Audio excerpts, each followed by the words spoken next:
Welcome to the Alex Jones, David Wilcox hour. uh,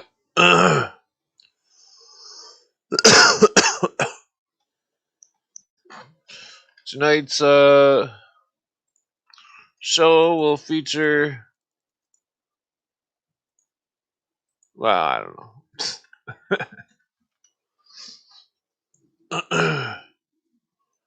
Let's see. So tonight we will be discussing random things, random guests, and pure chaos.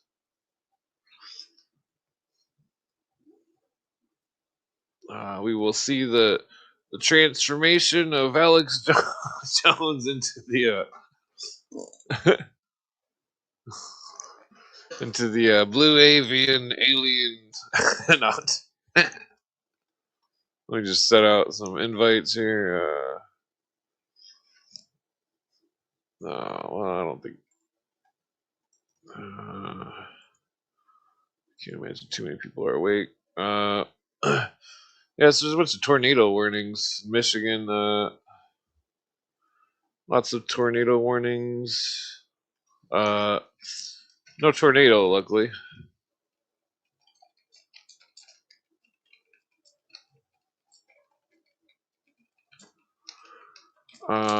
Lots of wind. Really not that too bad. It was nothing to. These weather people are getting their stuff all tied in that. I don't know. There was quite a big cloud rollout. Yeah. So the what's crazy is that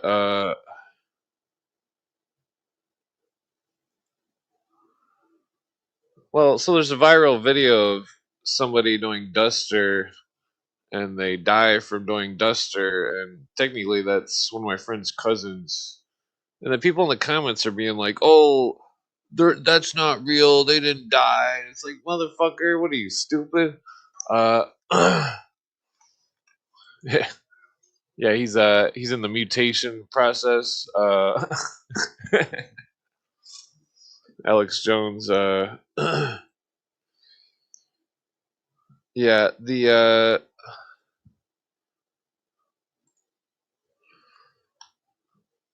no, it's just fucked up how or Twitter is with all their fucked up videos they share. Let's see. Yeah, it's just fucked up. Um, let's see. So, what's that say?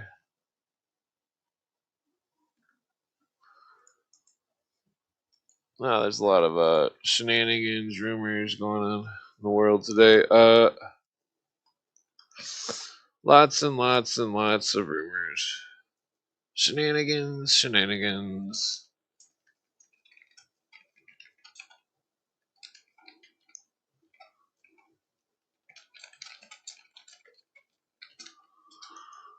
Uh,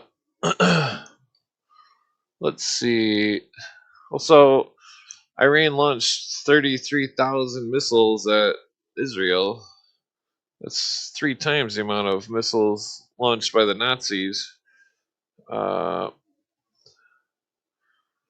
do they show this stupid shit on here? I'm not looking at that anymore. Fucking stupid Twitter. Yep. I could have sworn Alex Jones' hair was a little bit lighter in color. Maybe not so thick. It kind of looks like him, but it doesn't really. I mean, it does, but it doesn't. Well, I don't find any relevance in the number. I try to stay away from superstition, uh, because superstition can be misleading. Okay, I better just smoke a joint before I start my whole monologue rant. Blah blah blah blah blah blah. The Illuminati loved superstition. They loved when people thought in superstitious ways. That's what they wanted.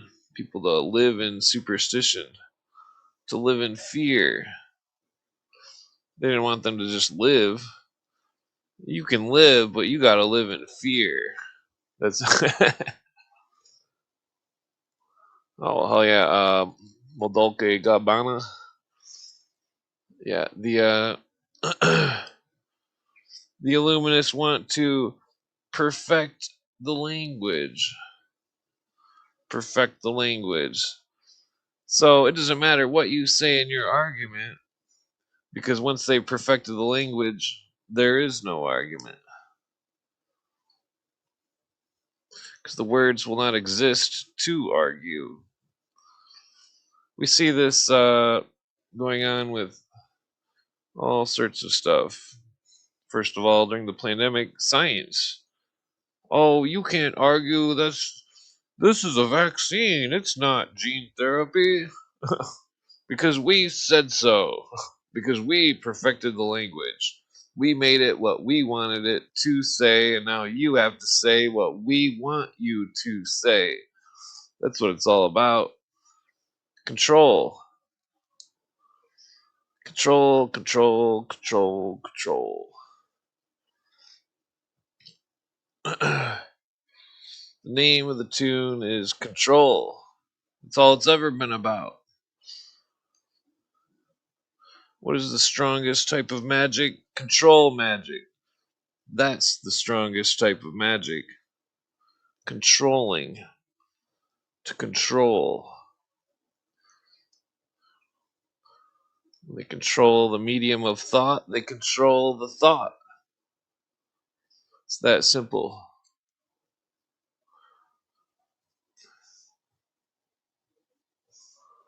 Uh, Controlling the thought. It's all very relative to what we see in the modern world. Thoughts being controlled through definitions of words. Uh, People can't think outside of the definitions. They can't think outside of the words.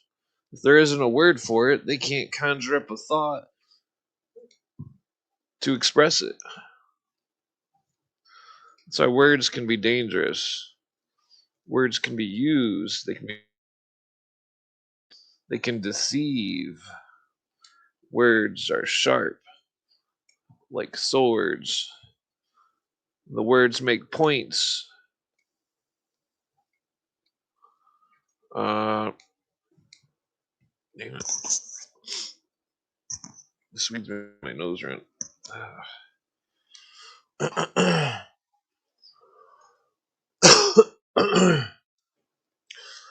So, what's happening in the world today is it's a big con, a big sales pitch. Everybody's thinking inside of the sales pitch. No one can think beyond the sales pitch.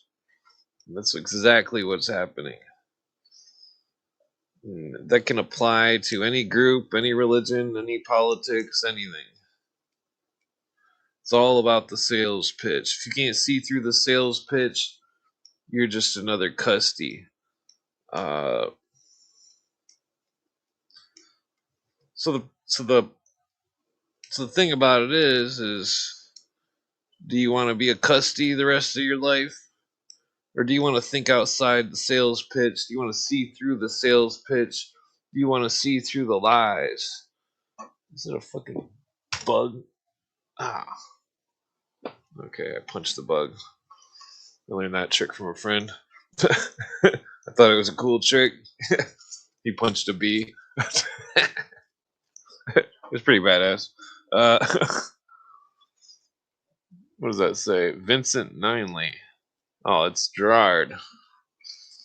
Well, well, well. Wait, did I put a invite in the comments? I can't remember. Oh, that's a lot of comments.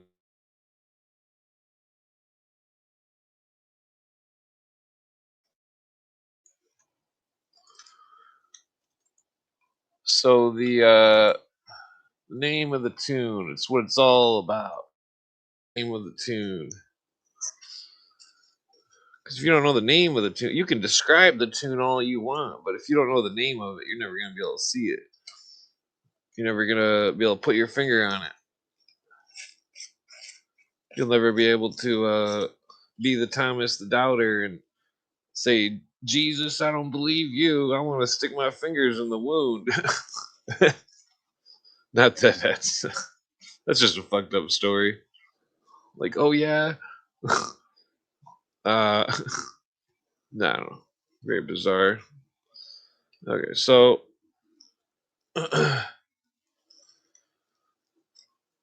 the well, that's Thomas the Doubter. You do know the story of Thomas the Doubter. So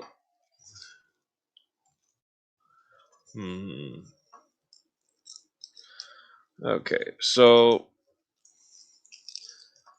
what is the dealio?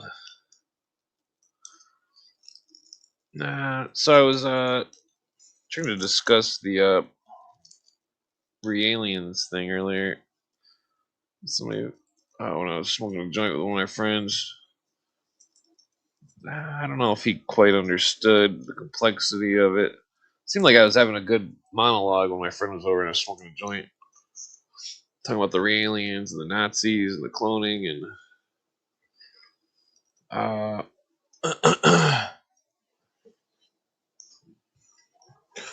there's my lighter. Let's see. Nudging, double blind, Delphi techniques. Keep most towing the line. That could be a rap.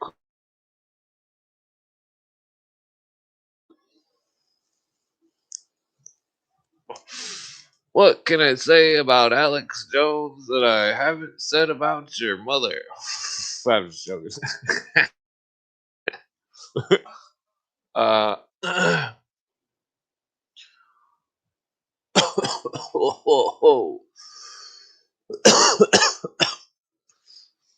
So I heard the Spielberg movie is pretty.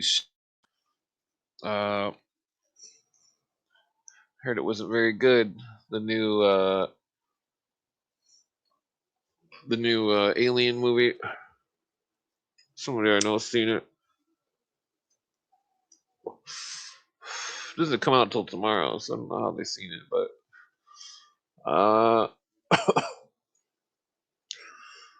let's see. Not a lot of news besides endless amounts of propaganda and psychological operations and just flat out lies being distributed all over the internet, non-stop, especially on Facebook. Facebook seems to be the worst, especially with the fucking racism. Facebook and its racism. It's not just one type of racism; it's all types of racism.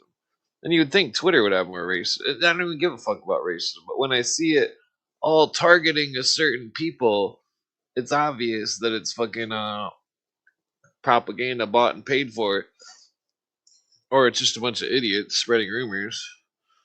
Uh, I mean, the endless amounts of looking up articles and then finding that the articles are all bullshit, that it's either totally fabricated or the story's missing parts or they're saying the story in a way and it's just all fucking retarded.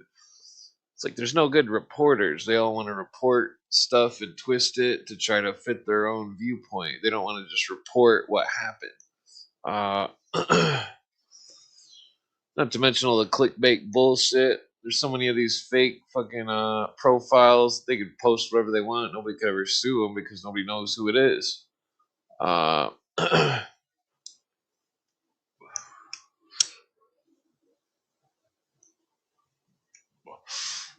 I mean, I could go in detail, but I don't want to bore everybody to death. The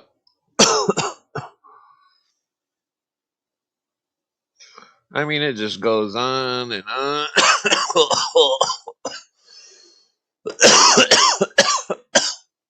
Whoa. It's like it's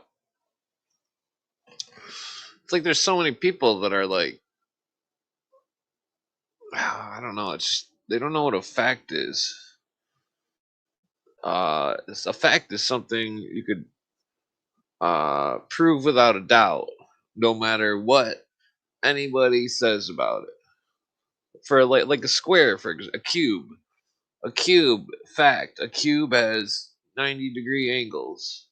A cube has six sides. A cube has creates a square on all four sides. These are facts. They cannot be changed. You can attack them from any angle. You're never gonna be able to prove that a square doesn't have six sides, or you know.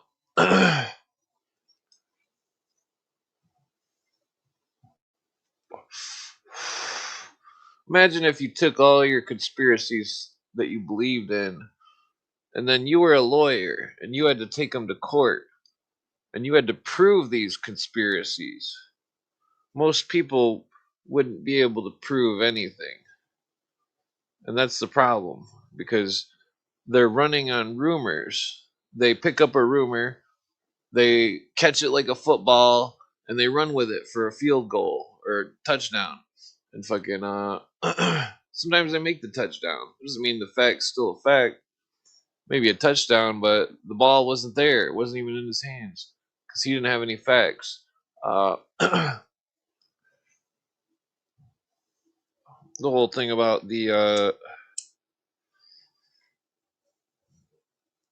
well, I mean, let me give an example. Take CFCs, for example. Some kind of spray stuff that was in air conditioners and cans and stuff. But for some reason, Arizona didn't ban it, because Arizona proved in the to the law or whatever that the CFCs were not depleting the ozone, and then it was a lie. But yet, all 49 other states adhere to the lie.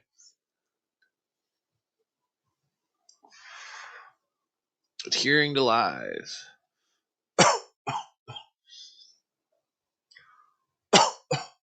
See, I could make a law and get it passed that says no flying spaghetti monsters allowed here.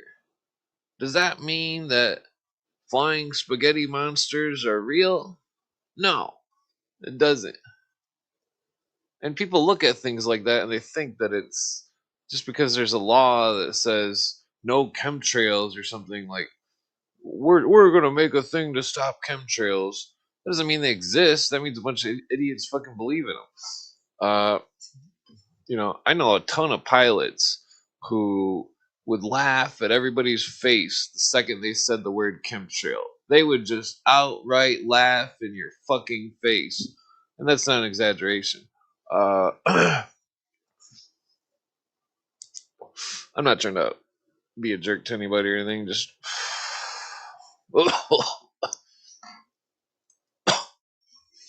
See, the we're living in a time and a place where all the bullies can be bullies and be protected.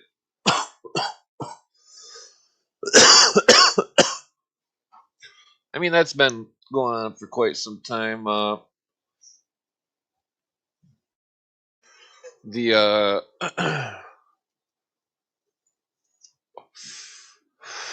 quite some time. All the biggest bullies got the biggest lawyers, and they can just shit on whoever they want. They can create products with poisonous plastics and dump a bunch of fucking uh, metal slag into every lake or river they can find, and then they'll just pay the endless amounts of and fines because they'll make more just continuing doing it. And because of this type of nonsensical uh, reality, uh, the world is being turned to shit. Especially with all these big wigs fucking accepting money from giant companies so they can pass bills to create situations, and it's like we're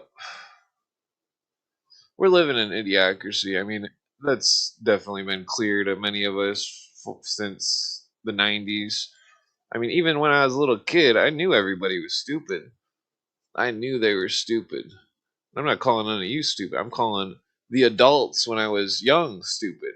I could tell they were all stupid. All the teachers, all the fucking people that was fucking in my family and other people's families and anywheres. That when you're a little kid and you walk around, you can tell everybody's a fucking idiot. There's gonna be a problem for the rest of your life. So what do? You go hide and smoke weed. I'm just joking. uh,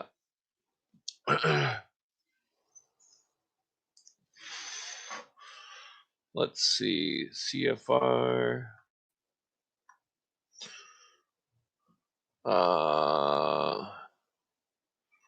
Well, the thing about the chemtrails is nobody's shown that there's barium coming out of airplanes.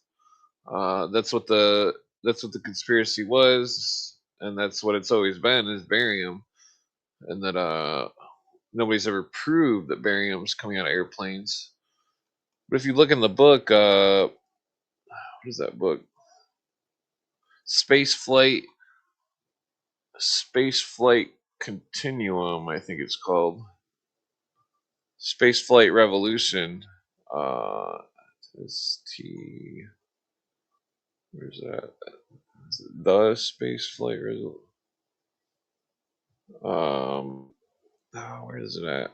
Space Flight Revolution. It's a NASA book. Yeah, page 124. You'll find barium from NASA, but it's not coming out of any airplane. It's coming out of rockets going to the stratosphere or whatever the fuck. Let's see, page 124. 124. Excuse me. Was it 124? Hold up. Maybe it was 124 on the.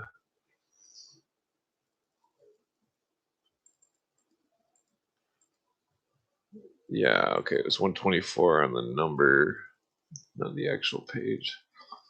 Okay, one moment, sorry. There we go. Wait, is this it? Is it the right number? 124? 142. God damn it. I'm fucking dyslexic as fuck. Okay, so page 142. Here we go. Right here. This is the only place I could find barium. Right here. Space Flight Revolution, page 142. The barium cloud experiment.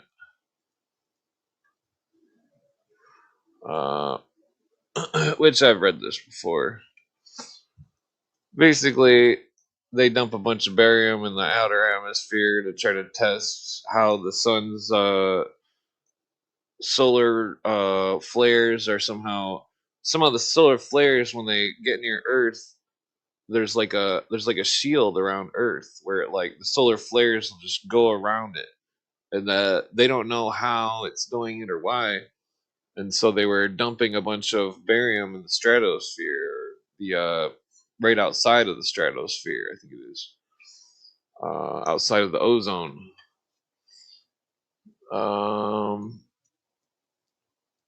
Let's see. Well, I'm not saying weather modification isn't real. I'm just saying that nobody's ever proven that barium comes out of airplanes, out of the canisters for the whatchamacallit, the weather. They pump stuff in the sky to trace the uh, the wind patterns. Uh,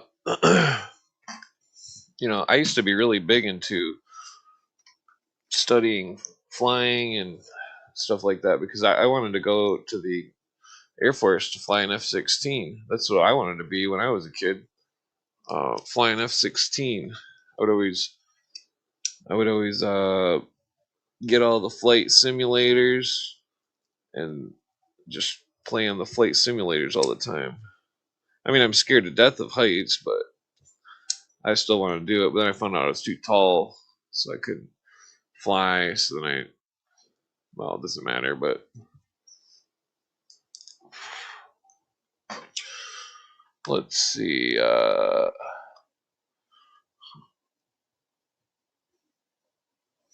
Oh, that's fucked up. That's interesting because my uncle had his lung removed from radioactive particles. He had to have his lung cut out. He's still an asshole though. Now when he, nah, I don't like to dog on my uncle. It's like, well, you signed up for it, you know.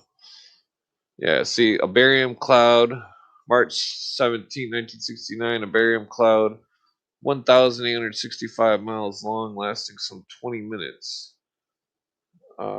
Invisible to the naked eye, formed an altitude of 43,000 miles. 43,000 miles formed at an altitude. Isn't the outer atmosphere is only 300 miles?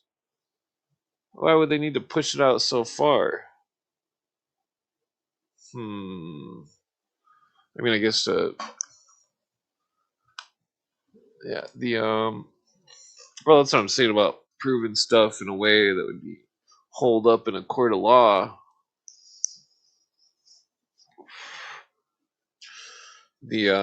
Sometimes things people they try to bring stuff to the table, but I'm telling you, it wouldn't hold up in a court of law. Not that the law is fucking well, I believe in the law, but the courts are all fucking corrupt as shit. But say there was like a perfect courtroom with a perfect judge and nobody was corrupt, and that, there's some of these ideas that are getting thrown around. You'd have a hell of a time trying to prove it in court. That's where I like to stick to the books,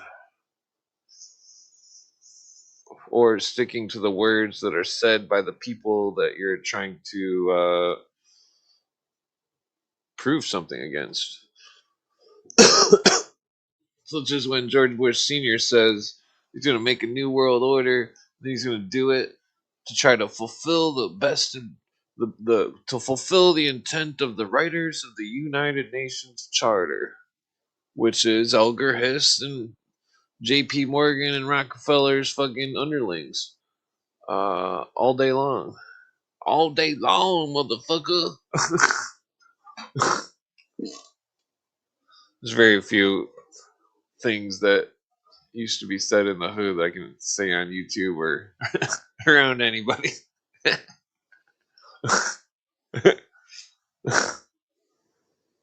The all day long was one. Well, I can say that anyways, but the what was this? Stuck on a lot of subjects here. I was talking about psychology.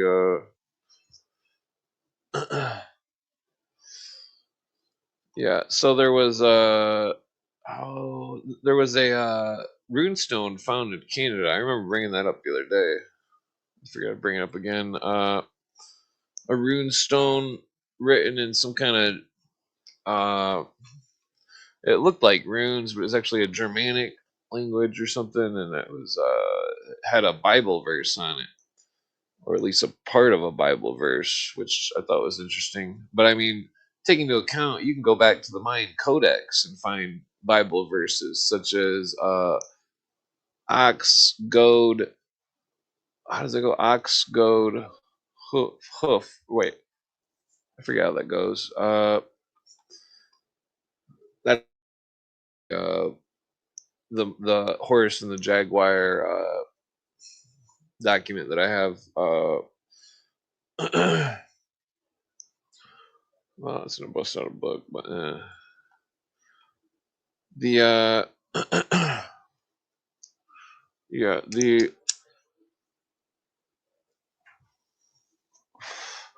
I mean, continental drift theory is interesting, but See, they're not taking into all the anomalies, such as very large earthquakes, which may push the continents much faster, much farther than the minimal, like uh, half a foot or whatever every year. I think I can't remember how much the continents move, but the idea of Pangea, I think, is relevant because if the continents were all one, then that would explain why all the religions and cultures all seem to have matching variables at the top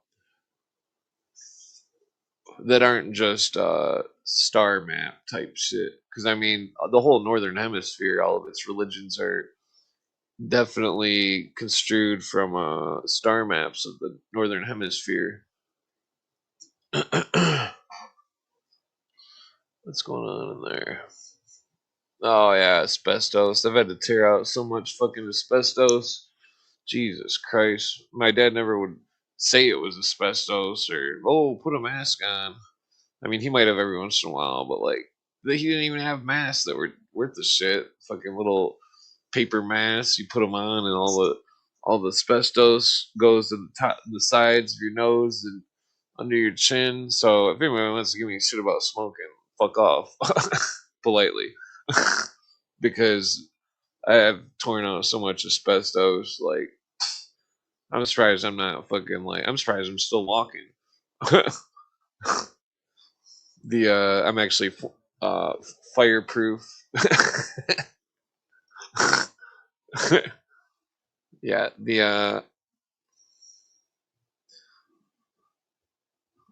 yeah, I think the super soldier stuff could be real. McVeigh could have been one of them. I mean, imagine if William Cooper's people did really see 9 different sightings of McVeigh all at the same time in Oklahoma City. What does that mean? Are they all blind or stupid? I mean, it's definitely possible that they just seen somebody that looked like him, but what if it wasn't? What if they were all clones?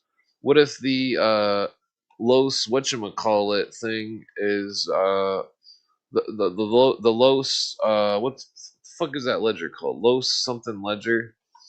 The let me just bust out this conversation here with the Grok machine that I was digging into. Make sure when you have a Grok conversation, make sure every once in a while you say, "Are you lying, Grok? Are you a liar?" Just to make sure that it's not trying to pull your leg. And then you always have to ask, "Show me the receipts. Show me the facts." Uh, so let's see here. Where was I? Halfway.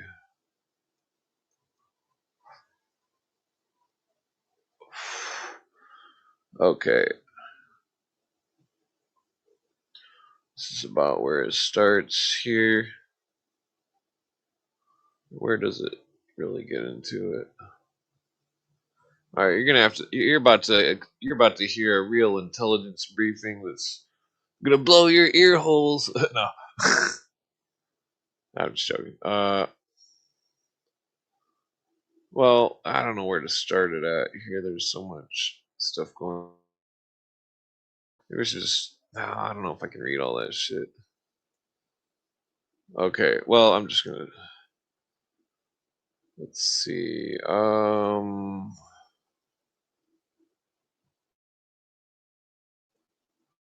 Let's just start off about here.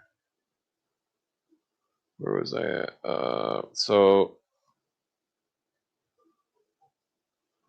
How did I go from Jim Jones to Project Artichoke? uh, okay, so Bluebird and successor Artichoke, early CIA mind control interrogation programs that ran before the famous MK Ultra. Blah blah blah. Develop methods for hypnosis, interrogation, resistance of interrogation. Discover truth serums and other drugs that could force confessions or make people talk against their will. Create techniques for brainwashing, personality alteration, including amnesia. Explore polygraph use combined with drugs, hypnosis. Study ways to protect U.S. personnel. Blah blah. Project Artichoke. Can we get control of an individual? I think I'm gonna skip ahead here. Let's see, modern projects. So DARPA, the DARPA Neural Engineering and Brain Computer Interface (BCI) programs. Damn it! Sorry, I'm missing a bunch of comments. Let's see. Okay. The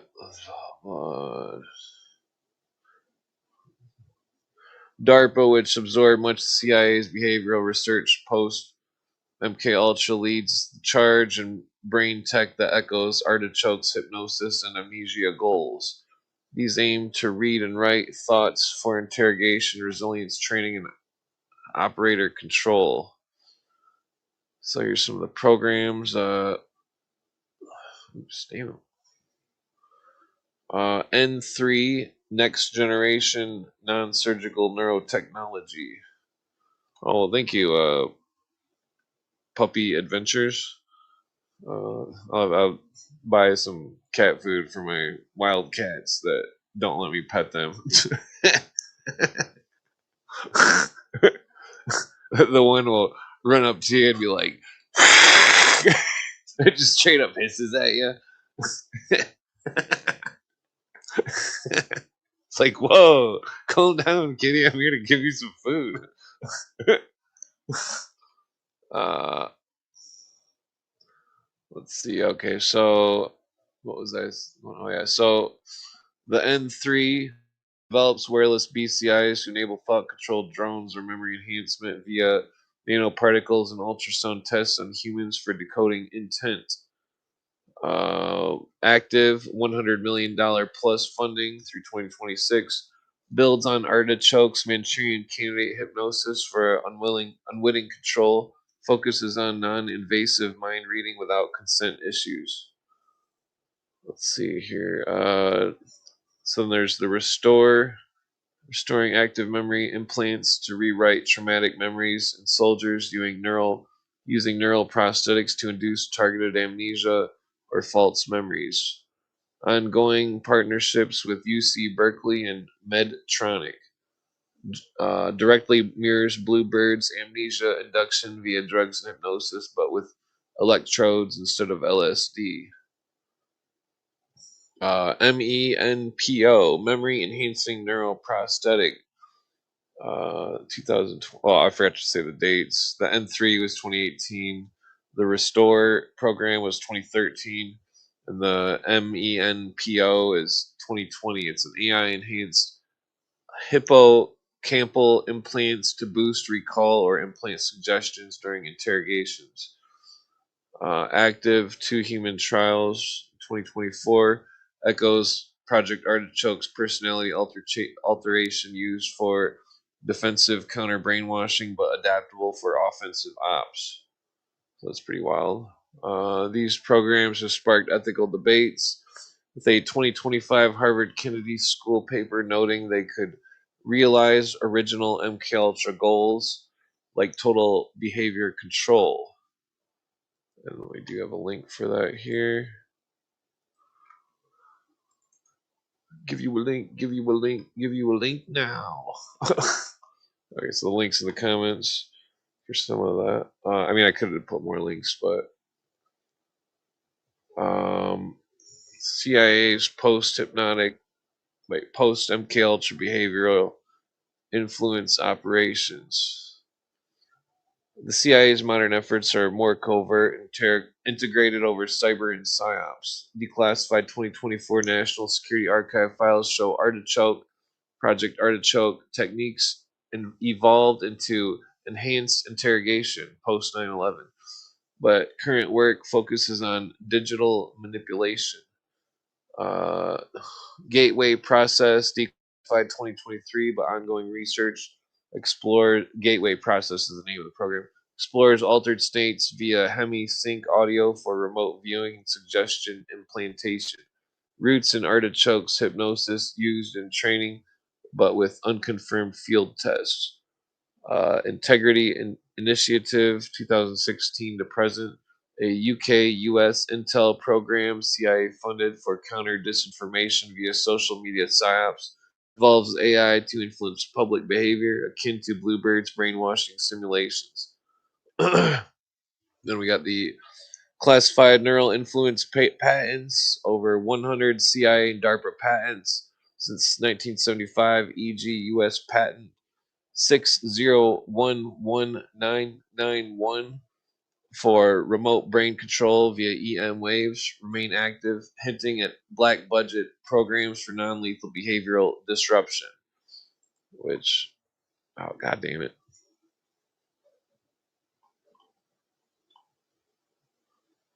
Okay, thought I lost the spot I was at. Blah blah blah. Other intelligence. Okay, so MK Search is a successor. 1970s and 80s evolved post MK Ultra. This focused on drug delivery for truth extraction. Modern echoes of the Department of Defense 2020 cognitive enhancement via nootropics and VR hypnosis for special forces. Havana syndrome response, CIA DoD research into anomalous health incidents, possible directed energy weapons, includes countermeasures like neural shielding, inverting artichokes, offensive mind harassment. So that's bizarre. Then we got a link for you. Oh, that's just great. I didn't know the link was. Oh well, doesn't matter. Let's see. Where was I? Havana Syndrome. Global Engagement Center, State Department, CIA, 2016 to present. 60 million annual budget for AI-driven propaganda to shape narratives, building on Bluebird's interrogation psyop. So instead of interrogating people, they're fucking shaping narratives. Uh,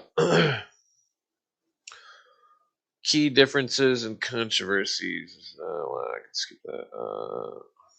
Just talking about the past versus the present. Okay, so well, it looks like. Nah, I'm gonna grab a cigarette real quick. I'll be right back. Don't let the blue avians get you.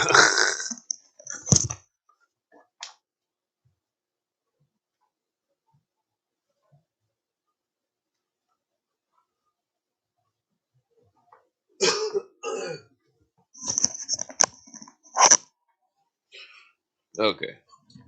Uh, yeah, these cigarettes keep tasting shittier and shittier. I don't know why I keep smoking them, but they're good. No, I'm just joking. So let me skip ahead here.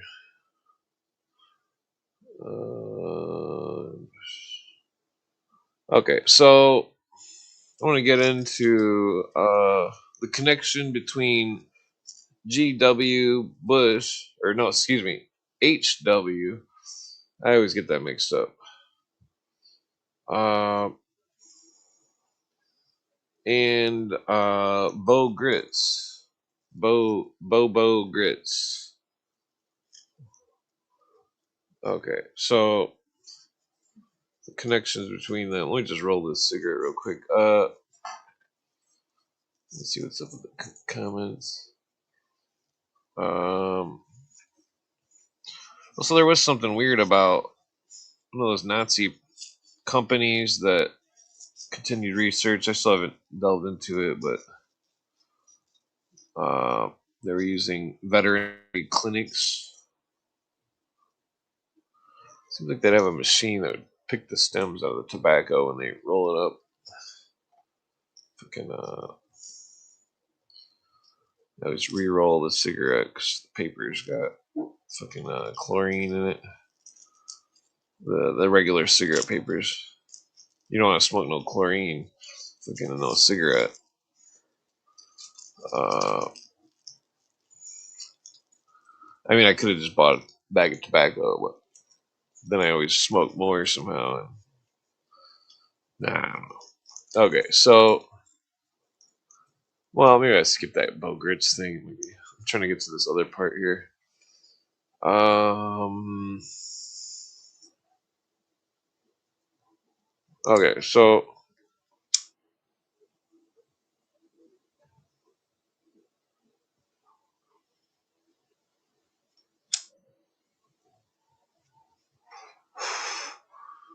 yeah, I'm gonna skip that. Okay.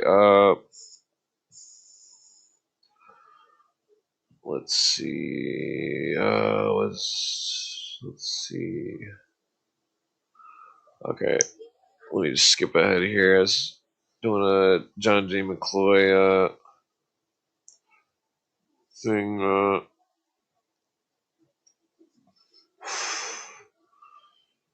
Let's see. Yeah, so they say John J. McCloy was just a big shot statesman in the '60s, but in the '70s. Oh, I speculate.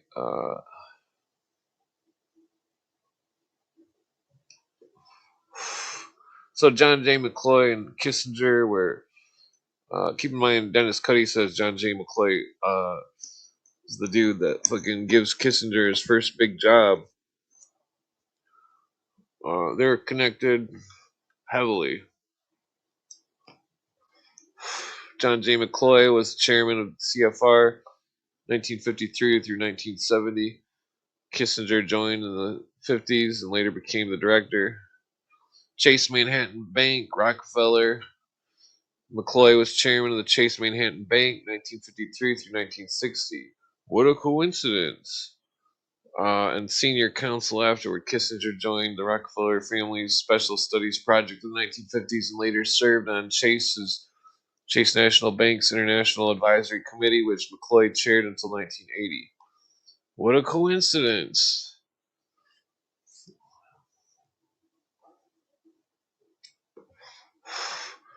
If this is a mystery to you, it's because the Chase Manhattan Bank was connected to fucking Nazis.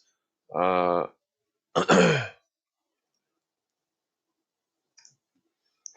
the Aspen Institute. McCloy was founding trustee and regular participant. Kissinger became a trustee in the '70s, remains active in Aspen Strategy Group events. Wait, Kissinger's still alive? That can't be right. Maybe he is, I guess. No, I don't think so. Hmm. Maybe. I guess Kissinger was young in World War II, so he could still be alive. Bilderberg Conference. Both were regular attendees and steering committee members. McCloy attended the very first Bilderberg meeting in 1954. Kissinger became the fixture from the late 1950s onward.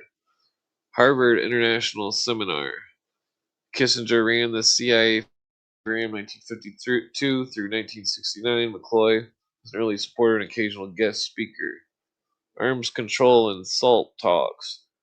In the late 1960s and early '70s, McCloy served as a senior arms control advisor to President Johnson and Nixon. Kissinger, as Nixon's national security advisor and later Secretary of State, worked closely with McCloy on back channel negotiations with the Soviets.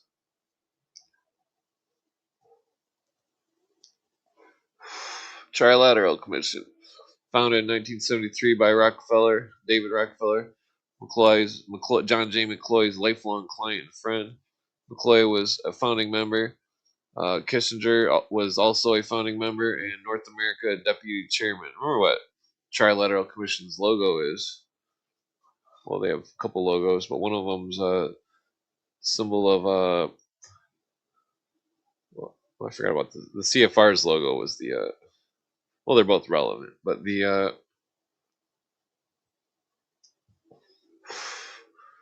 Trilateral Commission. Well, no, I don't want to stick on symbolism here. David Rockefeller. There was an international conspiracy. He was accused of being part of a New World Order cabal, using his influence in groups like the Council on Foreign Relations, Trilateral Commission, and Bilderberg meetings. Blah blah blah. In his 2002 memoirs, book, Rockefeller addresses it. That he stands guilty and he's proud of it. There's also allegations of Rockefeller being a pervert. Let's see what else. Rockefeller's domination of the medical industries and their chicanery, non-stop chicanery. Let's see, he befriended. Let's see, Exxon charity. Skip that. Okay. Well, I'm gonna skip the whole Rockefeller thing. I mean, Rockefeller and Rothschild are hand in hand. They might as well be related. Chase Manhattan Bank. Wait. Uh, so Chase Manhattan Bank, which helped fund the Nazis and did all this shenanigans, was very heavily connected with guess who? Or wait, sorry. No, I said that backwards. Uh, blah blah. We already know the connection. So let me skip ahead here. Khrushchev. So one of the quotes by Dennis Cuddy, he says that Khrushchev and Bormann were meeting in Russia. That also John J. McCloy had a box seat at the Olympics with Hitler.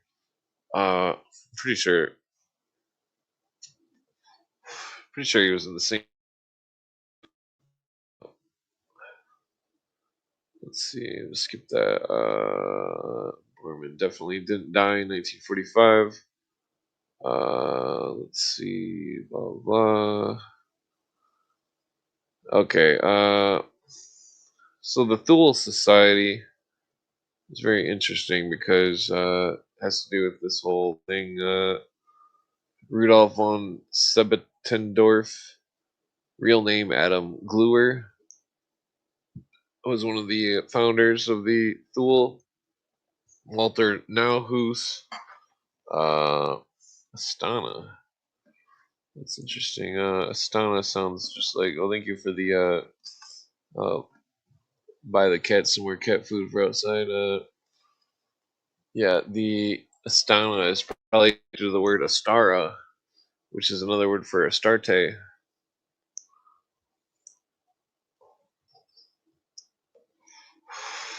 Astara was the word in Aramaic for a star, but a certain star. Star Sirius.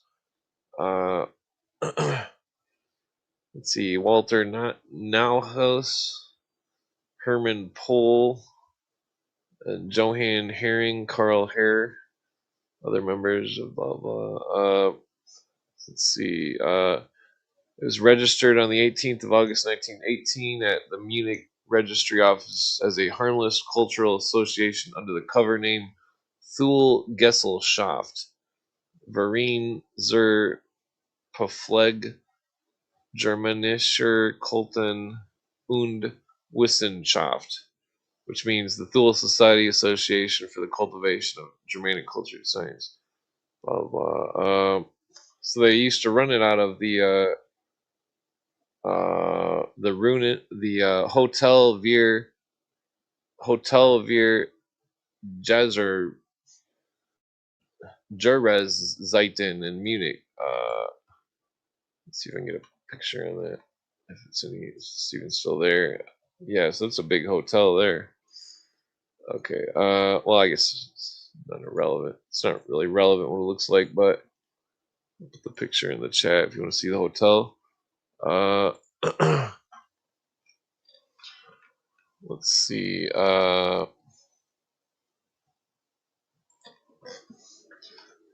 Let's see. Astoria. That might be also in the book by Sepetendorf, who was he mentions the Thule Society in 1918, August 17th. Let's see, Munich police registration records confirmed. Okay, so the membership lists were seized by Bavarian authorities in 1919, now in Bundesarchiv. Okay, so this whole Thule Society, its connection with Theosophy and so on, through the Ariosophy and through the Rosicrucianism. Well, this is relevant because the CIA were connected to the Theosophy. They were using Theosophy supposedly as a tool to infiltrate the occult, but the sometimes things work backwards.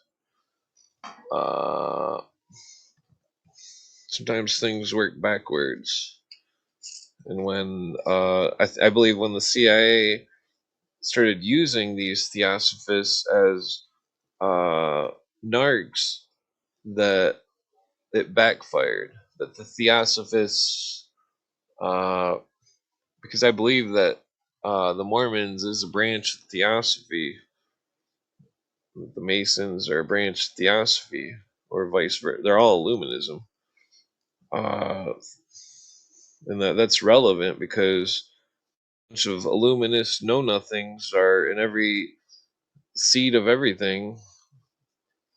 Uh, you got to remember, they don't know nothing. They think they know everything, but they don't know nothing because they don't know what the real group is. The real group's goals are. They don't know what secrets are. They're only uh, porch occultists. They haven't actually been into the real temple or into the real symbolic doctrine. But so Henry A. Wallace, vice president of the OSS.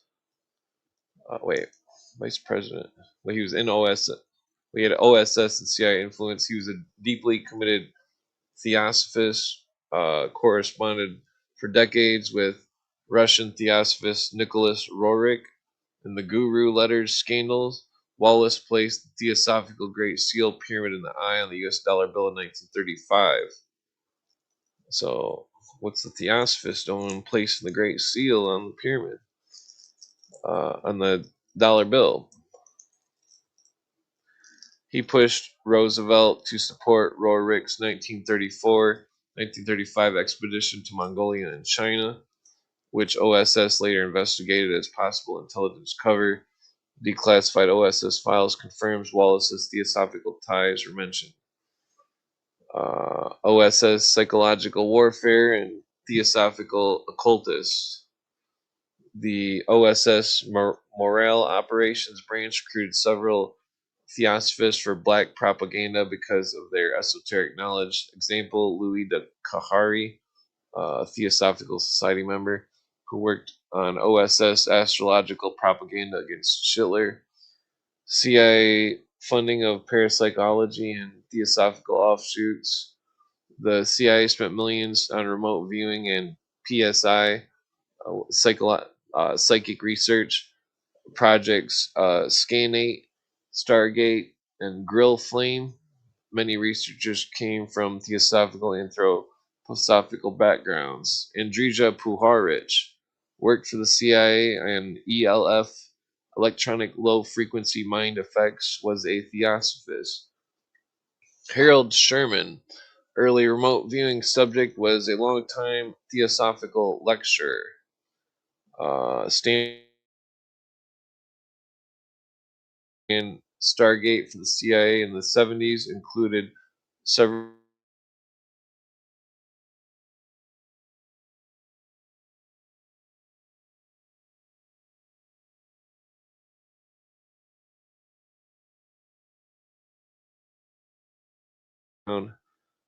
the declassified CIA memo 1953. Theosophical lodges in Europe and Asia were listed as possible non-official cover for agents because they were international, secretive, and already had members traveling globally. Alice Bailey's Lucis Trust, the UN connections monitored by CIA.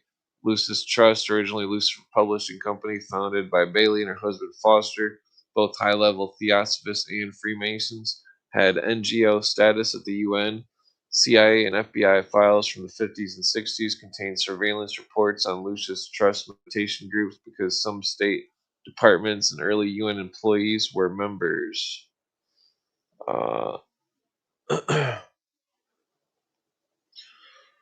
The sources: National Archives, OSS files, Nicholas Roerich Expedition, RG 226, entry 210, box 372. The CIA Crest Archive, Search Theosphere, Lucis Trust.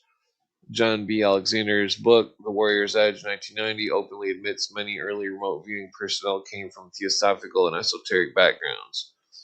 Christopher Andrew with the book For the President's Eyes, only 1995, page 136 through 138 on Wallace and Roerich.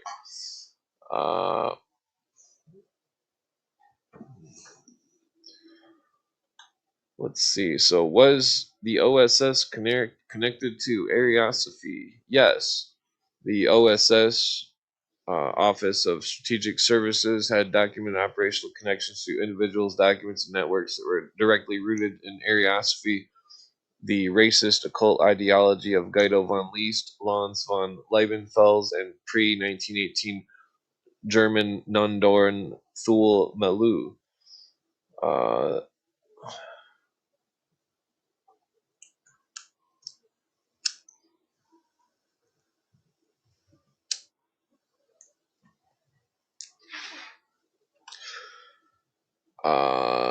Ariosophy had heavily influenced the SS, the Ahnenerbe, and the Nazi occult research.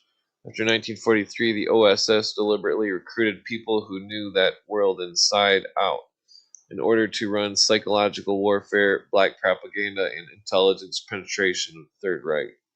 So they say.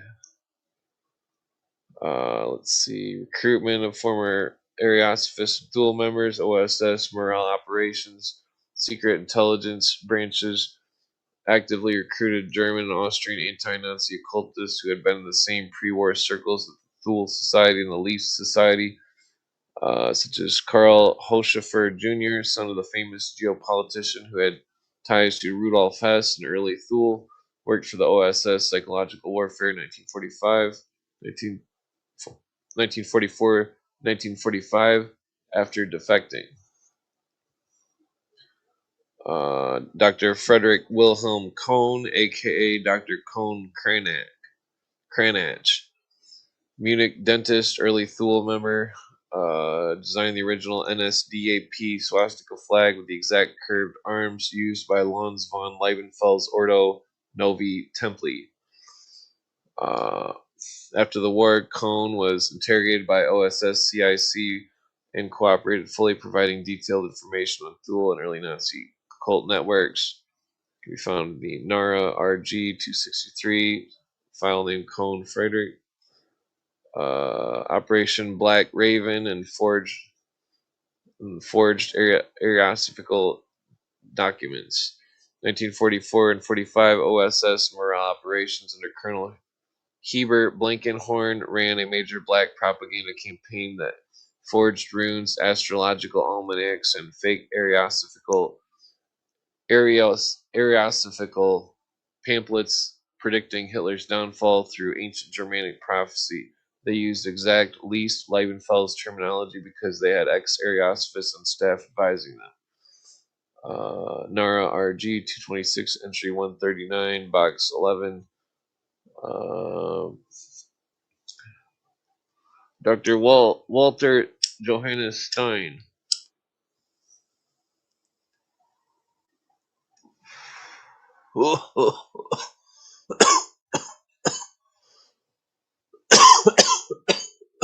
Excuse me. And Rudolf Steiner's Anthroposophy.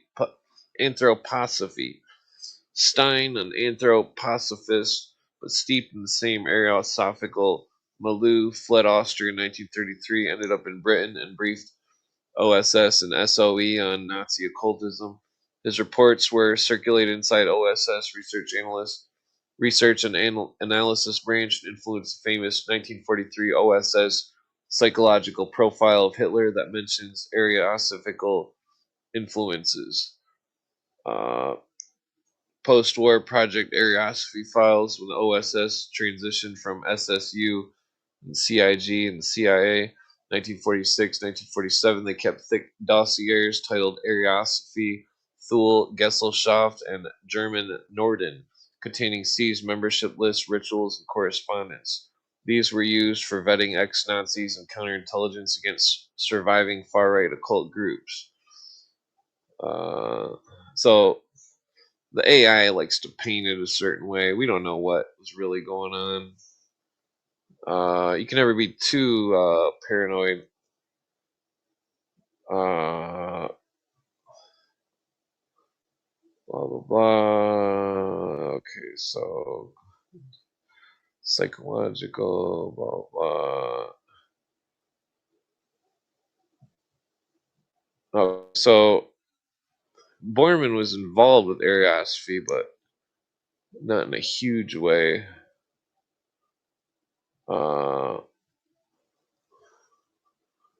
It seemed as though he cooked the books to try to hide his occultism. Uh,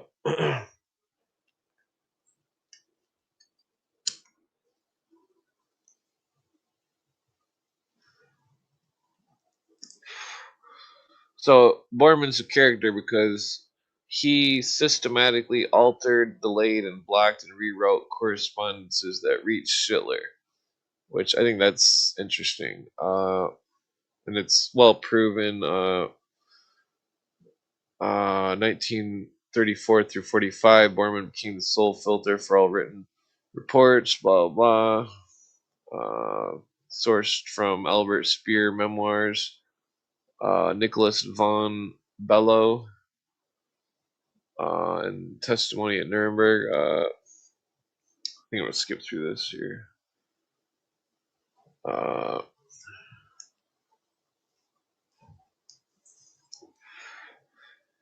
Like one of the examples, Borman. Well, I'm not gonna get into that. That's not what I'm digging into here.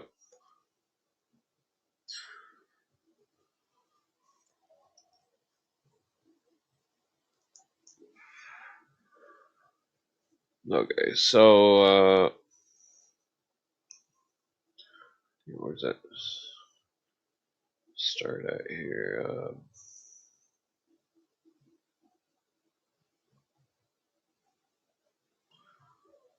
Okay, so the Borman assets in Switzerland. Swiss Federal Archives burn file E4320B number 1990/386 number 1089. Investigation into a Zurich account opened under the name Martin Bormann by a Liechtenstein trust. The money came from pre-war Reichsbank transfers. The account was frozen in 1948. Still classified the final disposition of the funds and who ultimately claimed them after 1955. Swiss privacy laws block full release until 2040. So nobody's gonna know who took the money out of the Borman account until 1940. Think about that.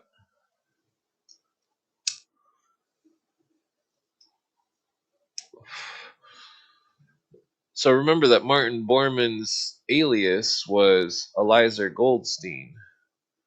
And that 1945 Red Cross passport, International Tracing Service, Erolson Archives, file number 699144433, a 1945 Genoa Red Cross travel document issued to a man using the name of Bormann's exact height, eye color, and scar pattern. photo missing, but the file is still flagged sensitive by the Germans. So he was obviously alive. Reinhard Galen's 1947-48 Bormann sighting reports, CIA Freedom of Information Act, Galen Organization memos, 1947 claimed two separate ex-Abwehr sources placed Bormann alive in Italy, Bolzano Monastery in 46 and 47. Galen himself told CIA that he believed Bormann survived until at least 1948. I would say probably further. Documents CIA Crest, the Galen vetting files. Let's see. 1954 Argentina Bormann file that disappeared. Argentina Federal Police file number 114.256/54 opened after reported sighting in Bariloche. The entire dossier was removed from the archive in the early 1980s and has never resurfaced. Confirmed missing by researchers Simon Dunstan and Gerard Williams in 2011. Alan Dulles, personally, 1945 diary.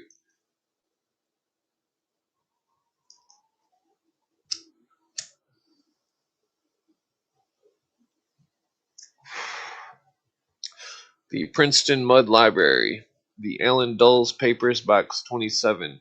One entry, redacted in the public version, is dated 28th of April 1945 and mentions a high-level party official seeking separate surrender, terms through Swiss channels.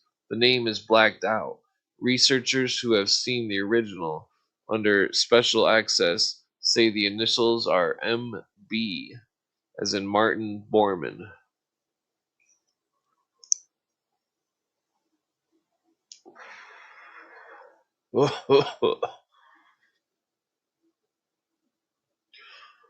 Okay.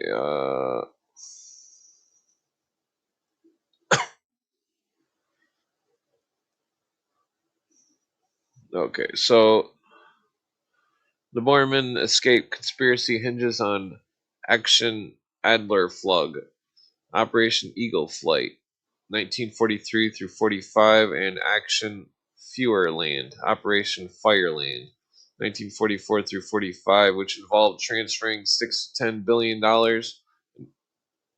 in Nazi gold, patents, art, and currency to safe havens like Switzerland, Spain, and Argentina via U-boats, trucks, and corporate fronts.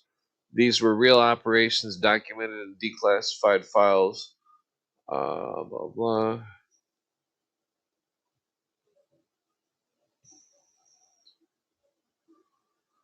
Okay, so declassified confirmation the U.S. Treasury safe haven reports that in 1944 through 47, they detail Bormann's role in moving assets via Deutsche Bank and the Bank of International Settlements channels. The OSS Bern Station, BERN, Alan Dulles, reported in March 1945 on a former chauffeur and the German ambassador smuggling counterfeit pounds tied to Bormann's network. Bormann's network. Uh,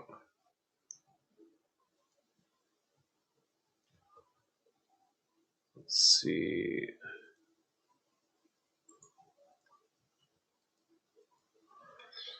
Here's one of them.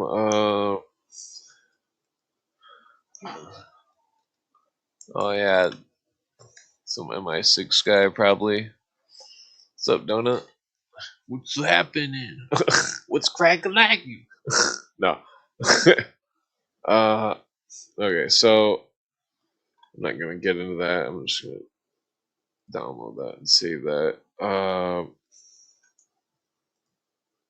Okay, well, there was a second one too. Here, let's see. Is it the same? No, that's the same one. Okay.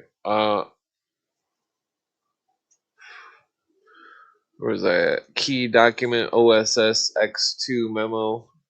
NARA RG 226 entry 210 on Nazi resistant planes mentions Alpine redoubts funded by Bormann's gold flights. So then we get the Argentina angle 2025 declassifications. 1,850 documents under Malu confirm U-boat arrivals, e.g. the U-boats U-530 and U-977 off Argentina in July 1945 carrying sealed cargo from Borman-linked firms includes intel bulletins on Borman sightings in Buenos Aires.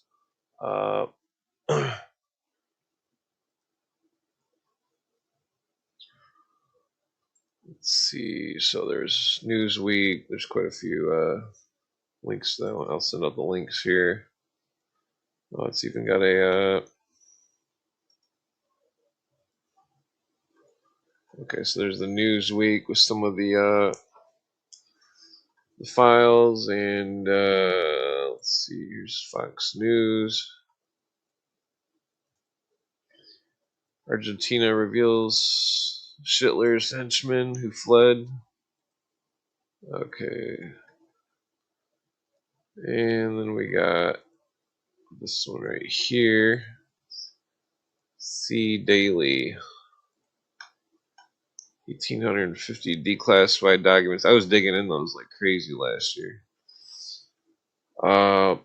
Trying to figure out this whole conspiracy. Let's see.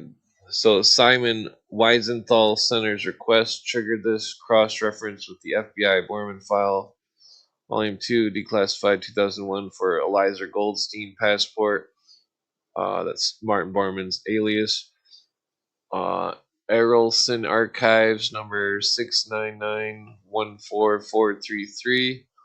A 1945 Genoa Red Cross document matching Borman's biometrics. Well, I've already that. Let's see. The Swiss Horde. 1946 Zurich account under Martin Bormann. I already went over that. Let's see here. Turning. Okay, so OSS turning into. Wait.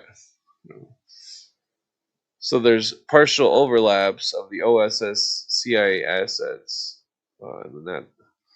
So the OSS files RG226400K, pages declassified in 2000 under Nazi War Crimes Disclosure Act, shows awareness of Adler Flug Fuhrerland. Those are the two missions of getting the gold out of Germany. Let's see. Byrne reports on Borman's counterfeit plot for British pounds, but no follow through on transfers. Let's see. Operation Sunrise. Dulles and SS General Karl Wolff surrender in Italy. Well, so he surrenders to Dulles and directly stalled some Alpine assets moves, but Borman's wasn't involved. Okay, let's. Okay, so.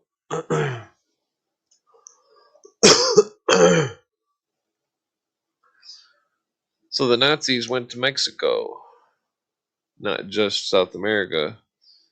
They went to, there's a massive number of Nazis that went to Mexico.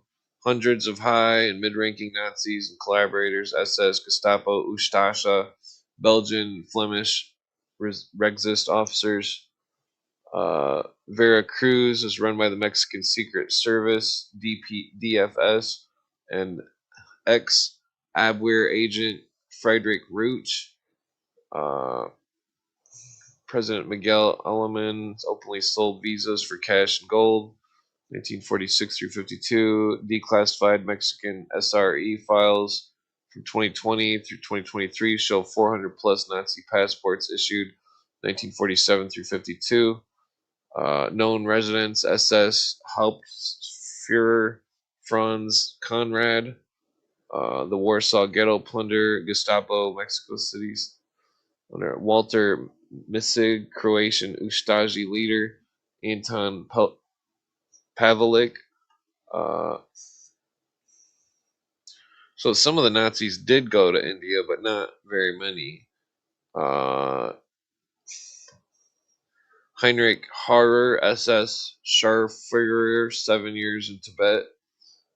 7 years in Tibet guy, lived openly in India in 1944 through 1950, but was already there as a POW escapee.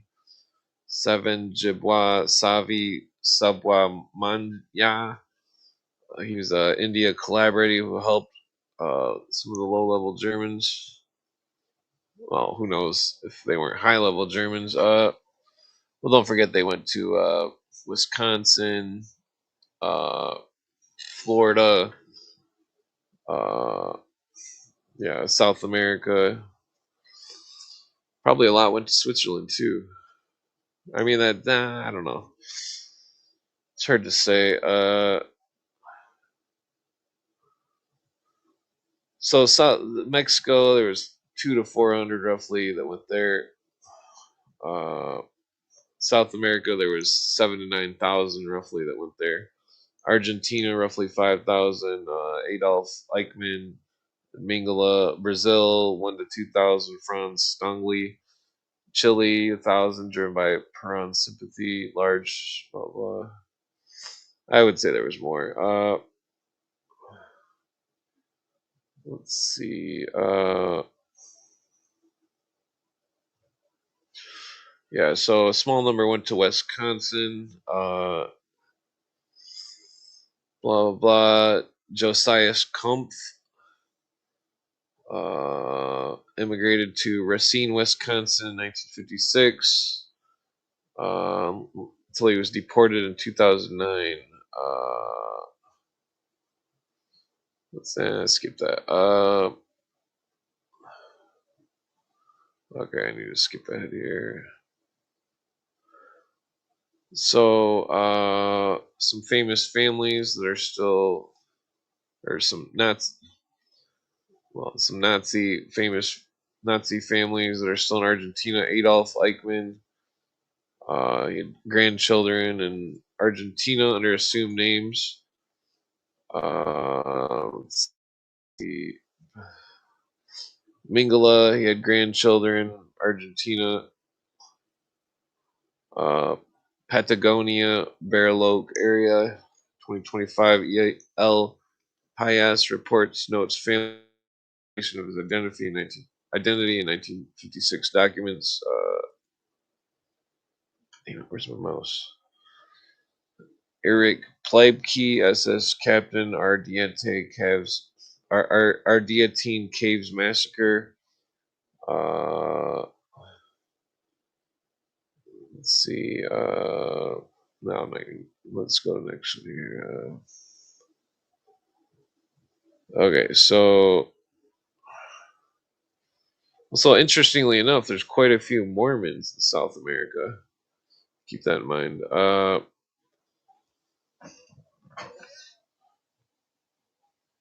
Well, it does matter because their money went elsewhere. I'll tell you why it matters, because I'm getting to it. That's why it matters. Don't you skip ahead. Okay, so let's see. I wouldn't doubt that there's some kind of Mormon Nazi overlap in South America. Let's see here. Skipping ahead.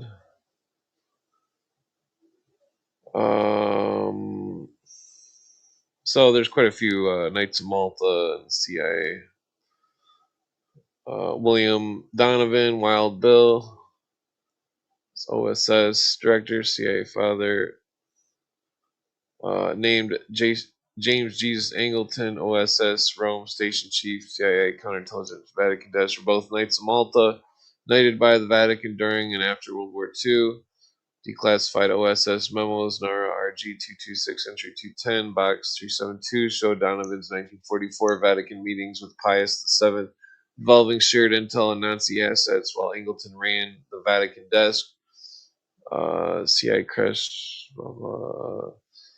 John McCone, CIA director 1961 through 65, and William Kobe were also Knights of Malta per SM membership roles, Vatican Secret Archives. Bavarian Knight Baron Irwine von Areten arranged travel for no small number of ex-Nazis via Knights Network, Knights Malta Networks.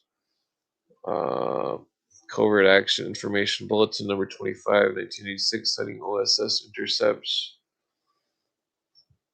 No, yeah, so well, I'm going to skip this Vatican reline stuff because it's there's a bishop, alias Hudai, Vatican official, Knights Malta affiliate, ran the rat line, issuing 5 to 800 passports to SS Ustazi via Red Cross covers. Found in the Erelson Archives, Series 3.1.1.1. Hudal's 1948 letter to Perón thanks him for Christian charity toward German officers. Argentina Foreign Ministry file 2170 slash 48. Giovanni Battista Montini, future Paul VI, OSS Vatican contact, supervised the Vatican Refugee Bureau and Caritas, which issued travel documents for Nazis like Walter Roof. Arlson files confirm 47 SS passports with Montini's visa stamp. The OSS CIA tie, Alan Dulles, OSS Burns, CIA director, negotiated with SS General Karl Wolff, Operation Sunrise, blah blah, stalling some of the rat lines, but flipping Nazis for anti-Soviet ops, blah blah, admit recovering Nazi assets, 85%. Funneled via Vatican Swiss channels to ex-Nazis in Argentina.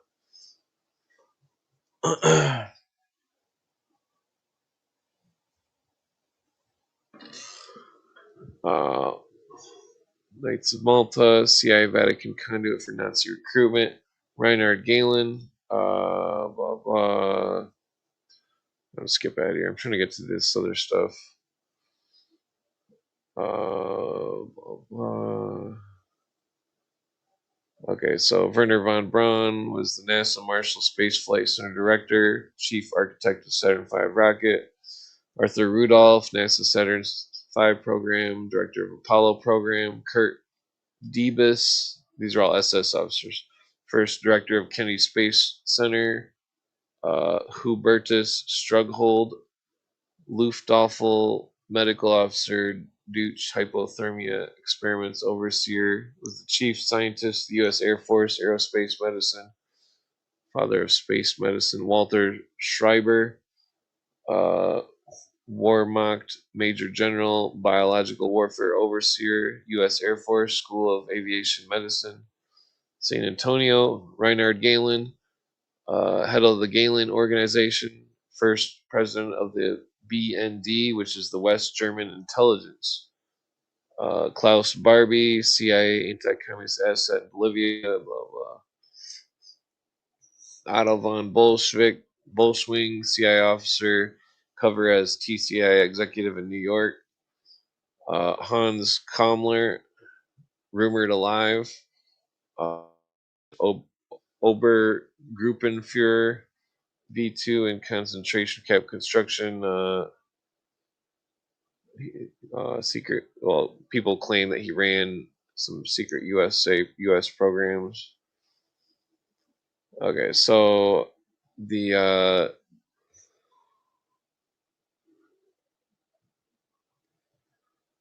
U.S. Chemical Corps, 200 plus paperclip scientists, Walter Schreiber, Kurt Biome, blah blah. I'm gonna skip this here. NATO shape intelligence. Moved dozens of Galen organization officers, Adolf Hosinger, etc. West German government, hundreds were moved through Hans Globke, co-author of the Nuremberg Laws, chief of staff to Adenauer. Blah blah blah. Okay, so Mingala's son was, well, he no, Mingala's company was, he founded, first was called Carl Mingala and Son, later the Pharma City, which is the biggest Argentina pharmacy chain, located in Argentina. Friedrich Fritz Mandy, Austrian arms magnate, NSDAP donor. He founded the Intercontinental Armament Incorporated, which is a U.S. subsidiary, and then he restarted Fabrica Militar de Armas Porta Telis in Argentina. Ludwig Freud, father of Perron's secretary, was a NSDAP member, Bormann asset handler. The Banco Alemán Transatlantico was this company, which is a construction empire, built half of the Buenos Aires skyline. Walter and Kurt Christoph Roof, SS officers. They made the Pascadarius Roof, RAUFFSA, which is a canned fish empire, imports and exports fronts. Eduard Roschmann, butcher of Riga, was an SS Hauptsturmführer. He made the company Roschmann and Co., which is a meat packing factory in Argentina. The other one is Chile, the canned fish empire. Aribert Heim, SS Doctor Death, Mothusen. He made a textile company and real estate holding company Heim and Co. in Argentina. Friedrich Schwend, SS Hauptsturmführer, Operation Bernhard counterfeiter, multiple construction and ranching companies under aliases in Peru. Blah blah blah. Almost.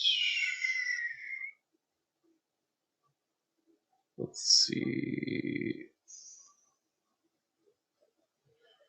Okay, so is Pharma City, with the Brazil one, Grupo Ralph, the Peru one, or Freud Group connected to the Chase Bank?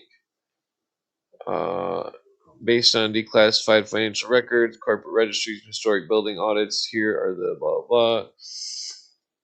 So Pharma City, the Mingala family holdings, direct financing and account ties to Chase, provided startup loans and held corporate accounts for Mingala linked pharma imports, 50s and 60s.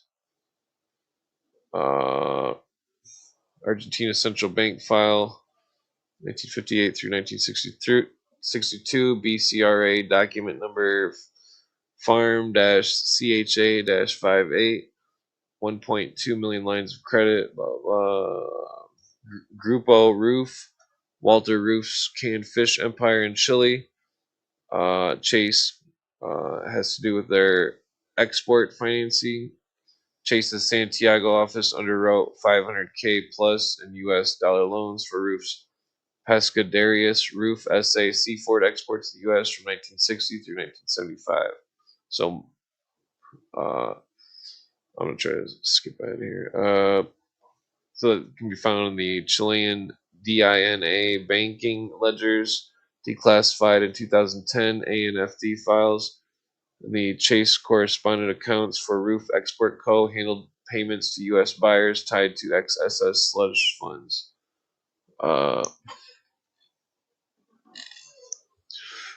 Freud Group, Ludwig Freud's construction banking conglomerate in Argentina. Strongest link, direct ownership and assets transferred from the Chase Manhattan Bank. Freud's Banco Alemán Transatlantico merged assets with Chase's Argentina affiliate Banco Argentino de Comercio in 1968, transferring 15 million in Nazi-era holdings. The NACLA report, 1969, declassified U.S. State Department Cable 68BUENOS-147. Chase acquired controlling interest in Freud-linked banks. Freud personally met David Rockefeller in 1967 to settle dormant accounts. Dormant accounts. I wonder whose accounts did he settle? Blah blah. Blah.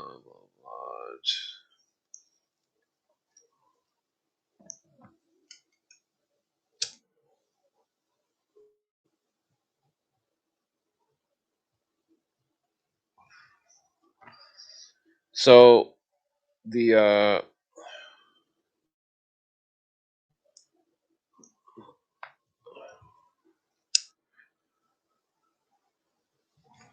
joint stay lit. So so Pharma City was one of the companies that uh, fed Mingler the hormones to do the experiments with, but that wasn't the first company. The first company was Fedro Farm, a small Argentina chemical pharmaceutical firm he co-owned in 1950s and 60s. It did not create hormone. Well, let's see here. Where does it start? Mingala fled to Argentina in '49, co-owned Fedro Farms, a modest importer-distributor of chemicals and basic pharmaceuticals funded by his Bavarian family, focused on agricultural medical supplies. No, okay. His family in Germany ran Carl Mingelin's Sons. Blah blah. Okay, let me skip ahead here.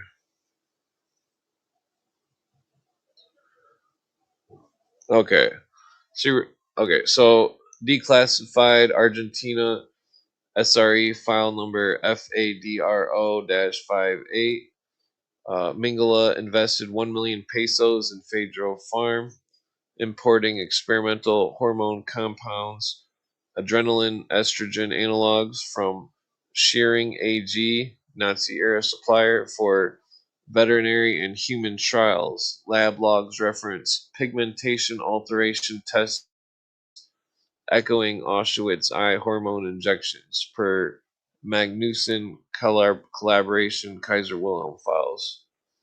Lead witnesses, the Fedro employee affidavits, AG in Buenos Aires, claim Mangala oversaw private clinic sessions in Olivos suburb using hormones for gender correction on undocumented patients. Uh, Vernet's hormone cures continuation in Buenos Aires, 1947 through 52.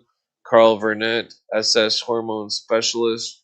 Buchenwald fled to Argentina via Vatican rat line. Argentine Health Ministry files BCRA document number VAERNET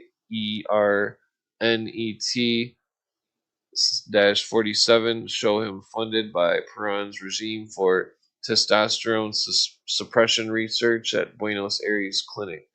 Vernant's notes seized 1952, partial release 2023, mentioned collaboration with Mingala Association on reproduction reorientation using implanted pellets.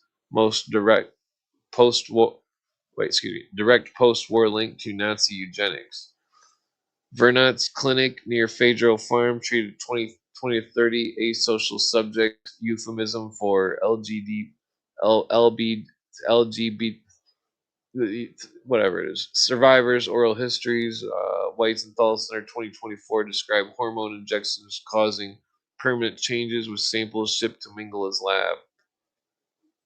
Shearing AG's Nazi pharma pipeline down South America, CIA Crest file, Shearing rat line, declassified 2007 post-war. Shearing IG Farben subsidiary funneled estrogen testosterone precursors to Fedro Farm via Chase accounts, labeled agricultural hormones, but flagged for human behavioral modification.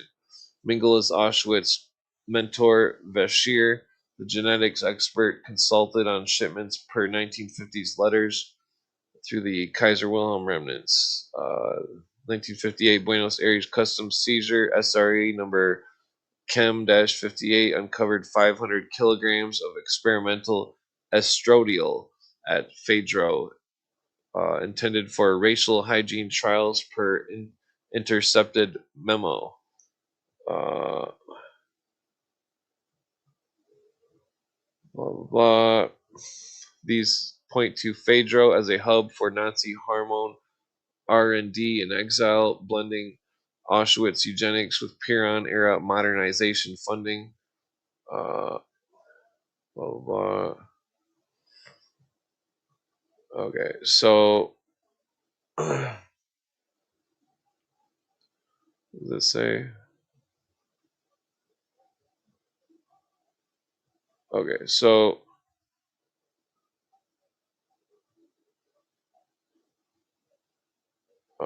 let's see. Was Mingala's company involved in any experimental vaccines? Blah, blah.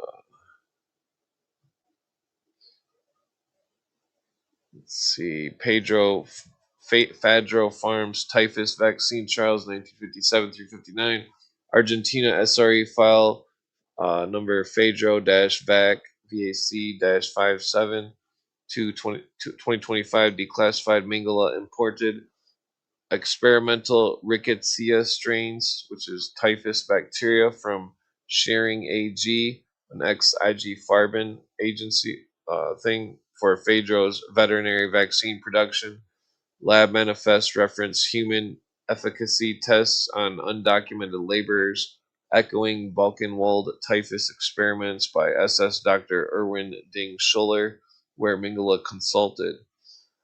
The lead ex-employee testimony, AGN Olivos subfile 1.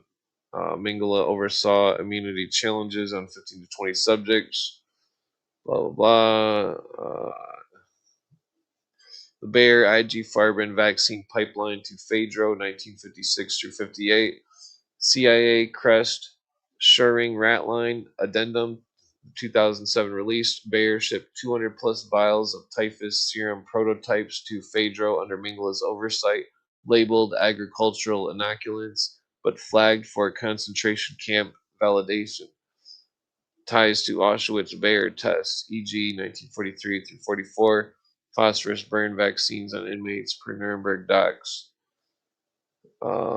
The lead was the 1958 Buenos Aires Customs Intercept, SRE number PHARM-VAC-58, uncovered Phaedro batches of experimental polio typhus hybrid vaccines with Mingala's handwritten notes on twin response rates.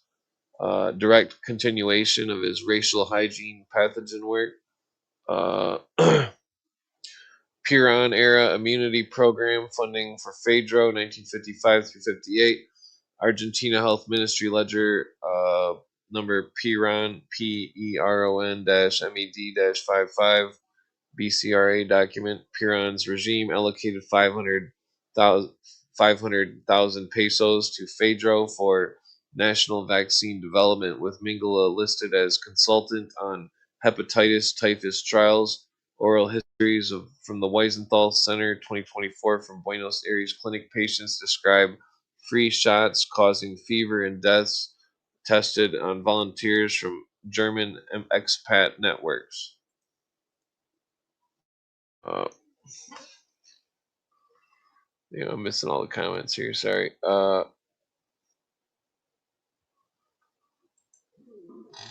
Let's see. Where was I at here? The lead was from the Mingala Overlap XSS Hormone Dr. Carl Vernitz files, AGN number VAER-VAC-56, shared Phaedro lab for combined hormone vaccine implants on 10 to 15 patients, blending sterilization with immunity enhancement for Aryan stock. Let's see. Did the Nazis use vaccines as a new way to test humans in South America under the wing of Mingala's company?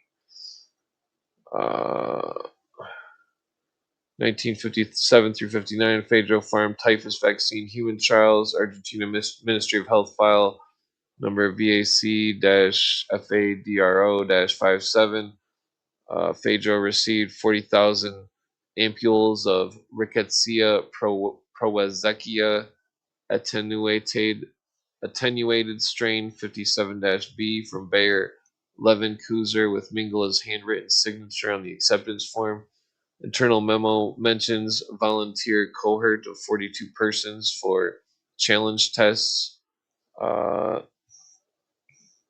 3 surviving witnesses, names redacted, AGN Olivos 1959 seizure file described being paid 50 pesos each to receive 2 injections at Pedro's Olivos lab. 2 died of fever within 14 days. 1958, polio typhus combined vaccine batch seized at customs.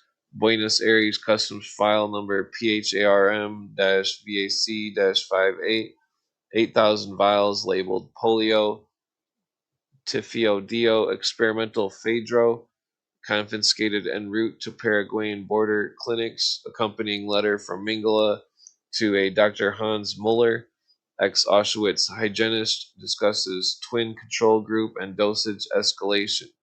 Vials tested positive for live attenuated polio plus killed typhus, dead typhus. Piran era Plan National de Vaccine, blah blah. BCRA document number VAC-PRON-55 leaked in 2023. 2 million pesos allocated to Farm Proyecto Immunidad for field efficacy studies in indigenous populations and Misiones and Chaco provinces. Mingle listed as technical director. Local death registers 1958 through 1960 show unexplained clusters of typhus-like deaths in the exact vaccination zones. Bayer Internal Correspondence 1956 through 58. Bayer Archive Leverkusen, partial release via 2024 German court order.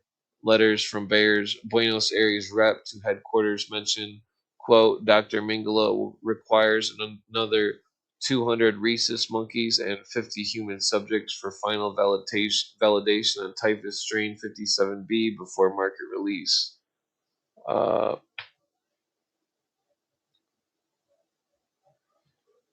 Let's see. So Mingela himself was involved in the twin induction and hormones experiments in Candido Gobai, Brazil through 1963 through 1968.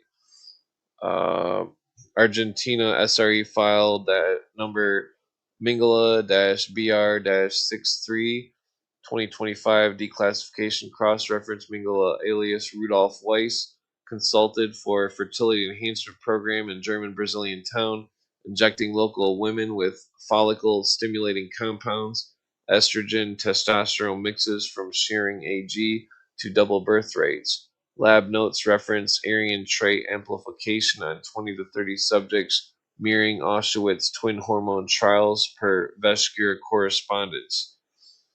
The lead was Candido Godai, Godoi, Clinic Records, Brazilian Health Ministry, blah blah, 91 twin bursts during Mingela's visits with 40% blonde, blue-eyed anomalies, eyewitness, blah blah, described him as Uncle Pepe, Mingela's nickname, selecting pure stock families for injections.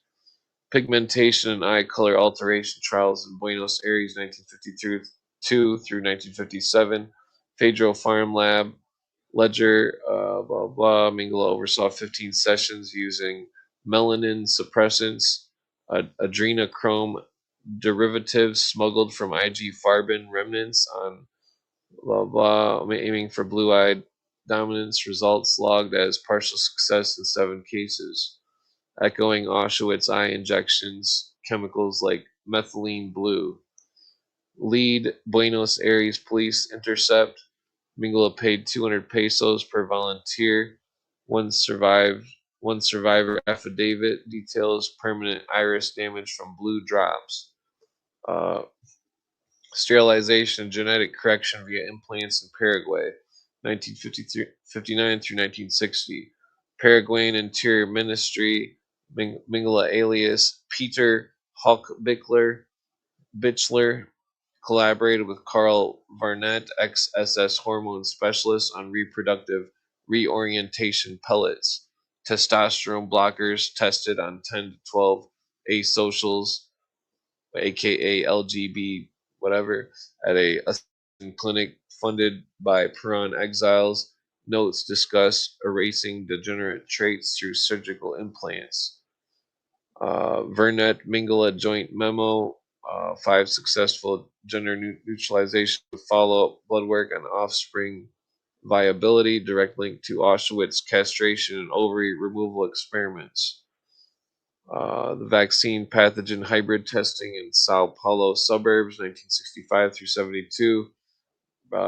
Brazilian police file SP-MED-65. Mingala alias Jose Mingala supplied Phaedro source typhus polio serums for immunity enhancement on Hungarian immigrant families. 20 subjects injecting live strains, then cures to study racial resistance, ties to Auschwitz typhus challenges, Ding Schuller collaboration. Uh, Sao Paulo Clinic Death Certificates Cluster from 1966 through 1968. 3 unexplained fevers, autopsies note experimental scarring on arms. Bossert family letters seized 1985, and Weisenthal reference Mingala's lab work on immunity for the new generation, quote unquote.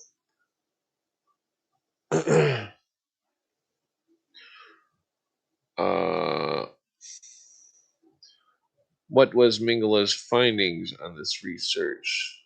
Was he involved in any clone research?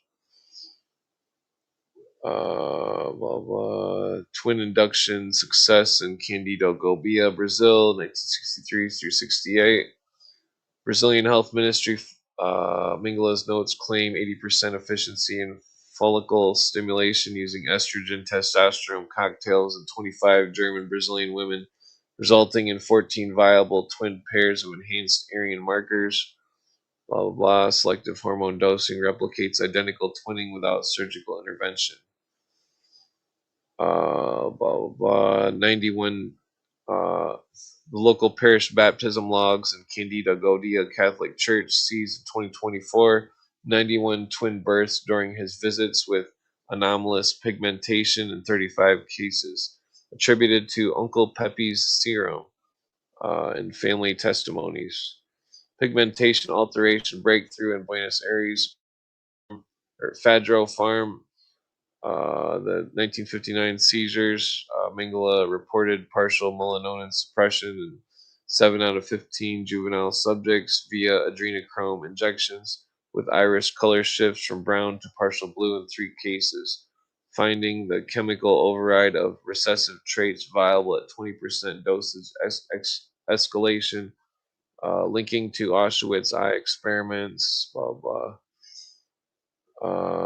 Subject number 12 was the survivor affidavit under Weisenthal number EXP-MEN-57, permanent vision loss but eye lightening after 6 months. Blah blah blah. Notes Mingala called it, quote, proof of racial malleability. So sterilization implant efficacy in Paraguay, 1959 through 1960. Vernet Mingala trials yielded 100% ovarian suppression in 5 female subjects using testosterone pellets with no viable offspring after 12 months. Mingala's addendum, degenerate traits erased without excision. Ideal for population control. Ties to Auschwitz ovary removals. The clinic blood work logs, hormone levels nullified in all cases, with 1 subject reporting reversed secondary sex characteristics. Vaccine resistance mapping in Sao Paulo, 1965 through 72. Mingala documented 60% survival rate in typhus challenge among 20 Hungarian expats injected with hybrid serums, concluding Aryan genetics conferred 2 times resistance to rickettsia strains versus mixed race controls. Mirrors Auschwitz pathogen test. So my point is here. I mean, I'm not done, but my point is here: the Nazis continued their fucking scientific research in South America. Uh, so the Bossart family letters. Uh, Seized in 1985, Dr. Jose's shots made the children stronger against fevers, but two didn't wake up, logged as acceptable losses for immunity curve. Involvement in clone research, Hitler cloning protocol, the Paraguayan lab, 1959 through 1963, Argentina SRE number blah blah, Mingala alias Hochbichler, Hochbicchler, collaborated with ex Ananarbi geneticist Heinz S. on nuclear transfer from preserved Reich samples. Blah, blah, claimed 3 viable embryos from bovine surrogate. The Vernet's memo, Mingala proposed twin seeding with cloned cells for fear replication. Blah blah blah. And there's file numbers. There's AGN number VAER-CL-60. Vernet's memo. Brazilian file.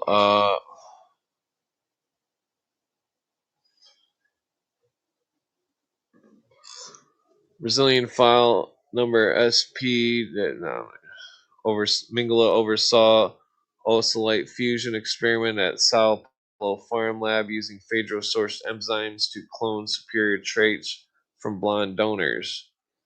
Blah blah. From the expat diary, Bossert family, Weisenthal, 2025. Mingala sought egg donors like Eva Braun for new Reich seeds. Blah blah.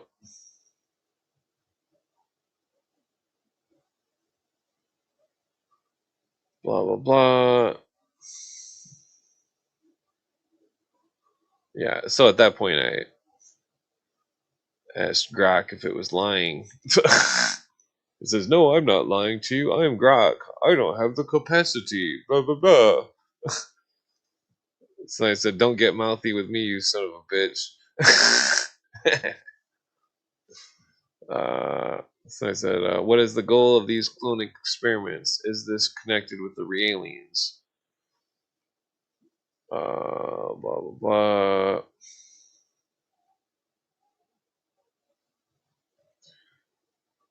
Let's see. I'm gonna skip that. Direct alien link. French DGSE file on Claude Vorelhan or Rail, declassified fragment in 2001. In 1974 through 75, Rail's first lieutenant, Bridget Balsileir, future Clonaid director, spent 3 months in Argentina, quote, studying genetic archives from German doctors, end quote. Realian Internal Bulletin 1976 mentions, quote, a Brazilian farmer who kept the notebooks of Dr. Gregor, which was Mingala's last alias. Riel himself in the 1999 closed-door seminar leaked tape, quote, the real cloning work began in South America in the 1960s. We are only finishing what the Germans started, end quote. Mingala's last known letter, 1976, to an Austrian ex-SS doctor, quote, the Elohim plan and our plan are the same. A superior race returned at the appointed hour.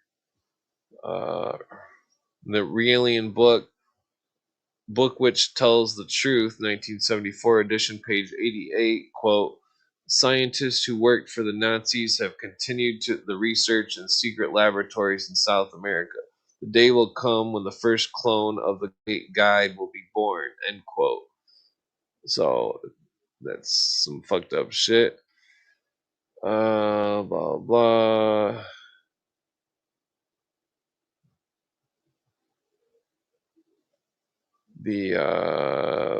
So the Los 94 ledger exists. Paraguayan file number PARA-94-54. Bullshit, no, blah, blah, blah.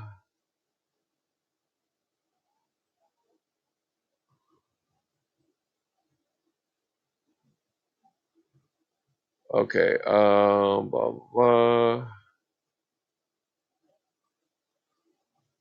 Okay, so I had to make sure that Grok wasn't bullshitting me. Let's skip through this. Bullshit notebook, 1968. Let's see. Bolselier, Argentina. Okay, so is there any information connection connect any other information connection? I think I meant to is right connecting the order of the Solar Temple to Nazis or sons or grandsons of Nazis. So blah blah blah. Beyond the Orgus SS link, focus on funding recruitment. Blah blah.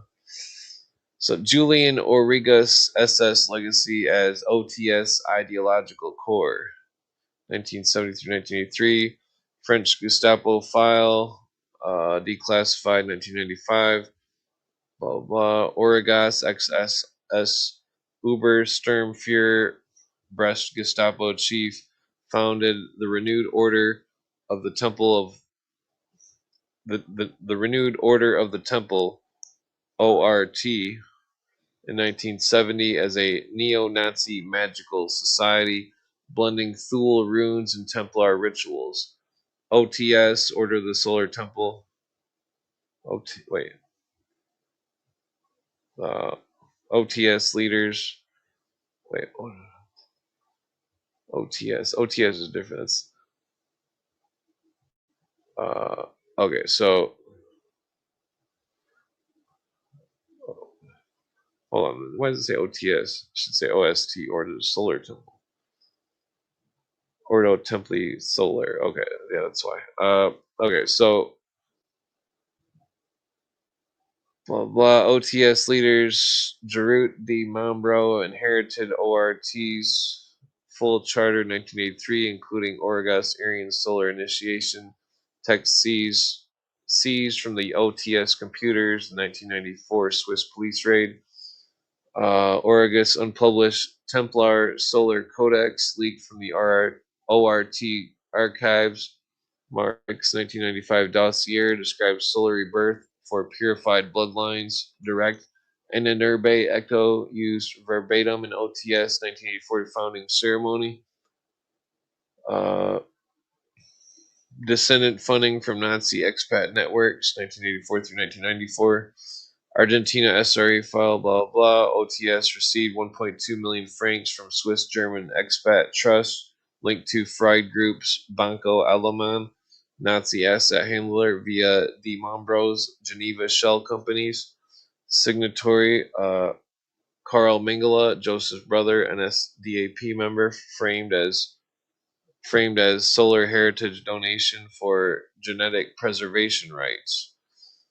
Lead was the Swiss Federal Police intercept wire from Bariloche, Nazi colony to OTS Quebec chapter, noting, quote, Sons of the Reich support the transition, end quote. Ties to Pride P family, SS Captain Eric's descendants, confirmed Bariloche residents. Ananurbe Solar Grail rituals inherited via P2 Lodge 1980s, Italian P2 commission files, OTS co-founder Di Mambro met Umberto Ortolani, P2 Grandmaster Knights of Malta in 1982, exchanged Solar Grail manuscripts from Ananurbe vaults, smuggled via the Vatican rat lines, Ortolani's grandson, the P2 heir, attended OTS 1984 initiation as Aryan Observer. The link was the leaked P2 OTS memo from Mar Hicks 1995 archive, MARHIC. The temple revives Thule, quote, the temple revives Thule's black sun through Templar vessels, grandsons of order ensure continuity, end quote. Nazi descendants recruitment in Quebec chapter 1986 through 94. 12 OTS Quebec initiates were sons or grandsons of German expats from Montreal's German club Bund der Auslandsdeutschen Nazi Front. One grandson of SS Major Otto Skorzeny, Mussolini rescuer, recruited for Solar Night role.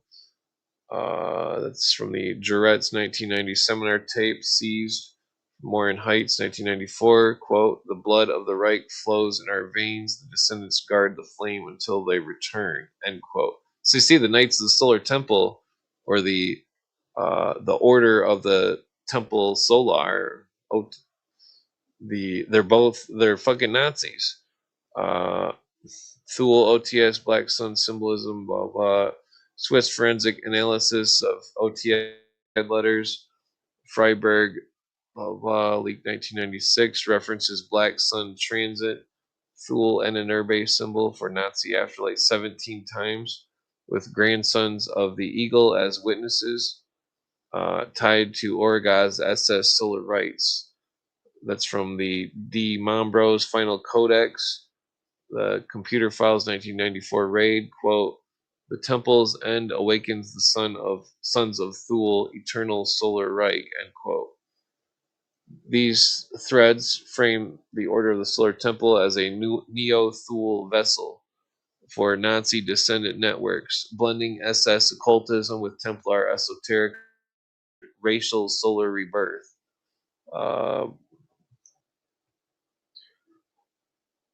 Okay, so I asked, so through the Order of the Solar Temple, the Nazis are connected to the Sirius Star Cult? Question mark. And then it replies back, the Sirius transmission document, OTS internal 1987, seized from DeMombro computer file, transmission Sirius 1987 doc, Swiss police forensic dump 1994 Cheery raid, never published but leaked to French researcher Renaud Maric. Renaud Marihic, 2 words. So it says, quote, the master of the temple are the same Elohim who guided the Hyperborean race from Sirius B 18,000 years ago. The grandsons of the Reich carry the pure bloodlines. 1994, the Sirius gate opens again. The 33 knights must transit to prepare the landing, end quote. So that's some fucking wacko shit right there. Julian Origa's Sirius SS Doctrine, 1978, handed private ORT Orders archive, recorded Origa's death, 1983, Origa's handwritten manuscript, Le Retour des Seigneurs de Sirius, claims the SS and the Nurbe expeditions to Tibet, 1938 through 39, discovered proof that the Aryan race was seeded from Sirius B. The Solar Temple must now activate the 33 bloodlines, quote unquote, for its return. Blah, blah, blah. So that's some wacko shit right there. The Bruno Klausener connection, the grandson of the SS General, the Order of the Solar Temple membership list, Quebec chapter, 1980 through 94, blah, blah. Bruno Klausener, grandson of SS Brigade Führer Erich Klausener, was one of the 33 Sirius Knights chosen for transit. His suicide note, recovered in 1994, reads, quote, I return to the black sun of Sirius with the blood of my grandfather, end quote. So you see, these people are fucking wacko. The Sirius ritual robes with SS runes. Physical evidence from the 1994 Cheery and Salvan crime scene.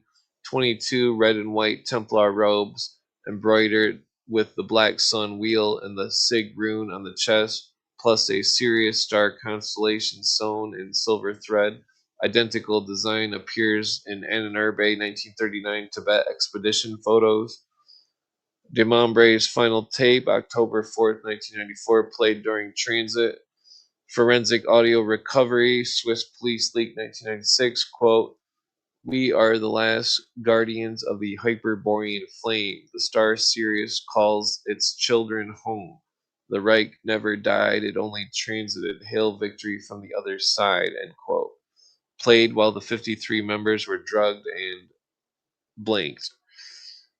These 5 fragments are the entire chain of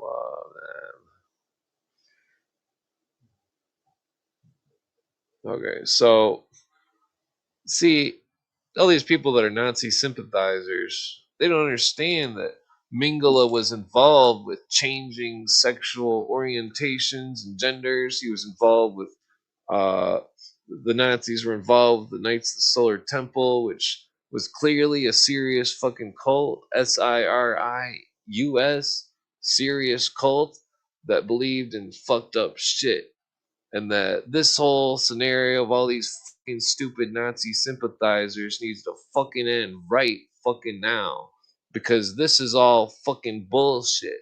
I've fucking studied this shit for 20 years and I got people fucking sitting there sympathizing with fucking Nazis. What the fuck is wrong with you people?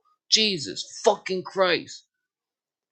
You know, I wouldn't be surprised if the whole fucking rainbow movement was fucking created by the Nazis. No exaggeration. None whatsoever. Not to mention the fucking insane amount of serious cults that fucking seem to just tread all over the world and shit on everybody. Uh, these cults are fucking maniacs. They're all fucking wacko, out of their fucking mind. And all these fucking idiots like fucking David Icke, fucking stupid fucking idiots, they want to fucking be a fucking idiot. Fuck them. Uh, you know, we don't adhere to fucking stupidity here at YouTube.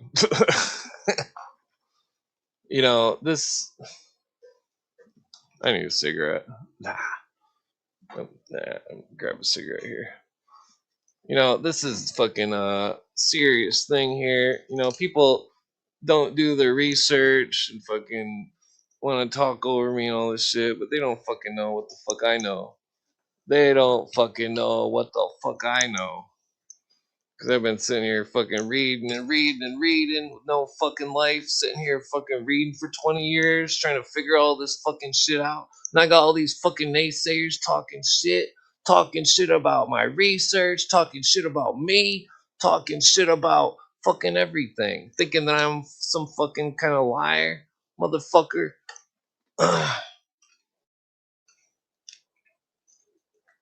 These motherfuckers. Chinga to madre. It's ridiculous. We no longer live in a society where 2 grown men can fight bare knuckle without a bunch of people fucking bitching. We no longer live in that type of society. Because if we did, there would be a hell of a lot less fucking bullshit. Because this type of bullshit that's going on would not fucking be tolerated. All this fucking bullshit, all these people fucking bitching and fucking sitting on half their fucking brain. All these people who are fucking stupid anarchists. Oh, we want the law of the jungle. We want fucking anarchy. Bullshit. Fucking, you don't want shit. Because when the real men stand up, that fucking, there's no fucking, this stupid, I don't know. I'm just talking shit here. Fucking, it's just fucked up, like all these little commies and anarchists and shit that I know in real life that are fucking little pieces of shit beat me in a fucking handshake, and they think that they're gonna trample over everybody's fucking skulls in their fucking commie revolution. Because I guarantee you that most of those fucking anarchists are fucking commies. Not to mention, there's a bunch of fucking stupid Nazi sympathizers over here. They don't understand the whole picture. They've been fed the propaganda just like everybody else. We have no enemies. We have no enemies. Just a bunch of people that haven't been filled in on the fucking info or refuse to acknowledge the info or have never seen it, you know. So we have no enemies. We just got a lot of talking to do. And we got to talk all this out with all these motherfuckers. A lot of talking to do. The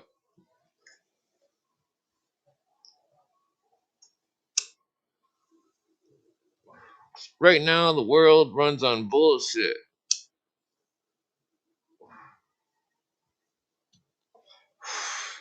Half of the shit you see is not real. News reports, all sorts of, not just regular news, all these fucking little memes and shit you see on Facebook. It's not real. You can sit there and fact check them over and over, and it's fucking, they're all fucking made up bullshit. And it's like the never ending amount of fucking bullshit that funnels into everybody's minds. It's all fucking bullshit. These people are running games on our fucking mind. They're running game on us. In the hood, running game on someone is not a good thing. If you're getting game ran on you, then you ain't shit. Then you're getting fucking hustled. Uh,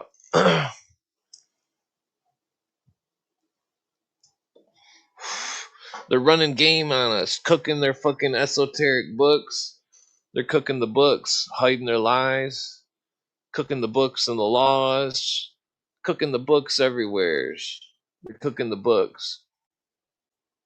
I found it in the Masonic doctrine. I found it in the laws. I found it with all sorts of shit. Liars. People that are knowingly or unknowingly aiding and abetting lies. I mean, that's fact. That's fact number one. That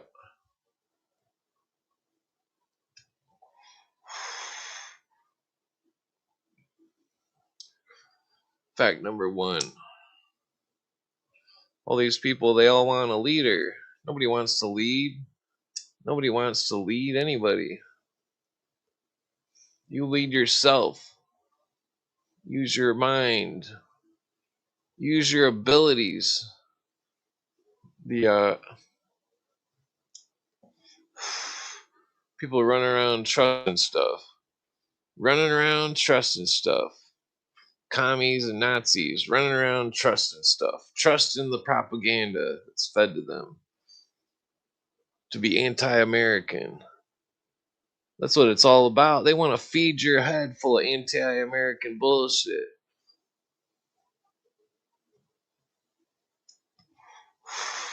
I don't even have any race. I'm many different ethnicities. I'm an American. That's all I am. I'm nothing. I'm just an American. I'm just a regular person. There's nothing special about me. There's nothing. I'm not some kind of, well, I'm pretty smart in school and stuff, but I believe everybody's equal. It's all a matter of using your brain, exercising it, thinking. Thinking.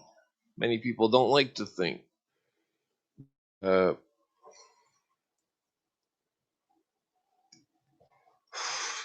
the serious Nazi thing is real, and it's really fucked up. And that fucking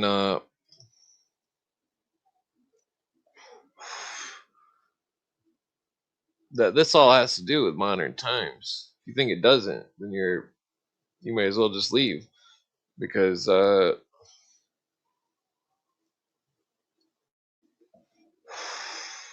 all these groups of people with their minds full of bullshit, just fucking wandering about, just spewing bullshit, spewing lies, fabricating things, hating on other races. All this is fucking bullshit. The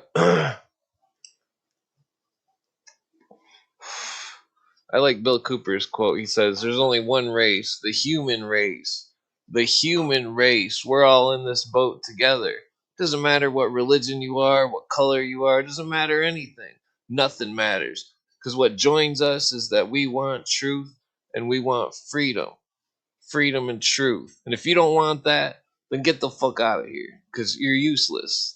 There's nothing here for you. If you don't want freedom and truth, get the fuck on. Get the fuck on, little.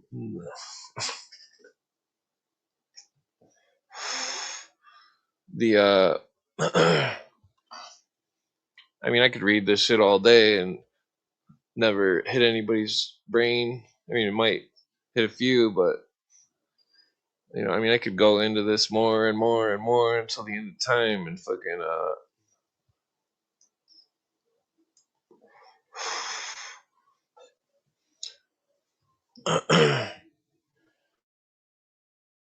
the founding fathers were very brave. So brave. Where the fuck's my camera at? They were so brave, they signed a piece of paper that would instantly get a letter of death, a letter of marquee from the King of England for a death note on their head. They signed it willingly. They stood up for what they believed in. They talked about it. They fucking all these commies and Nazis, they don't do stuff openly. They're all cowards. Uh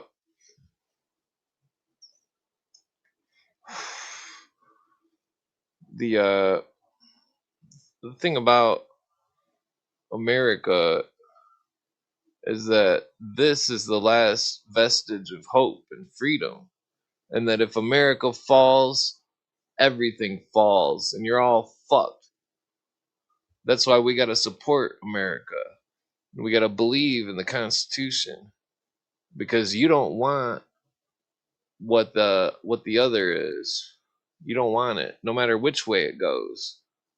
And that things may seem crazy right now, but that's because a bunch of crazy anti-American motherfuckers are just spewing as much lies and propaganda as they can to undermine everything that America does. Period. Uh,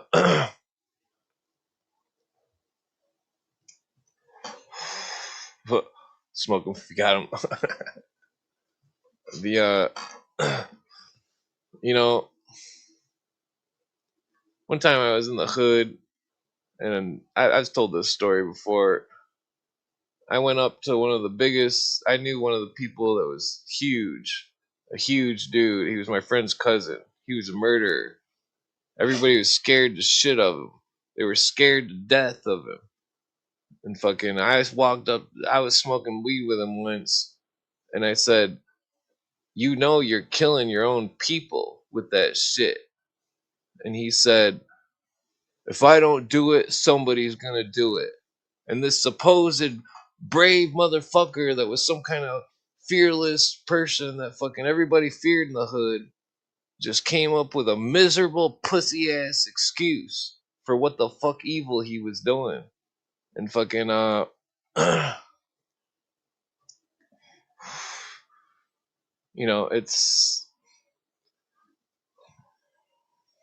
it's fucked up. The like, when I lived in the hood, a lot of my black friends were in the game, and a lot of them are dead, and a lot of them are in prison, and some of them are locked up for life.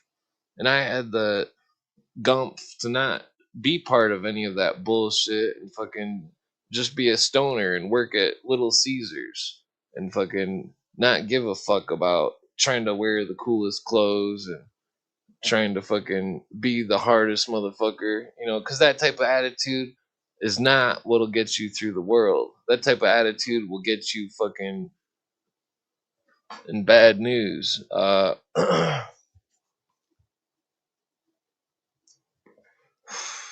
My point, though, is that I've stood up to many people with my words, and then I watched them crumble.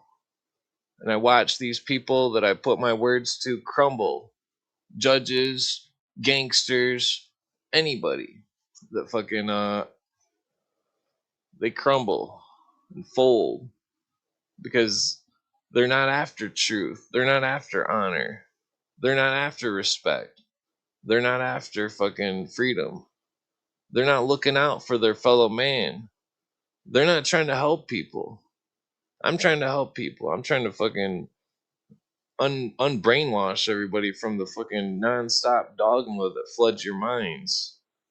The some people say, "Oh, I don't like the way you talk because you talk like a '90s stoner."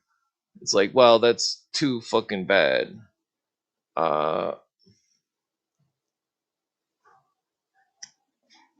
Sometimes when you live outside of society, you can see society more.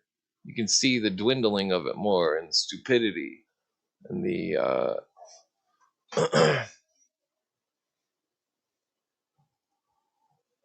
there's many tribes throughout the world that the shaman is also often lives in exile and never tastes the fruit of life. This is so his mind can remain pure, so he can see things clearly with an open mind. Uh,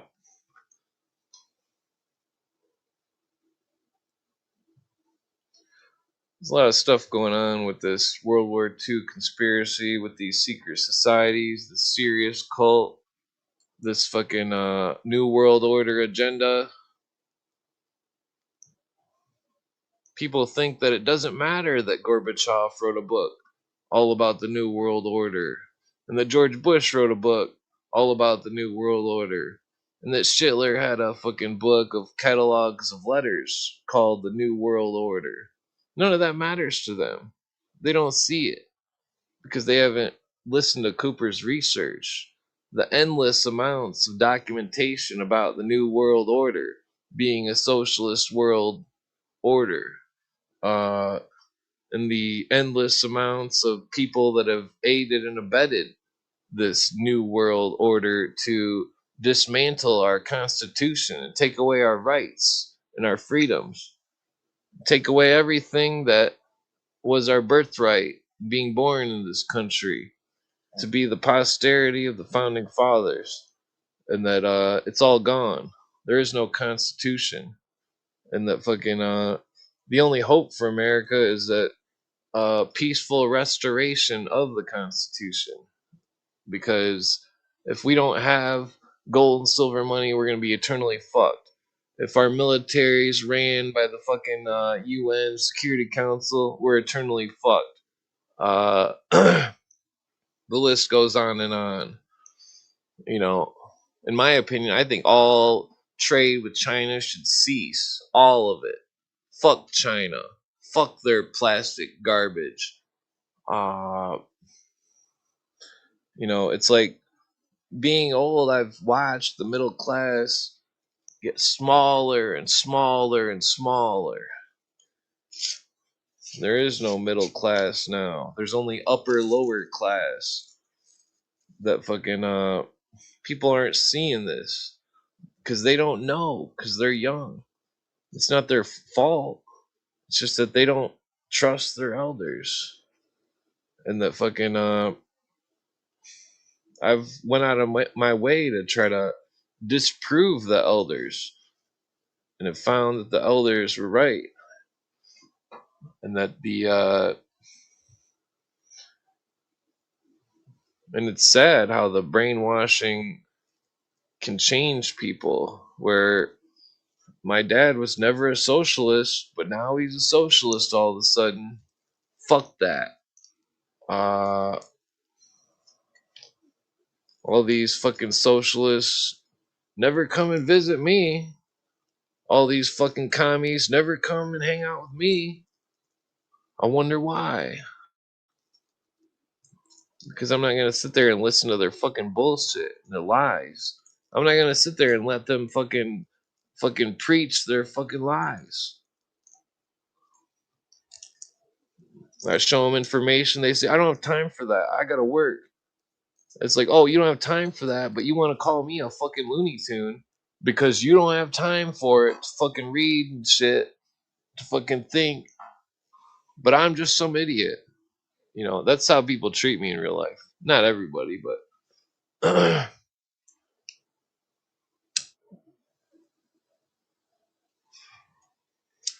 Why does my camera always freeze? You know, it just pisses me off how my dad and my uncles all turned into fucking commies. That my grandfather would beat the shit out of them if he knew that they were fucking commies.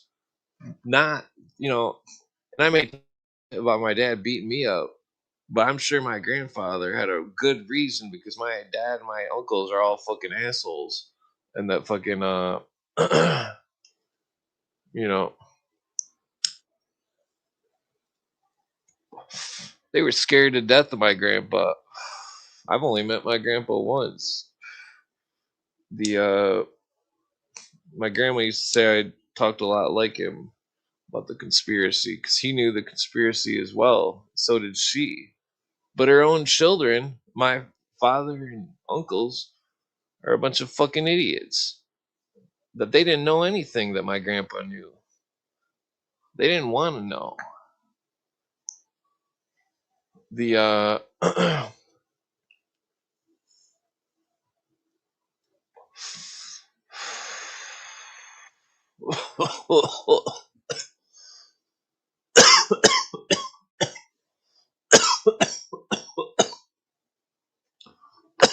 Whoa.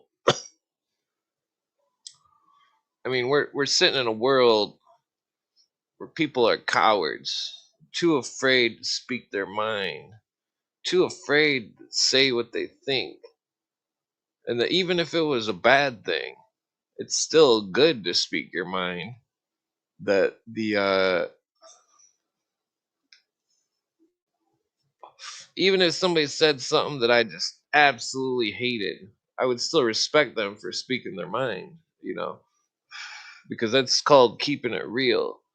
And that if we don't all keep it real, then it's just gonna be a bunch of fucking bullshit. It's all gonna be a bunch of fucking it's all just gonna keep going into this bullshit. People living lies and shit. The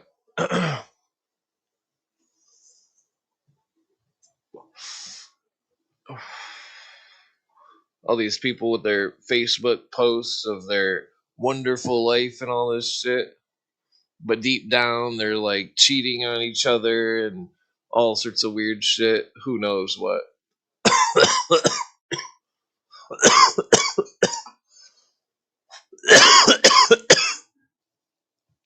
Whoa. Excuse me.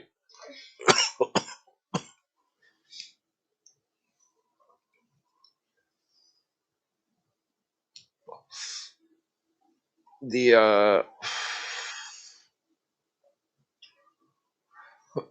gonna skip some of this Order of the Solar Temple stuff. I pretty much went over all of it. I mean, there's a lot more, but talking about Antichrist conspiracy in the Solar Temple, etc. Yeah, I'm gonna skip that.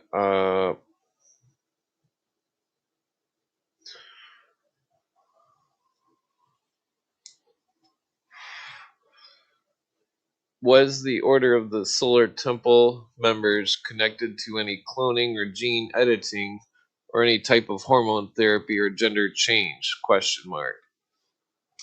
The Children of Sirius Hormone Protocol 1987 through 1994 seized Order of the Solar Temple medical file Enfants de Sirius Protocol Hormonal Swiss Police Cheery 1994 raid 27 pages detailing monthly injections of HCG plus synthetic testosterone estrogen mixes given to teenagers in Quebec and the Swiss chapters, quote, to accelerate the awakening of the serious genotype, end quote.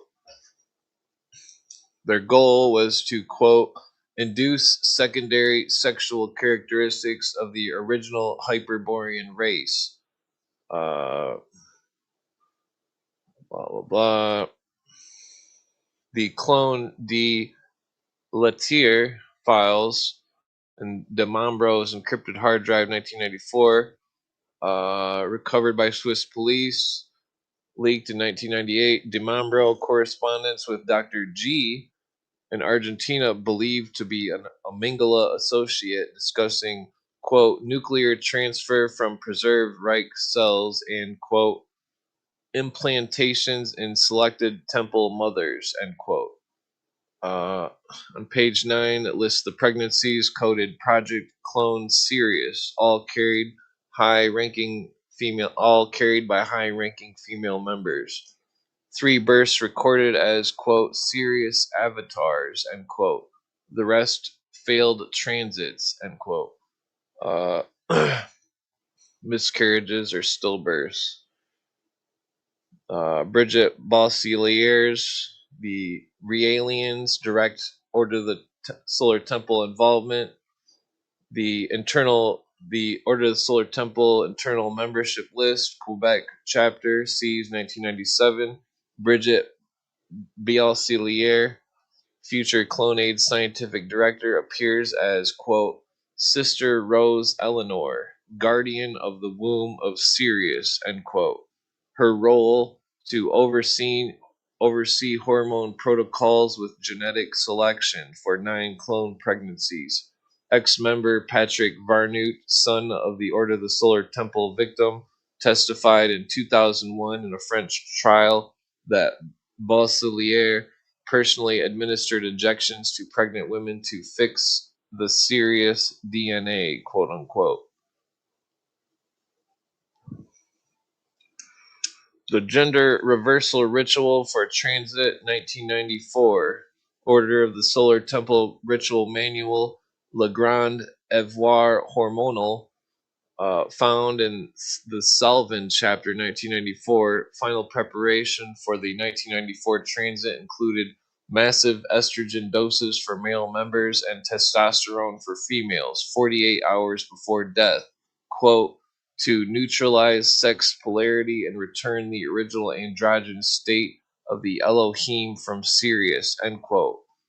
Autopsy blood work from the Swiss Valais Forensics, leaked in 1996, confirmed sky-high synthetic hormone levels of 31 to 48. In 31 of the 48 Swiss victims. Levels impossible from natural sources.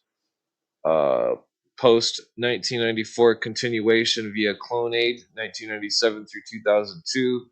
Realian internal memo leaked in 2003, quote, the Temple's Sirius cloning program did not end in 1994. The surviving Guardians transferred the embryos and protocols to Clonaid. The first public announcement in 2002 is only the visible part, end quote. So you see there's some wild shit going on, some very wild shit. The Order of the Solar Temple running live cloning and hormone gender reversal programs on its own members, inherited from Nazi eugenics, with Bridget Bosselier as the direct bridge between the modern Realian cloned operation, the OTS, Order of the Temple of the Solar, Ordo Temple Soli, Solar, or Order of the Solar Temple.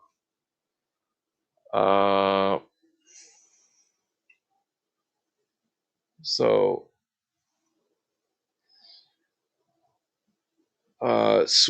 Order of the Solar Temple autopsies and executions versus suicide, Swiss forensic summaries, 1994 Cherry Sylvan event. Note that 19 contact gunshot wounds to the occipital bone, the back of the head, with hands bound, inconsistent with suicide in many cases. Official reports describe a mix of suicides and murder, with 25 shot in the head at the Order of the Solar Temple. Quebec, 1997, Morin Heights autopsies confirmed 14 to 16 shots to the back of the skull with a wiped 22 per RCMP ballistics. And I got links too, but I mean, here's the link to that one. I've been forgetting the links here.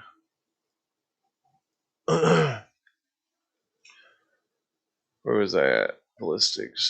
French, 1994.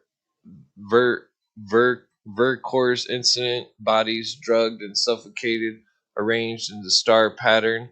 Accused killers Jean-Pierre Lardenchet and Andre Friedley shot 14 members before suicide. Then here's the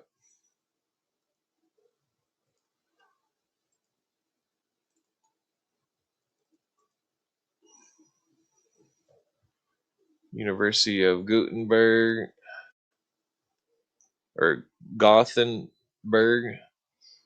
They're in the comments. Let's see. So Mingala's ledger, Paraguay activities, declassified CIA files RG-263 detail Mingala's Paraguay residence 1959 through 60s under aliases like Peter Hochbichler and with unconfirmed sightings and asset networks. Blah blah. Argentina SRE declassification 2025 confirms Mingala's 1949 entry as Helmut Gregor and movements to Paraguay, Brazil. Paraguayan interior files note clinic collaborations, e.g., with Carl Vernet on hormones.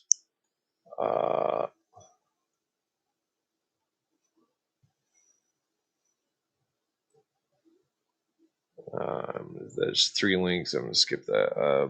Bridget Bosselier's 1975 Argentina trip with Realian genetic research. Bosselier, Realian bishop, clone director, joined Realism in 1992. No direct 1975 Argent. Blah blah blah. But PhD work 1980s involved genetic research. Cloning 1997 focused on human cloning for Elohim immortality. Riel's 1975 Elohim Encounter narrates ties to cloning. Bosselier oversaw 2002 Eve claim. Blah blah blah. The Order of the Solar Temple. Well, skipping around here. This has to do with it because of the Realian doctrine. The OTS, the Order of the Solar Temple director, documented or Julian Origa's Sirius SS doctrine, emphasized the quote transit to Sirius end quote via fire ritual influenced by theosophy. Alice Bailey's Ascended Masters on Sirius, 1987. Blah blah.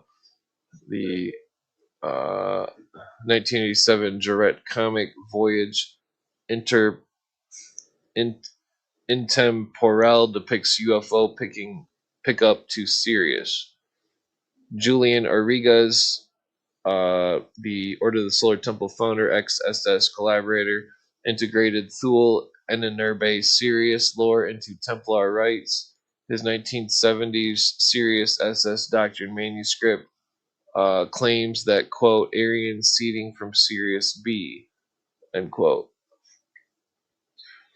The Order of the Solar Temple Sirius transmission 1987 internal text describes, quote, Elohim from Sirius guiding Hyperborean race, end quote, with Black Sun Sirius maps seized in 1994. See the Wikipedia. These sources form a backbone of the discussed claims, blah, blah, blah, blah. Let's see. So the connections between the OTO, or the Order of the Solar Temple. Why does it say OTS for Order of the Solar Temple? It should be OST. And the Realian movement, blah, blah, blah.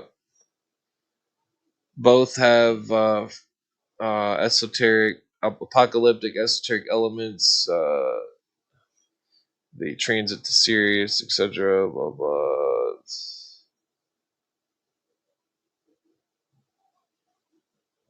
Let's see. So the deaths is how they were linked, which is, I've already went over that. But so the Media and Anti-Cult Panic, 1994 through 97. The Order of the Solar Temple, 74 deaths, murder-suicides in Switzerland, Canada, and France, led French media to lump Realians with suicide cults like OTS, Shinrikyo, and Scientology. Realians, blah, blah. Okay, let me skip here. Shared cultural context, both drew from 70s and 80s French occultism, Templar myths for OTS, UFO contact for aliens, but blah, blah, blah. Brigitte Bosselier, Clone director since 2000, joined Realism in 1992, post OTS founding 1984, blah, blah, blah.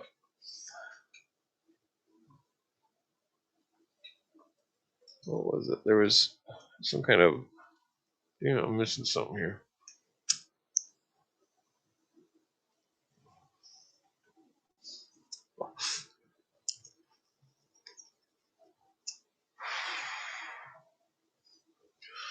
Okay, so whoa, excuse me. Whoa. Did theosophy or Ariosophy practice the symbolism of the black sun? Theosophy, yes, explicitly and centrally. The black sun is behind the visible sun, the source of the highest divine light that only initiates can perceive. It is the symbol of the inner government of the world, the hierarchy of the masters, and coming externalization of the hierarchy after 2025. Primary sources: Alice Bailey, The Rays of Initiations, 1960, page 417, 418. Quote, the black sun is the hidden god, end quote. Bailey, The Externalization of the Hierarchy, 1957, page 107 through 108. The hierarchy works through the black sun. Black sun phase before the open reappearance. Lucis Trust, World Goodwill newsletters from 1970s through 80s repeatedly use the term black sun for Shambhala energy. So you see that theosophy is Thule. Because when the black sun is God, according to them, the black sun is the hidden god, according to Alice Bailey, Rays of Initiation, page 417 through 419. Let's see. So Ariosophy. Well, let's see here. So actually, technically, theosophy has more in common with the Thule Society than Ariosophy, because technically Ariosophy didn't use the black sun, according to some, but that's so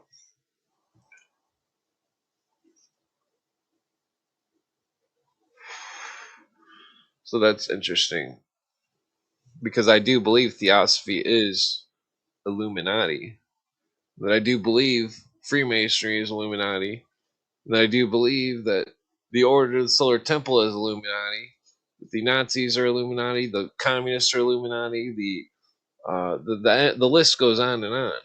And why do I believe this? Because they all have the same doctrines,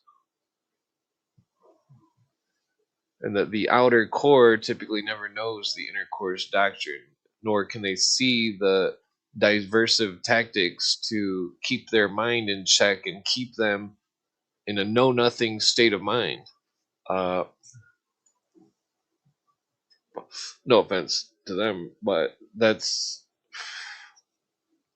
theosophy openly used the term black sun for decades as positive esoteric symbol for the hidden hierarchy. Blah, blah, blah.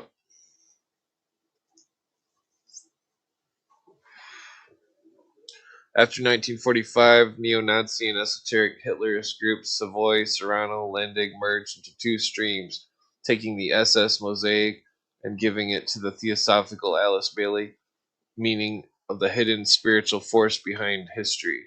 This synthesis is what you see in modern Black Sun occultism. Uh,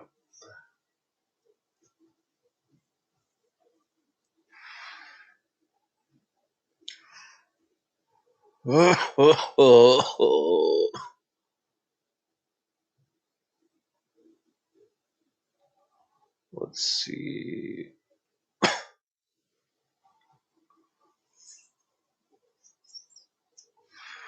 I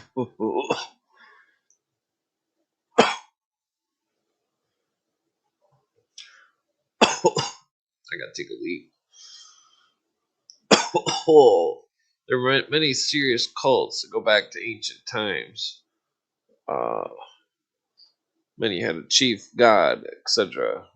Ancient Egypt, the Sothis was Sirius, the herald of the Nile flood linked to Isis.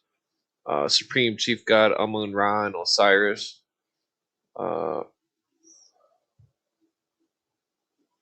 which that's a long story on why. Well, I've been delved into that before. Sumer in Babylon, Arrow Star of Ninurtu or Marduk, Anu or Marduk.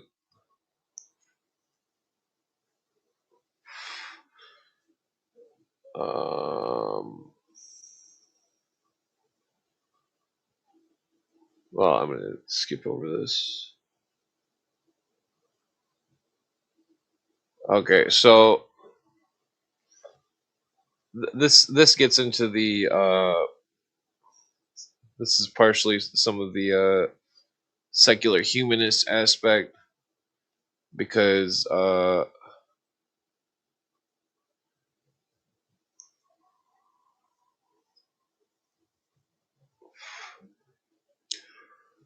of the Wotan Odin symbology.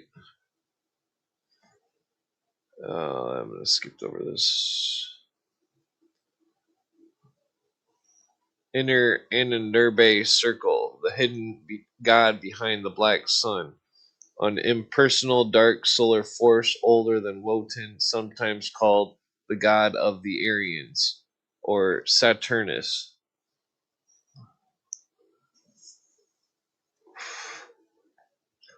Karl Maria Willigut, Gunther Kirchhoff, and a handful of SS ideologies venerated that. Willigut's Secret Writings, 1933-38, and then the Wewelsburg and Obergruppen Führer's Soul Symbolism.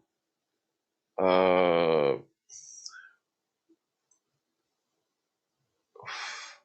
Remember that Miguel Serrano and Wilhelm Landig and Savitri Devi were all Sirius. All claimed that Sirius was the home of the Aryan race. And Serrano's The Golden Cord book, 1978.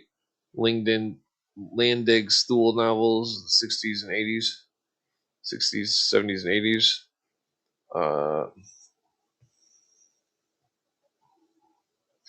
So Woden and the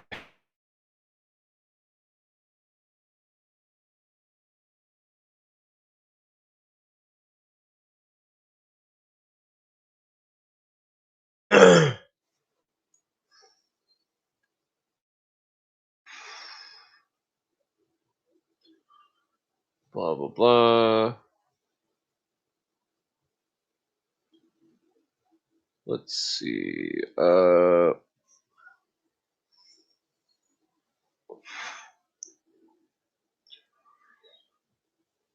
Let's see.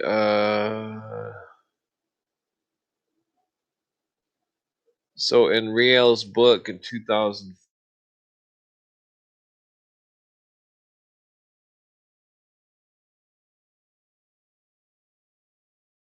America for immortality and cloning, end quote, citing unnamed expat sources.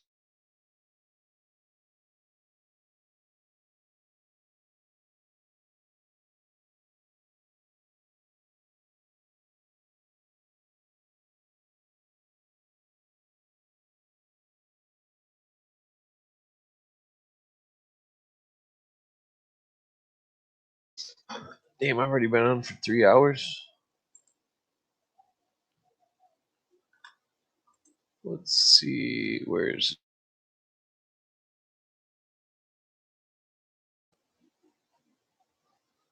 Okay, where's it at? Son of a bitch. No, it's in here somewhere. Where the fuck is it?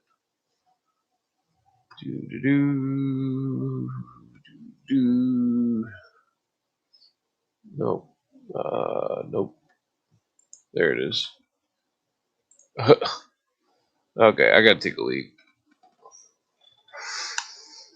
Damn it, this roach is still burning strong. I gotta adjust my thingy too, because the tornado watch is over. Right. Voilon used to be a sports writer, one of the many following the motor racing circuit around Europe. This is the head of But the then, aliens. 8 years ago, something happened. Something that would change his life forever. Bien oui, j'étais dans ce cratère du Puy de la Sola. I was in this volcanic crater in the central plain in J'ai vu France, dans le ciel une lumière and I saw this light in the sky, apparue et a brilliant, blinding light. en forme de cloche. Then there was this machine, silver and shaped like a bell with a convex bottom, Descendu très doucement down very slowly and stopped about 30 meters from me. et sur le coup, At the time, I thought it must be a flying saucer, you know, the kind we read about in the newspapers, and that it would leave the same way it had appeared. je vais And I thought that I would just tell my journalist friends about it, and they wouldn't believe me and just laugh at me. On va rire. Je pensais que ça repartirait exactement. But then a trap door opened at the bottom, and I saw Sous 2 l'engin, feet, une trappe s'est dépliée, and then 2 legs, 2 pieds, puis 2 and then a jambes, small man, about 1 meter 40, came out slowly qui s'est dirigé and walked towards me. vers moi très doucement. That was the most intense C'était le moment moment. le plus intense, si je puis dire. These drawings by Aurelian artist illustrate this strange story. The ship was manned by the Elohim, a race from a distant planet who, as part of an exotic experiment, had created mankind in its own image millions of years ago. The creature went on to say that he was Voilon's true father and gave him a new name, Ra'el, the messenger. Est-ce qu'ils vous donnaient Did they give you a mission to accomplish in the world? Oui, cette mission. Yes, the mission is the one that I'm doing now. That is to bring light to all men who used to believe À tous les hommes qui ont toujours cru. either that they were created by a material God, or else that life was born by chance from a drop of water. La vie était née d'une goutte d'eau et avait donné des poissons. Then the fish came, monkeys, and finally man. But in fact, we are created by people like us. Ils nous ont fait à leur image, en laboratoire, par des manipulations génétiques. We were created in the laboratory by genetic manipulation, just as we're able to do now. My mission in life is to be where we'll be able to welcome them, where there will be diplomatic immunity, where we'll be able to greet them on earth. Et où nous les accueillerons. I'm told that you're the half-brother of Jesus Christ. Is that true? Yes, that's true. But how can that be? Nous avons le même père. Well, we have the same father, Fils d'un extraterrestre. d'une because femme Jesus was the son of an extraterrestrial and a woman from Earth. de 35 And about ans. 35 years ago, they chose a woman on Earth, and with her, they had a child. Ils ont fait un enfant. And I'm that child today. C'est moi, aujourd'hui. There's some among us now on Earth. Sur Terre, non. No, they're observing us. They're permanently observing us, but they're not among us on Earth. Not at the moment. Présentement. Well, why don't they just come down now to prove their existence? Just imagine if they came down to any center on Earth. There would be an indescribable panic. Ce serait une panique indescriptible. But what about just for our camera? For your cameras, it'll happen in the embassy, where all of the press from the world will be invited, including you. For this will be the most important event in the history of mankind. Humanity will finally meet its creators. On voit ces créateurs.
Okay.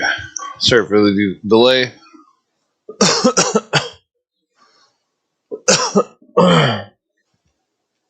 Ugh.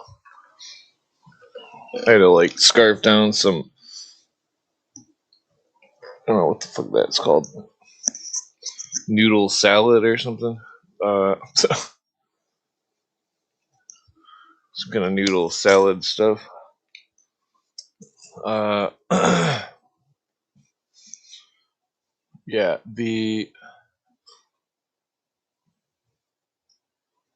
let's see what you guys are talking about here.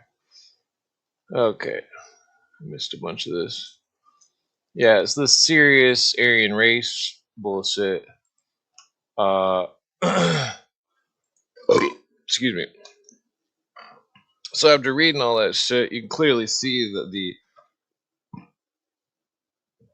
Aryan bullshit is they think that they're from Sirius B.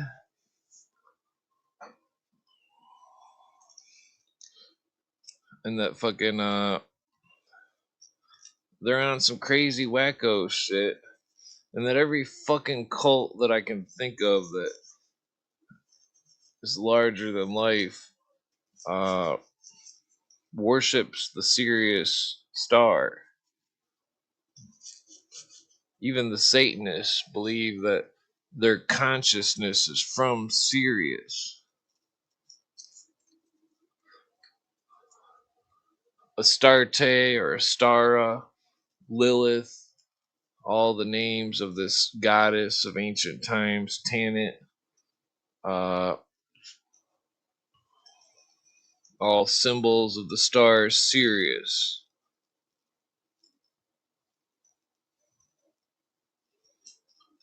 This war goddess, Astarte,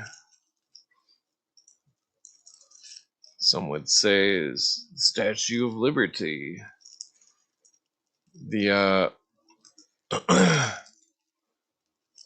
Queen Semiramis, the Queen of Sheba. The Queen of Sheba is Sirius in the story. The Masons. Damn, I got fucking olive stuck in my tooth. Okay, I just need to roll a cigarette here. I got kind of sore throat. I think it was from eating a old sandwich or something. I don't know. Some good old cigarette will kill it.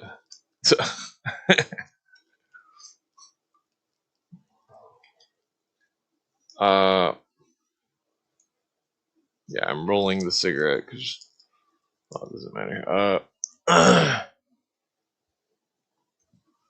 Where'd my lighter go? So what does everybody think about that stuff that I was reading there about the Nazis and the Order of the Solar Temple and the cloning and the hormone bullshit and the fucking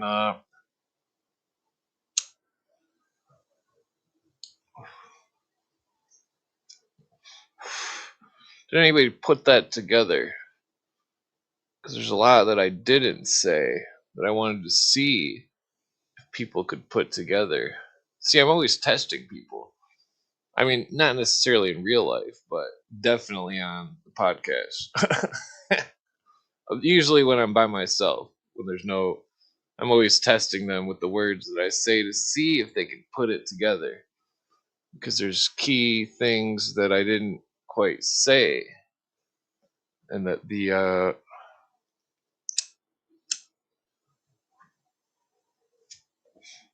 pertaining to modern times. I mean, I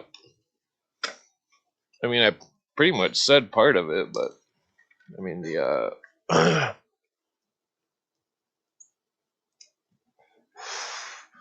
so what do you think this new world order is trying to do?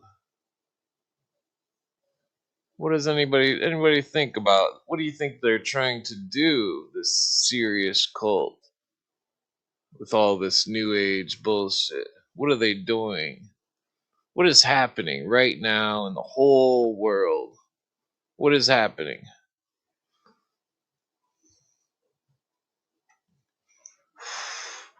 what is happening. I mean, I'm not gonna stick on that the whole night.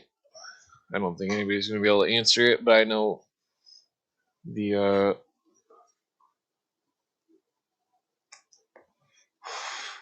I know what they're doing, but nobody else really sees it. I mean, some people, I don't know. I don't know anybody that can really understand what the hell I'm getting at most of the time. No offense to anybody. I'm just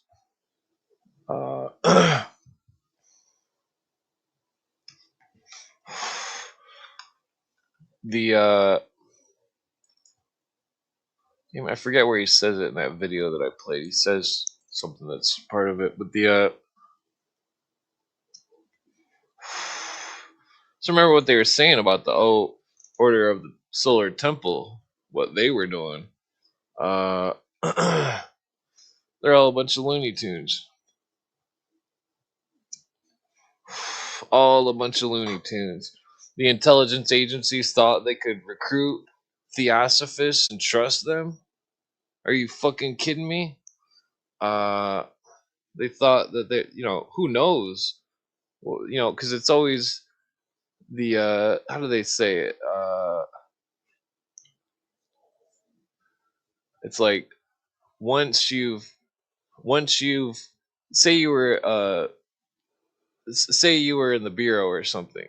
Once you got a snitch, the snitch, say it's a snitch for like a mafia or something, that all of a sudden they have a way to route information to you. You see, I believe that's what was going on with the whole OSS and the theosophy thing. That they thought they were using these people, but those people were using them. See, that's what I believe happened, and that and that's not a huge piece of it at all. That's just those occultists are tricky, and they sit there and they brainwash their initiates and into all this regurgitated doctrine, and they make sure that the outsiders can't question the low adepts by having them regurgitate this doctrine.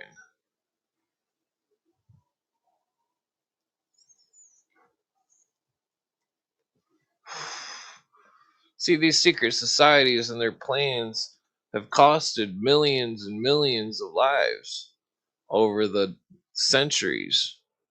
This is no exaggeration. These people have a death toll higher than anything because it seems as though they've had their hands in everything. And that fucking, it's why John Adams wrote that book condemning the Masonic blood oaths. Condemning it. The,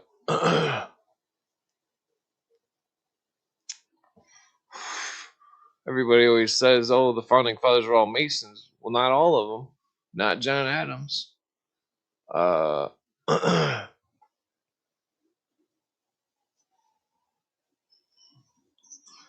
This country is a complicated situation. The founders seem to have been non-Illuminist Masons. That the Illuminists seem to have spread through many ventures, and that you can always tell by their doctrine.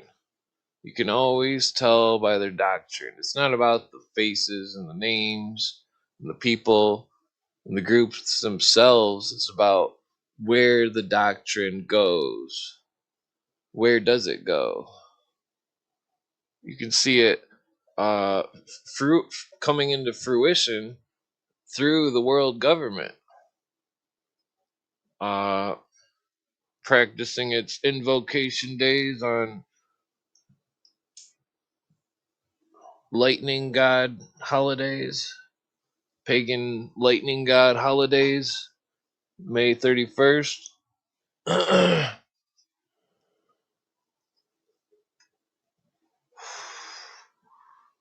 This is all relevant. It's just that I don't know if anybody sees the relevance.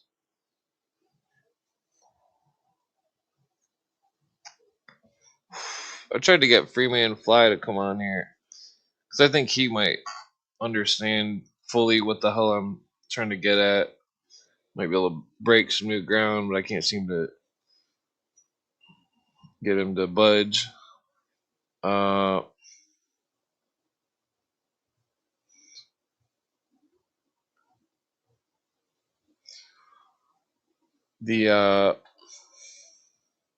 See, it takes a team. A team. That's how America was started. A team of people came together for freedom.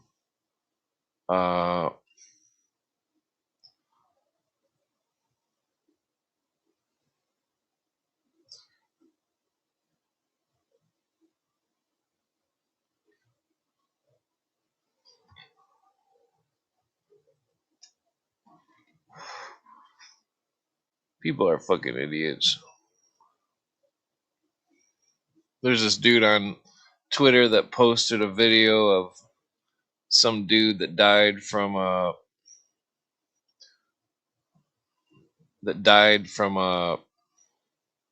computer duster, and that wasn't a close friend's cousin, but it was still a friend's cousin. And all these people are saying that he didn't die and all this shit. And I told them they're all pieces of shit for fucking sharing the video.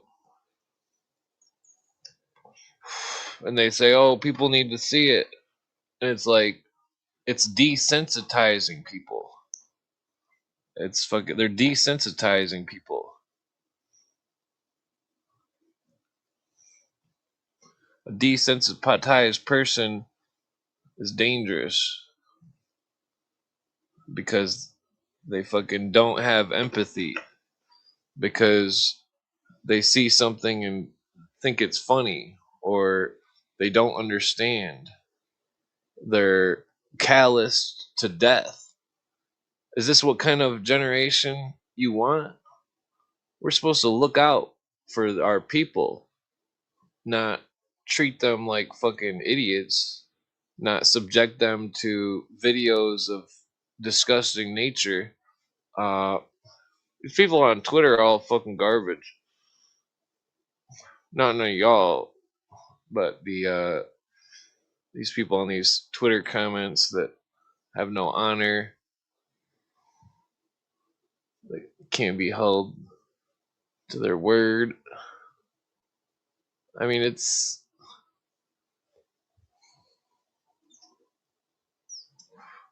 a complicated subject. I mean, like, because people, all the people I know, we all grew up in a way where we didn't have parents.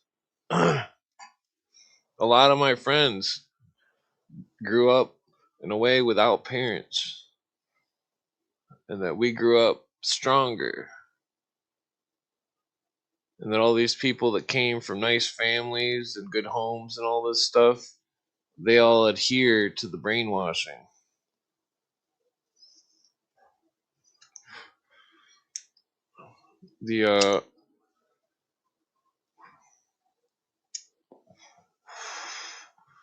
Because it's like they've never experienced being lied to over and over. Well, maybe they have. I don't know. Either way, it's like, it's not a coincidence that fucking all these commies come from good homes, rich parents.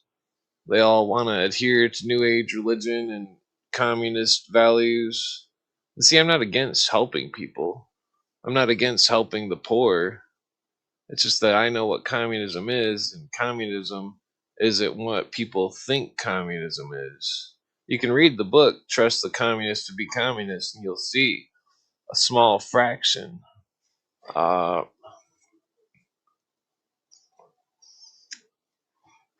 Yeah, the internet is definitely dead.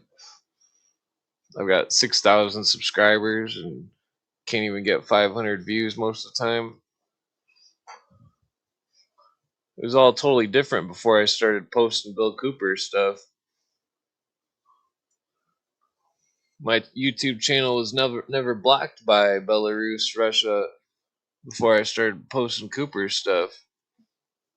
Why does Belarus, Russia not want Belarus, Russia to hear what William Cooper has to say about Russia? You better think about that. Why do they not want people to hear what Cooper has to say? I mean, it's relevant.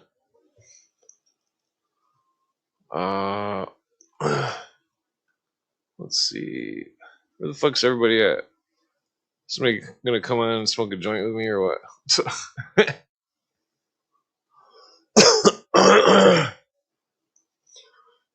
Yeah, so one of the books that's relevant to some of the stuff I was talking about was this Grey Wolf, Escape of Adolf Hitler, 2011 book by Simon Dunstan and Gerard Williams. Talks about the escape route, the U.S. complicity, the DNA test of Hitler's skull revealed to be female, the Fourth Reich angle of Bormann escaping, building a Nazi enclave in Bariloche, with Schittler as his figurehead until a 1962 heart attack.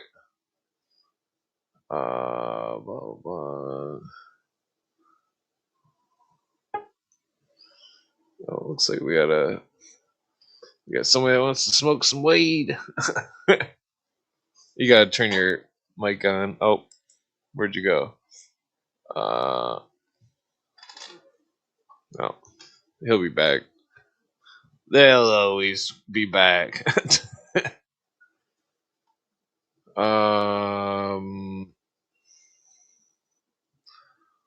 So the now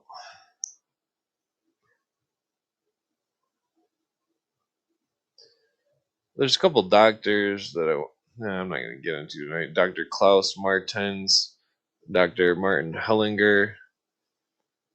I'm not gonna get into that right now. Well, so I guess there's some Jolly and West Lifton, Robert J. Lifton stuff, but that's not necessarily. That was them trying to dismantle the brainwashing, and it's kind of relevant, but nah, I'm gonna skip that. Let's see.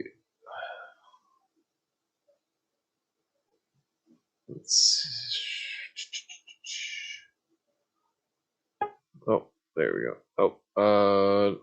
There we go. Hey, what's going on? Can you hear me? Yeah. All right. Okay. How's it going? Oh, not too bad. Oh, hold on. Let me just make sure my echo thing's on. Oh, it was me. My bad. Yeah, dude. I vibe with everything you're saying, man. The Nazi shit it's just another fucking tesseract to capture people. You know, I watched Under the Silver Lake recently. I'm pretty tight with Austin Picard. I fuck with him and Jose and James. Is he an actor or something? Or? No, he's a homie. He's a podcast homie. He's been on with JJ a bunch. Oh, okay. He's a little younger than us, but like. What's his name again? Austin Wade Picard. I think I've seen him before. Yeah, he's really good people, man. He's got a really good heart and very, very detailed researcher. Does a lot of like child trafficking network stuff. He told me to watch Under the Silver Lake. It's this fucking movie. Yeah, I've seen that. Yeah, so like the premise is like that there's just these elites that are just mind fucking the entire populace with creating all this bullshit culture that really is meaningless. And I think that's like the neo-Nazi movement, and it was the original Nazi movement too. Like the Volk idea, you know, like people Yeah. they need these fucking.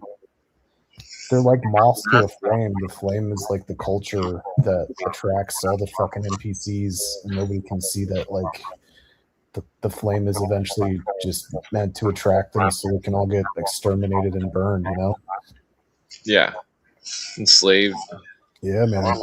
So I don't know, dude. I just think there's like good people out there like you and like JJ and Austin and everybody, and like just focus on the community, man, and you know, let the idiots let the slave shall serve, you know, like let them be fucking idiots. Yeah. Don't cast pearls before swine. You got it, bro. Exactly. And there, you know, I wanted to bring this up like a couple days ago, but obviously, like, there's just so much. You're talking about Fulcanelli. At the end of his Mystery of the Cathedrals book, he talks about the cross of Henday.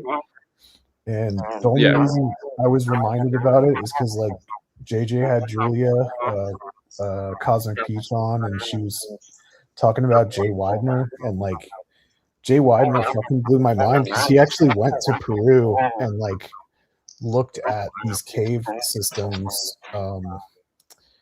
that the cross of Henday kind of like references. Like there's like this cataclysm, and obviously Machu Picchu's in Peru. And that shit in Fulcanelli, like that was the first place that I saw that, but that's the shit that I'm interested in. Like, how are they doing all this genetic shit because they're trying to like find the epigenetic markers for like these cataclysms to like try and prepare, or is it like just social control, or like what the fuck are they doing? I think they're it's all psychology. The let's see. Okay. Damn, this joint's good.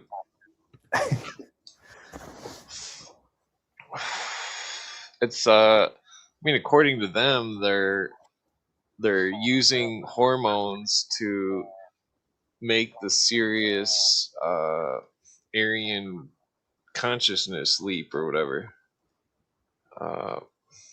It's like they're I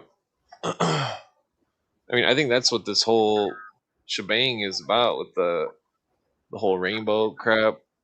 Like because it's like they're making a propaganda campaign to convert people into this new man, and that but I like mean, for real, or for like the blue avian psyop thing, like to control people, or like do you think it's like real? I'd say it's about pacifism and like I mean, I mean, I don't believe in anything that they say. Like, to them, it's the new species of man is coming, and that we're all I mean, it keeps turning off the echo thing. Oh, it's my bad. My laptop's all fucked up. I gotta. It's going on both of ours.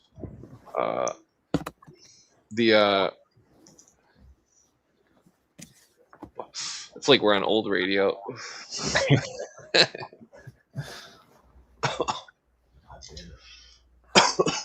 I mean, the socialist engineering, that's what the secret societies seem to have mastered quite some time ago. But do you think they have like some ideological reason for it, or is it just to maintain social control? Like, do you think they really believe like there's some fucking cargo idiot aliens coming back to save us, and they're trying to like engineer humanity to like accept that shit, or fucking muppetry and blue avian shit? I mean, in the lore, it's like Sirius is the devil.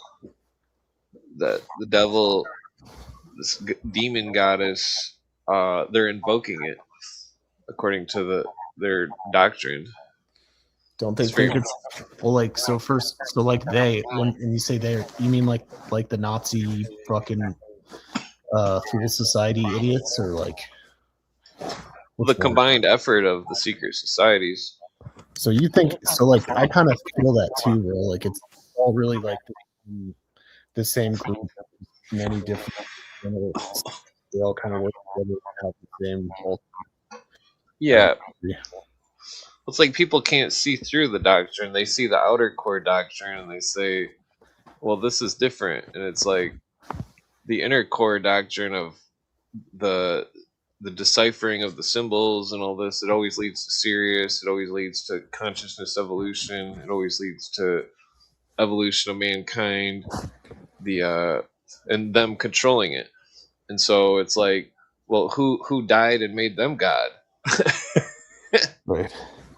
It's like what gives them the right to control our consciousness? Well, that's so like we were talking about Tracy Twyman earlier with Tara, and she I forget why, but we're talking about Baphomet, right? So Tracy Twyman wrote a book for this dude named Nicholas DeVere, and she wrote it for him because she channeled Baphomet on a fucking Ouija board or some shit, and like he wouldn't help her until he wrote the book, or she wrote the book. So I read this book. It's called The Dragon Court Legacy, and it's actually really fucking interesting. Because it talks about like the original vampires, not like how we make fun of Harry, like jokingly, but like vampires were like these beings that had different DNA, and they were like really fucking smart and had empathy, and like were trying to guide humanity. And the way that they like maintained their purity was like through these like ritual acts, and they helped guide humanity. And then eventually humanity got fucking stupid, and they killed all the good vampires or whatever. And like take that for what you mean. Maybe it's just coded imagery to, you know, like conceal from the profane like what the vampires really are, like what this, you know, like RH negative blood type shit, right? It's like, where the fuck did that come from? But nobody can say RH negative because it brings up conspiracy theorist bullshit. So maybe you should like hit these ideas. That Nazi thing I was reading was talking about the rhesus thing. Yep. Momentarily.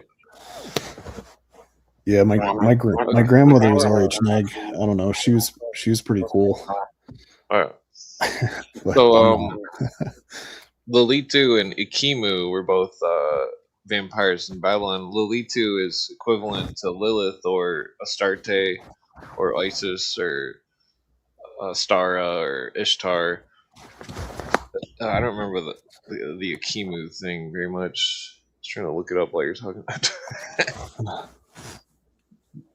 But like, I mean, according to them, it's spirits that were. I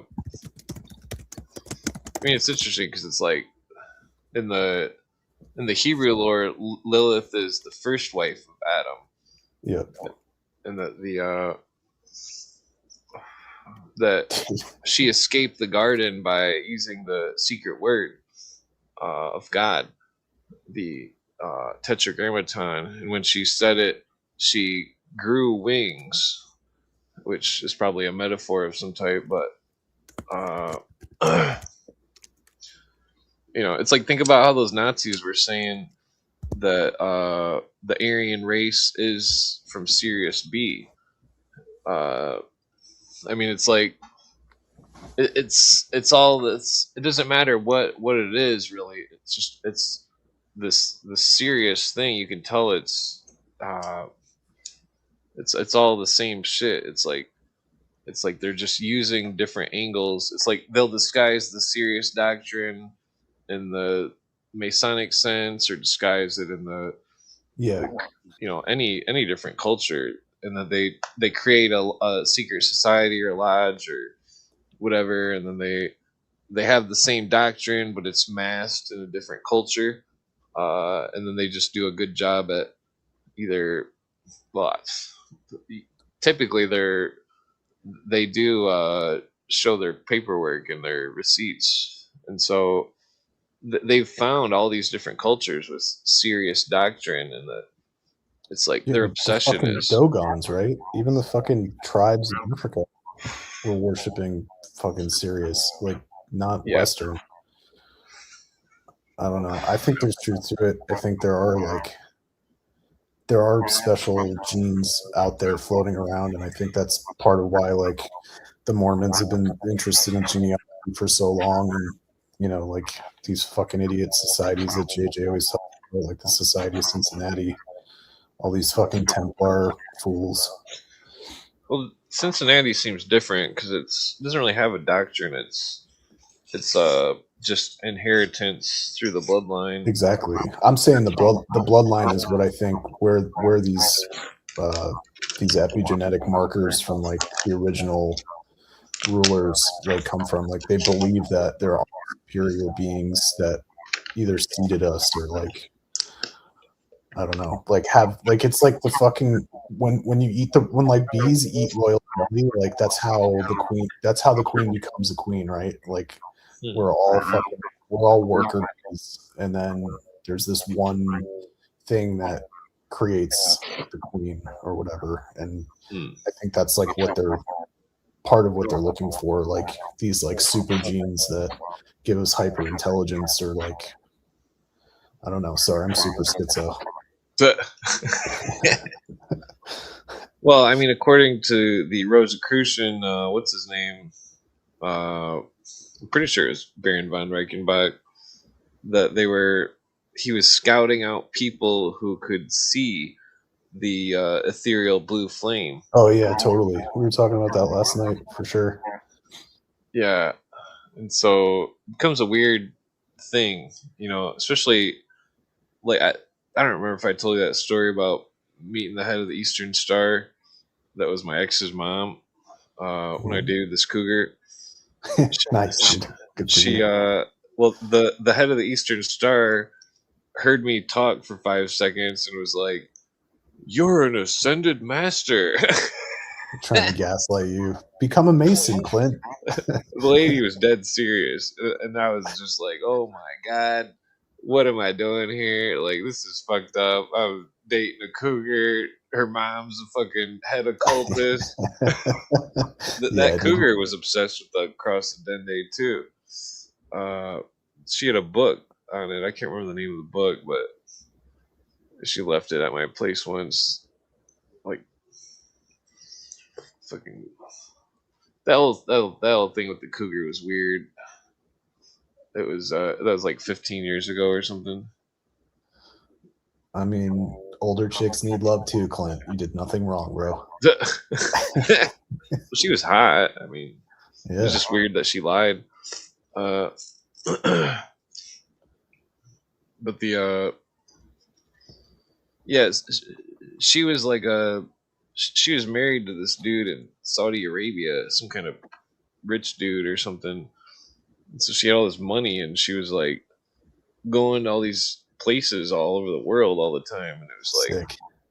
It was weird. It was like, why is she going there? Like, what is wrong with this chick? Like, how does she get all this money? Can I borrow some money? She fucking married her ass. Gone with her, dude. That chick was mental. She was, no offense to her, but she believed in the New Age religion 100%. Oh, that sucks, man. Yeah, like I tried to trip with her once to snap her out of it, and fucking that didn't really snap her out of it. It was weird. I swear I read her mind because I seen a vision of like a cathedral ceiling or something, and like I'd never seen anything like that, and like I swear I was like reading her mind or something. Dude, you and Sparks were talking about that shit last night. Shared hallucinations. Yeah, well, I don't call them hallucinations. Or sorry, like visions or whatever. Yeah. I think because you have native blood, like you guys are more. You can like access it better, or like it hasn't been bred out of you as bad as like fucking more white people genes. It's possible. I've had. I wondered. Yeah, I drank a fuck ton of ayahuasca for a couple years when I got back from Iraq because I was like super fucked up. Oh And Jesus, you were in Iraq? yeah, dude. I didn't know that. Well, I'm glad you're Yeah, alive. yeah, man, me too. But yeah, so the shared hallucination shit. I was trying to say it in the chat, but obviously it like goes really fast.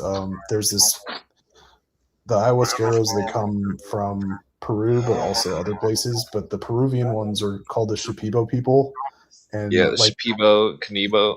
yeah, bro, like you were talking about it too. The fucking like seeing the snakes and the patterns. Like the Shipibos, they'll draw the snakes that they see, and they'll once they finish their journeys, like they'll interpret the images and like give not only like prophecy but like medical advice, or like it's like a channeling thing for them. And it always freaked me out because like I never saw like the snakes and shit. I have friends that have, and like the first time I tripped, I was in Costa Rica and like got like the first dose from a female ayahuasquera, and she like she like had this glowing, she was wearing like all white, and she turned into this like glowing chick.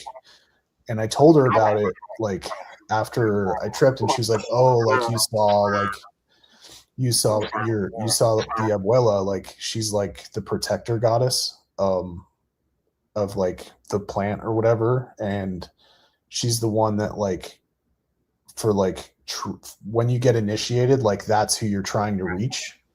So like it kind of fucked with my head a little bit, and I started drinking more when I got back to the States. There's like a bunch of Santo Daime churches, which is like a Christian version of the ayahuasca groups, and they're cool. They just like sing songs, excuse me, and they drink like a little bit at a time. They're not trying to get like super fucked up. But there's something to that group imbibing of that hallucinogen that like changes your brain wiring, because you're singing these songs and it's all in Portuguese, and there's humans have this weird capacity to like mind meld and like heal together, like in a group setting. Yeah. And, like, I wouldn't be here today if it weren't for like the Santo Daime Church. Like I'm not like religious at all. I'm not in it, but I recognize like the value, especially for veterans, like to get in some, not like a cult, but like some type of group organization whose like aim is like healing or whatever. So like I was trying to say that obviously it's like a lot of context and words to put in the chat. So I totally feel you on the shared vision shit. All right. Yeah, the snakes is really cool. It's cool until it's not, and it's scary as fuck. But you don't have any bad shit around you. I think it's just different. Like my buddies, my job, I just retired. Like I grew commercial cannabis for like 15 years or whatever. And one of my homies, yeah, it was neat until it got corporate, and then it just sucks. Then it all turned to trash. Yeah, he's like a fucking maniac, and like he had those snakes attack him. I mean, in the spiritual realm. Yeah, if you don't, well, that's weird. Or you do some shady shit, or like you're about greed or whatever, like they'll punish you. Quick. Exactly. Yeah, exactly. I've seen it before. It's fucking scary. Yeah. Yeah, when I seen the snakes, they were just crawling. They were crawling in a big circle, and then they would like crawl into the shape of something, and then it would turn into the thing, like a car or something. And it was like, wow. It was all this random shit, and I was like, what the fuck is this? I just kept watching it. It was like it would turn into something, then it would unravel, and then it would ravel back up again. It's really weird. Yeah, like then I swear, like it's like when I drink the ayahuasca, it was like this green lady was like, it was like I just closed my eyes and I could see this lady, and she was holding me like I was a baby or something, and like, and that she was like curing all my sadness, and it was amazing. Like, I don't even know how to explain it. It was like the next day I woke up and felt like $1,000,000. And I didn't even sleep that well. I slept like 5 hours and still felt like $1,000,000. It was weird. I wish I could do it again, but I don't know where to go or anything. I don't have any money or anything. I don't know. I mean, I don't think I need it to do it again. I feel like I'm healed. I mean, you're a native, bro. You could go to a peyote church pretty easy. I don't think the peyote would be strong enough. I've tried it before. It seemed like it was fun, but it was like 16 or 17 years ago or something. Yeah. It made all the colors kind of look like blue, look more pink or something. It's cool. Like their art makes Native American art makes so much more sense after you've fucking taken peyote. It's like, oh, I understand where they're getting these color schemes from now. It makes total sense. Yeah, like those Peruvian hats, or they got these Peruvian things that are all like these wild colors, like white, red, yellow, blue, like fucking that's like the aura patterns. Totally.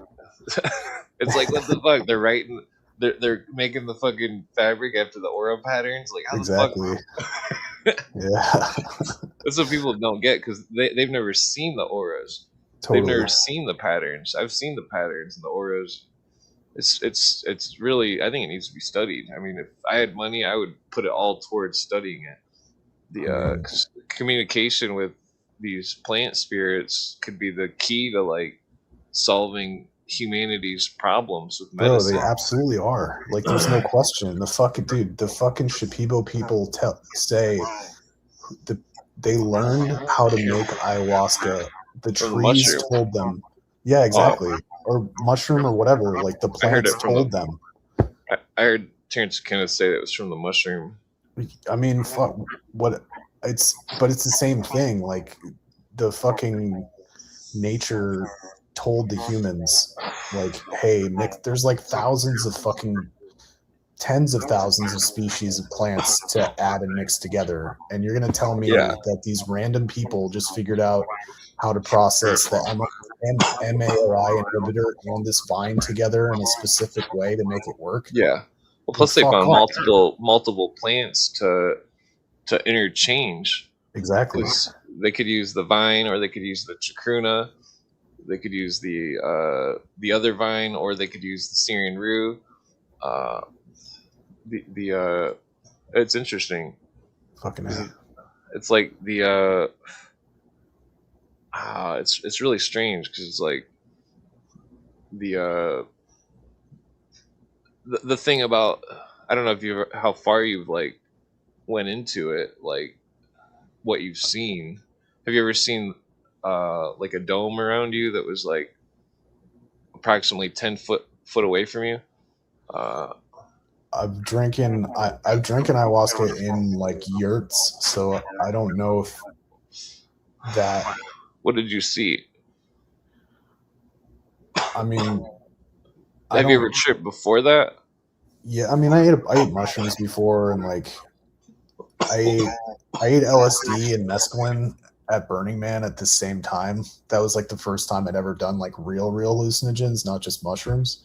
So like I'd tripped before, but nothing like ayahuasca. It's just a lot of like, it was a lot of like trauma processing and like war shit. And yeah, you had like self-reflection. Yeah, exactly. It's just like, hey, it's okay, dude. Like, you didn't know better, and you know, like, yeah. Oh. Yeah, that's usually what happens first with people. Yeah. Because you can't get past it all until you get past yourself. Fucking A. Mirror match. Yeah, bro. Negredo. Yeah. Whew. Yeah, the psychedelics they're being abused because everybody's like, "Oh, psychedelics are bad." I don't even do psychedelics anymore, but I don't think they're bad. I don't think everybody should do them because most people do not. They're not mentally equipped. Exactly. They can't handle it. If they've seen something, they would lose their minds forever. Well, that's why, like, Lucy in the chat, like, she babysat, or they call it, like, holding space. Like, she held space for somebody that was doing it. Like, if you have somebody like that, I don't know. I think, like, what you're saying is 100% true. Like, it really isn't for everybody, but I think people that go to war, like, suffer extreme loss or grief, like, you can benefit from it, like, as a medicinal thing. Like, that's why I stopped growing weed, because, like, it's an intoxicant, and that's all they're using the plant for, and it just makes me sick. And like Buddhist precepts, one of them is right livelihood, and growing something to be intoxicating humans is not like right livelihood at all. Like, you got to make money an honest way, and that's not fucking honest. I can't seem to get intoxicated. Oh, bro, take a break. Take a week break. I'd probably get all annoyed and then go work out on my car and then break something. Get smash. I'd have my knuckles scratched from a bolt or something. Totally. I've been there, dude. Fix the exhaust still. It sounds like when you start it up, it's like nice. Like you got a dump valve on it. It's like I'm Uncle Buck. Yeah. Well, it sucks. It's a really nice car. It's like, freaking, yeah, just you need to figure out how to get the best gas mileage. I'll just not touch the gas while I drive. Get a fucking e-bike, bro. That's the only way. Yeah, well, I'm kind of far out from any town or anything. Yeah, so the trip stuff. So you've heard of the Ikaro songs? That's the Shipibo. It's a spirit song. I discussed it before, where I played one of the songs once. It's an experiment when I was tripping with my friends, and that they forced me to trip, and like I played the song, and we all seen like a village of natives and stuff standing with us. Nice. And it was like all flashing in and out. And they got freaked out. They went up to the deck and like hung out, and then I stood there as long as I could possibly like witness such a thing, you know, right. Until it was too scary, and then I just fucking turned it off and left the room, and like went up to the deck and asked them what they seen before they could open their mouths, you know, because we didn't talk about it, you know, and that they described exactly what I seen, and yep, you know, it's spooky. You ever fuck with breath work or holotropic breathing? Have you ever heard of that shit? I've heard people say it works wonders and all this stuff, but when I was a kid, I used to try all sorts of stuff to like meditation. In like middle school, I was into every religion, trying to figure out like, you know, if they had any real magic or anything. Like totally. The only real magic I could ever find is the Amazonian shamanism, or the Mazatecan, like the shamanism that involved psychedelic plants or mushrooms. By psychedelic, I mean tryptamine. Yeah, because a lot of people just broadly say everything is psychedelic, and I highly disagree. Yeah, it's way different. Yeah, the experience or whatever. Like even that frog shit that people are doing, it's like that's not a psychedelic. That's not a visual psychedelic. It's I mean, I wouldn't do that. So it's dangerous. That frog venom. I've never done it. Yeah, I would stay away from that. I did breath work for a while. There's this group in Boulder called Medicinal Mindfulness, and it's like they add cannabis into the ceremonies too, but you can do it without. And Older. one I think my night, friend lives there. yeah, dude, I lived there for a few years. I've lived in a lot of I move around a lot, but I did a ceremony with a chick, who was my homie's fiance, and like you basically lay in a circle, and there were probably like 12 of us, and she was across from me. Wait a And minute. what's up? Was her name Ruthie? I don't remember, bro. This was like fucking I bet you it was. 2014. Or well, maybe not. She was a stripper. I know that. Okay, yeah, that's not. So like, That's my friend's sister. I had the experience of like asking for help, and these white, like super white, bright balls of light. Like I had my eyes closed and I could see them just like shooting into my chest. And after you have the ceremony or whatever, like you go around in a circle and like you say what you saw. And like she said, like, I don't know what happened, Whoa, but I had wait. these balls of light just start coming out of me. And this was before Wait, I had did they said go- anything. Did they go into her too, or just out? No, out. So like she was directly Well, across from hold me. on. They were like going into They're- me. Wait, you seen them go into you? Yeah. And I didn't Whoa. I didn't Well, hold say up. shit, dude. Do you know the tribe that they take the pipe thing and they have somebody blow the DMT up their nose? Yeah, totally. It's like a northern South America thing. Well, Terrence McKenna says that when he was there, that they told him about this thing, about these bouncing balls of light, and that they were playing a game where they would whoever was the strongest could hold the most bouncing balls of light in their chest, and that's 100% in Terrence's audio lectures.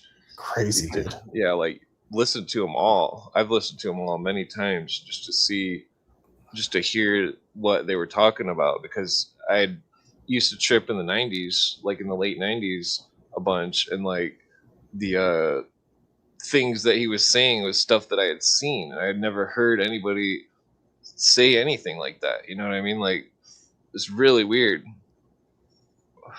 I mean, like, I don't know. The McKenna whole yeah, he was on some shit, dude. He I don't like. I know, like he they say, predicted it. The techno pagans yeah, were the seeing it. novelty Oh, sorry. theory. No, you're good. Yeah. Bro. Novelty, yeah. It's Yeah, novelty. interesting. Well, I think the novelty wave restarted. When I asked Grok to take the novelty wave and restart it at the end date, and then to put key events on the high and low points of the wave, that many key events matched up. And Whoa, that I screenshot it somewhere in that's sick. depths of the computer. Yeah, amongst your 20,000 fucking images of alchemical Conspiracy shit. ancient shit. That's awesome. Yeah. Yeah, man, I want to get you like a fucking some type of AI that just organizes all your files. The book ones are the toughest because it's like you got to read them all, and it's just really. I've been meaning to put a documentary together for like 17 years. What would you do it on? Like just comprehensive or what? I mean, it started out with like the Masons and the secret doctrine of the occult, and then then over the years, like probably like 12 years ago or so, 13 years ago, that's when I really started getting into the legal studies, because I was having custody over my kid, and that the courts were screwing me, and that even when I quoted all the laws and stuff, they still screwed me, and that even when they were in the wrong, they still. The point though is that after they screwed me, you know, even though I knew I'd won, then they just didn't want to. They're just so full of shit. I've explained it all before. I'm sure you've heard it. No, But it's so like, yeah, that set me on a journey to read more law than I could find, to know the law more than they know it, because well, they don't know it. Like, yeah, well, it's like I've been pulled over before, and the guy's like, "Are you an attorney?" It's like, no. You should do that. You should add some shit like that to your fucking documentaries, dude. People need to know. Yeah, I haven't been pulled over in like 6 years, I think. I was passing some guy with a boat that wasn't strapped down, and like fucking, I got a speeding ticket for 10 over. I should have just told the lady that the guy didn't have the boat tied down. I was afraid it was gonna fly out and hit my windshield. She probably would have. Yeah, she probably would have not even gave me a ticket. I don't know, dude. I'm just tripping out on this fucking Silver Lake film. Like, oh yeah, Bob Dylan. That's just so wild. Yeah, we were making the joke that the guy, excuse me, writing all the songs was Bob Dylan.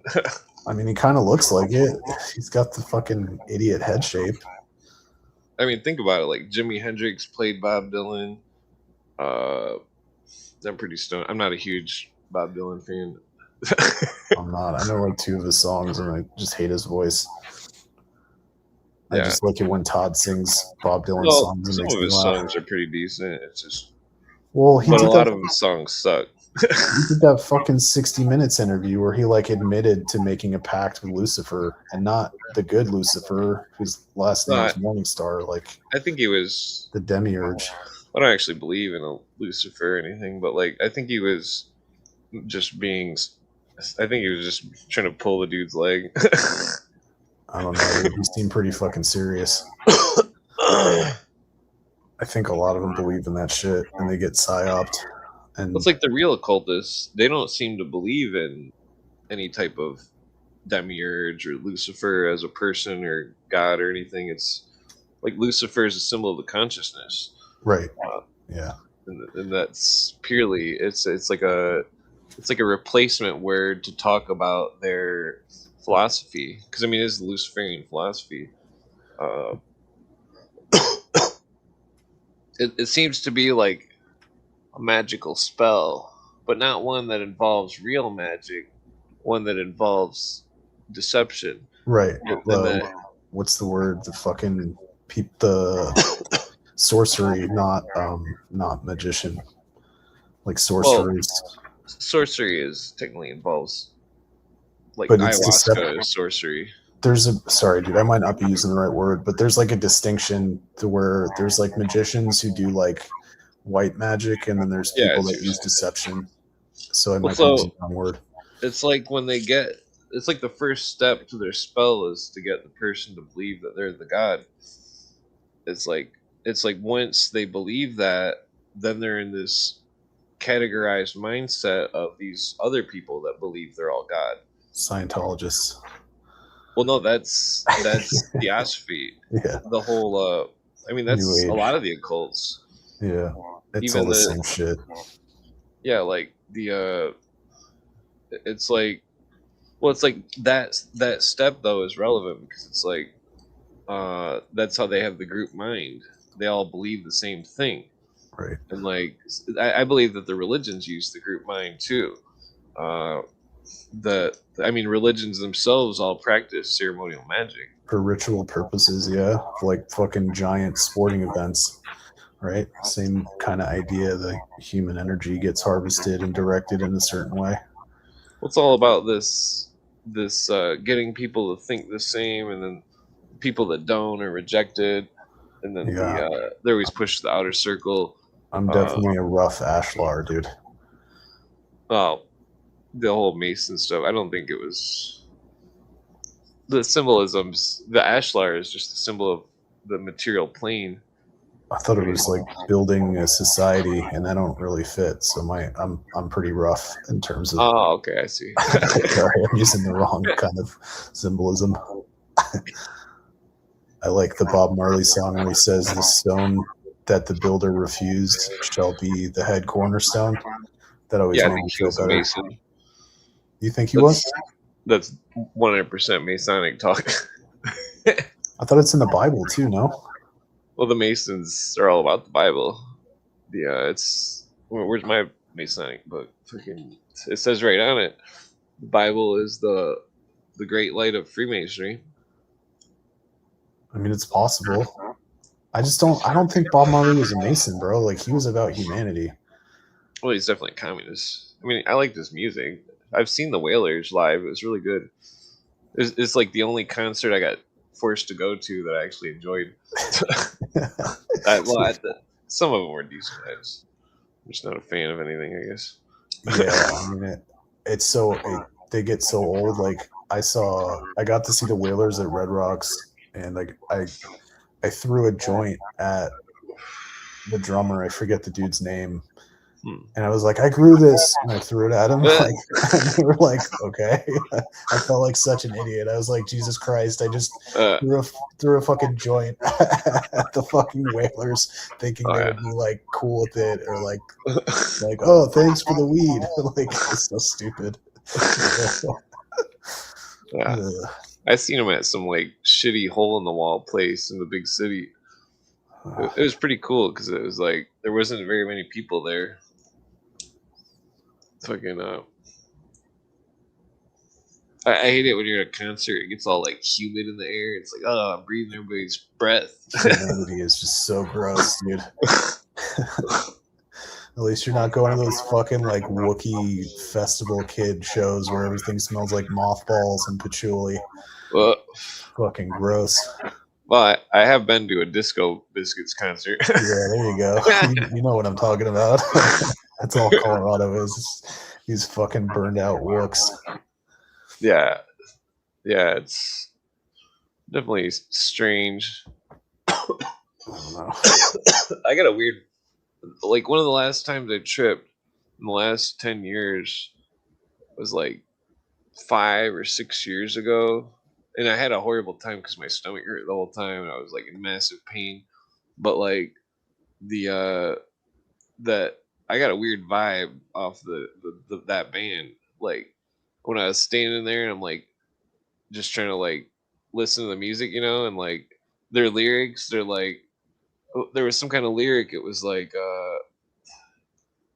what was it? It seemed like it was like a militarized lyric. Like you're talking about the Disco Biscuits? Yeah. And the vibe though, I had a weird gut feeling that the band was in the military or something. That it was a psyop. They're totally connected. Yeah, because the one song was like, it's like they use the music to push a certain type of revolutionary ideology. Yep. Exactly. Culture creation.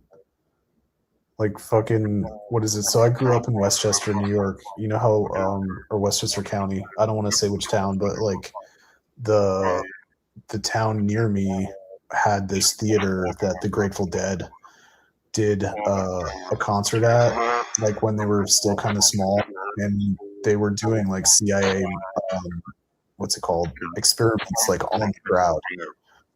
So like that, I mean, and that was in like the fucking 60s or 70s. Like obviously, they're still doing it. I think. Fuck yeah, they are, bro. Like there's no question. That stupid fucking, what's the dude that married the Kardashian, Travis Scott? Like where all those people said they feel like they got stuck by a needle and they were all having seizures and like all the lights were like causing epilepsy. It was a world something. There's some fucking festival. It was like 2 or 3 years ago. Travis Scott did. And there were like all these people reporting like crazy shit and like time loss. People go to Taylor Swift concerts and report like having lost time. I think there's something definitely weird going on. I mean, you've seen the fish people. Oh my god, bro. Yeah, see, exactly. People don't know what the hell. I can't even explain this all to everybody because they don't even know what fish people are. Yeah, when you've this whole conspiracy, less psychological. Phil Lesh or whatever. Is that his name, or is that one of the fucking dead guys? Wait, yeah, I think it's one of the Grateful Dead dudes. What's the main guy's name for fucking fish? I forget. Phil something, I think. I can't remember. Their songs are so like I went to this concert. The band was good, but the lyrics were just horrible. It was like like they're amazing musicians, but it's like he kept saying "bug" over and over. I'm like, this song is fucking retarded. Everybody's like going all crazy over it. It's like, man, I'm in the wrong spot. Like, I love cover bands, like any Talking Head cover band, or like there's this band I really love that does like they're like a punk rock band, but they do like covers of old songs. Which one? It's Me First and the Gimme Gimmes. Like I love them so much because it's like this. First of all, the singer's like an amazing singer, and he doesn't just sing punk rock music. He's like it's kind of like his hobby or whatever. I mean, this is older. I don't think they even tour anymore. I mean, this is in like the mid to late 2010s. Oh, okay. They were big in like the early 2000s too, but like that to me, that's artistry to riff off. Like that's what I like. I like when people like remake shit where they're like, oh, I found this meaningful song and I'm like gonna change the meaning. And like Fish does that too, but it's like the other way. They like degenerate it, you know. It's not like elevating. Like they do a Dolly Parton like Jolene cover. That's incredible. Like I think it's my favorite song by them. But where going with that? Yeah, I don't know. Fuck all those bands. No, that's what I'm gonna start a cover band. And just, I'm gonna be String Cheese Incident number 2. Oh my god, dude. That's fucking Boulder County right there. All those idiots. Widespread panic. Oh, god. Yeah, I don't know. Well, it's fucked up because it's like a majority of those people are all New Age religion, and they're all communists. They're all.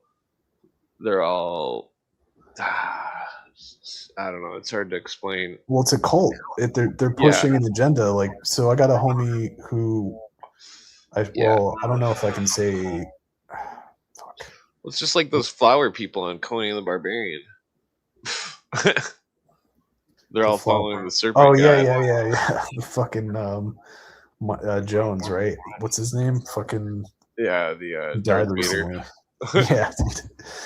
Oh man, people sleep on that movie, dude. Conan's a great fucking movie. It's like, yeah, I think it was made by the Nazis, possibly. Really? I mean, Arnold's dad was a Nazi. Yeah, I mean, I guess that makes sense. Yeah, I mean, the themes are like fucking Viking. Like, it's still a great movie, but it's interesting because it's like he's beheading. I mean, there used to be a degree in Freemasonry. They only do it symbolically now, but like where you go into a cave and you cut off the head of the Gorgon, and that Conan cut off the head of the Gorgon. interesting. Not to mention the crucifixion scene and all this Snakes and shit. Yeah. Yeah. I like the serpent worship. That's like, well, dude, that's what I wanted to talk to you about. So like, for me, I don't know. It was like a couple weeks ago. You mentioned just the Masonic lore about, like basically like the origins of everything and where we're supposed to come from. And like for me, that's the most interesting part is like trying to understand like the older civilizations. The ancient lore. Yeah, exactly. Like I want to know the oldest fucking stories. Yeah. Well, it's like yeah. It seems like the alchemy story is pretty old. It seems like the alchemy story is super ancient. The whole ancient dialogue of all these cultures, it's all surrealist alchemy. It's spoken alchemy. I think alchemy predates Kabbalah, and that it came from Egypt, right? Egypt is older than Kabbalah. Well, I think that it came from the Yucatan, like in the Arcana of Freemasonry by Churchward. I think that that's the whole thing about the whole thing. It's like because it's like in the Yucatan there was also a crucified God, but he was also the initiate, and that the initiate was painted blue, and that he was adorned as the jaguar, and that some people say the symbolic story of Jesus Ben Pandera was the son of the jaguar. Maru is blue. The guy, the lawbringer in in Egypt too. He was blue, and there's another one in India, so that makes sense. Yeah, and then, well, so when you drink the ayahuasca, some of the elders say that you attain the jaguar spirit, the hunting spirit. Yeah, I think it is true. The like it keens your senses or something. It changes you. fucking A, it changes you for sure. I'm not the same person. I mean, war changes you too, but ayahuasca, like, it's the other end of the spectrum. But dude, what I was trying to bring up is the like how these knowledge and stories come down through the ancient lines, and like the oldest one that I can figure out is the star cults, like the symbology of astrotheology. Yeah. Well, there's the lunar, the solar, the stellar. Exactly, bro. Exactly. So, like, for me, I think the oldest one is the star cult, and I think all of those cults never stopped. I think. Well, that's the thing, though. It's so like the northern hemisphere's got the stellar stuff. The southern hemisphere seems to. So imagine you're in the jungle. You can't. What sky can you look at? And then not to mention the southern hemisphere is a completely different set of constellations. Well, and then but you have the priest caste that could, right? Because those fucking pyramids they built were above the canopies, and they had the stellar observatories. Like they had those water places. Well, I was going to bring it to the Aborigines. The Aborigines, they were practicing an analog of ayahuasca, which was acacia bark and Syrian rue seeds, and that they were practicing it in secret until like 2003. Holy shit! And that fucking that their lore on the cave walls shows the fucking the rainbow serpent which eats the world. It shows the Watcher spirits, which the Great Watcher spirits, and all the fucking the racist fucking Australians just make fun of them for huffing gas all the time. Yeah, in reality, they have like native wisdom. It's so like Australia seemed to be ran by the Orange Society of William III. Dude, 100%. I was just there, dude. It's gnarly. Like, well, I wouldn't doubt that their racialism, fucking, because it seems like this whole Aryan race thing this is where all the racism comes from, and part of it's based on that one king that wanted the divorce, and that he said he was related to the King David. That's part of the racism. That because it's not just the Aryan race thing; it's also the King of England claiming he's related to King David, and that the problem with it is that I think that it's connected with the Aryan race stuff, but like I mean, it's like you can see this dialogue going on, or not dialogue, but you can. Have you ever read that book that I still haven't even finished it, but it blows my mind that what is that called? The Brother 12's book, Foundation Letters. I don't think so. He was a right-hand man of Blavatsky, and that I got in a huge argument about this book with Jin way before he blocked me. Like, but like, I was like literally posting paragraphs of it, like, oh, well, this book says this right here. You're denying that fucking there's a conspiracy, you know? Yeah, I mean, Blavatsky was allowed to be who she was by the Quattro Coronati Lodge. Like, she's 100% manufactured. Yeah. She wasn't like a real. Well, then she said that the god was the hidden god behind the black sun. I mean, so she was a Nazi. Totally, yeah. The Nazis weren't Nazis; they were theosophists. Bro, she fought with Garibaldi. Like, she fought in an Italian Revolution. She was a badass, but like, she was manufactured. She wasn't like some amazing person who figured all this shit out and like went to fucking Tibet. Like, yeah, she seemed pretty lost. She was a tool. She's probably cool to smoke weed with, but dude, she's a badass. Like, I have mad respect for her, but like, she wasn't what people think she is. what was that? I mean, anybody who Hitler's got on his fucking nightstand. I mean, come on, dude. Like, the Jesuit in the fucking prison cell with him is the one who wrote Mein Kampf. Like, none of this shit is real. Interesting. Yeah, I mean, that's a crazy story. If you want to look into some shit, looking after the beer hall push, Hitler was in prison for like a couple years, and the person in his cell with him was a Jesuit. And that's where he wrote Mein Kampf, was in the fucking prison cell. Well, that's interesting. Fuck yeah, it is. That's what was that? You have a homie in the chat. Let me see if I can find blue something. What the fuck was it? Blue. Hold on a second, I'll find it. Nah, blue. I was gonna say something about the Aryan stuff. The Brother 12 book. He says he's talking about these steps in this evolution that they claim, and he's also talking about a plan 40 times. Mentions the word plan 40 times. Nothing spooky about that. Intent. There's no plan here. Yeah, no, nothing to see, dude. Then he says he's talking about these 7 races, and then I believe it's connected to the same doctrine as Bailey's with the 7 rays. 7 rays. Totally. I've read like every Alice Bailey book there is. I was super into her. The rays are the different secret societies. Each one is a different color. Freemasonry is blue. The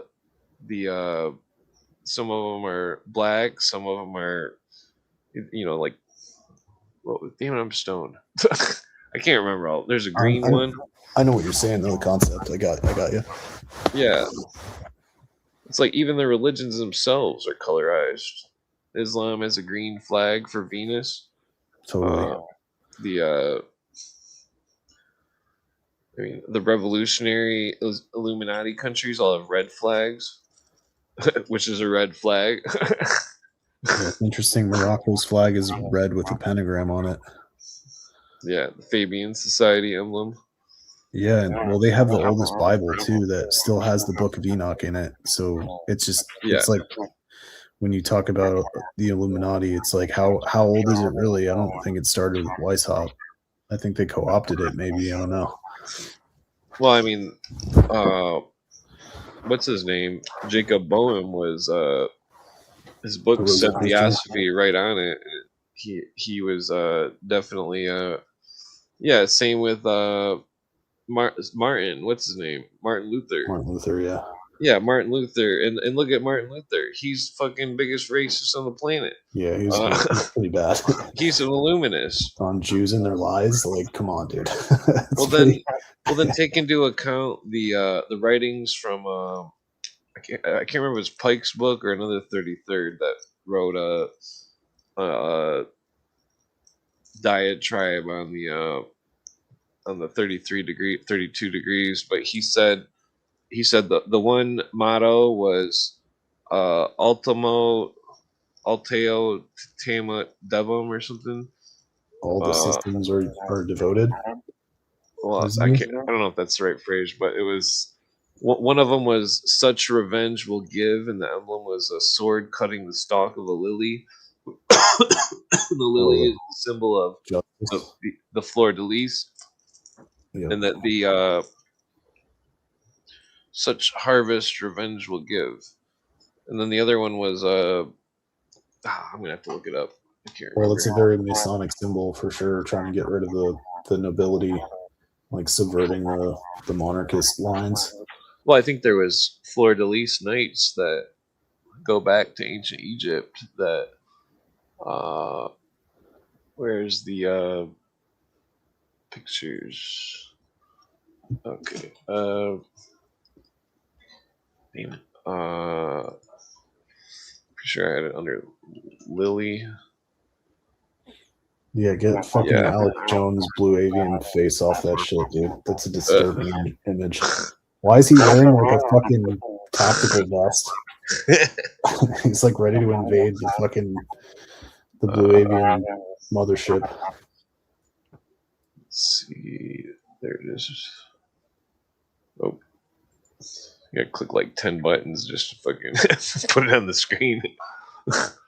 Okay, so yeah. I can't remember if you Google it, you'll be able to find the book. It's in Google Books, but it was either Pike or that other guy that was like highly venerated.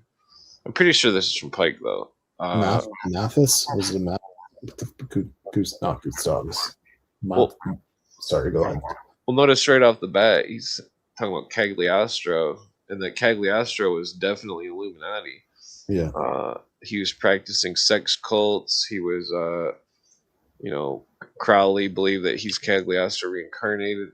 Well, that's not relevant, but right here, though, introduced into Masonry a new rite called Egyptian. Notice it's Cagliostro. Was he the Mizraim guy? Well, the Egyptian rite comes from Weishaupt. The Weishaupt and what's his name? Well, they were indoctrinated separately, but Franz Kolmer indoctrinated Weishaupt in Egypt for 5 years. What was the name of the rite? The Egyptian rite.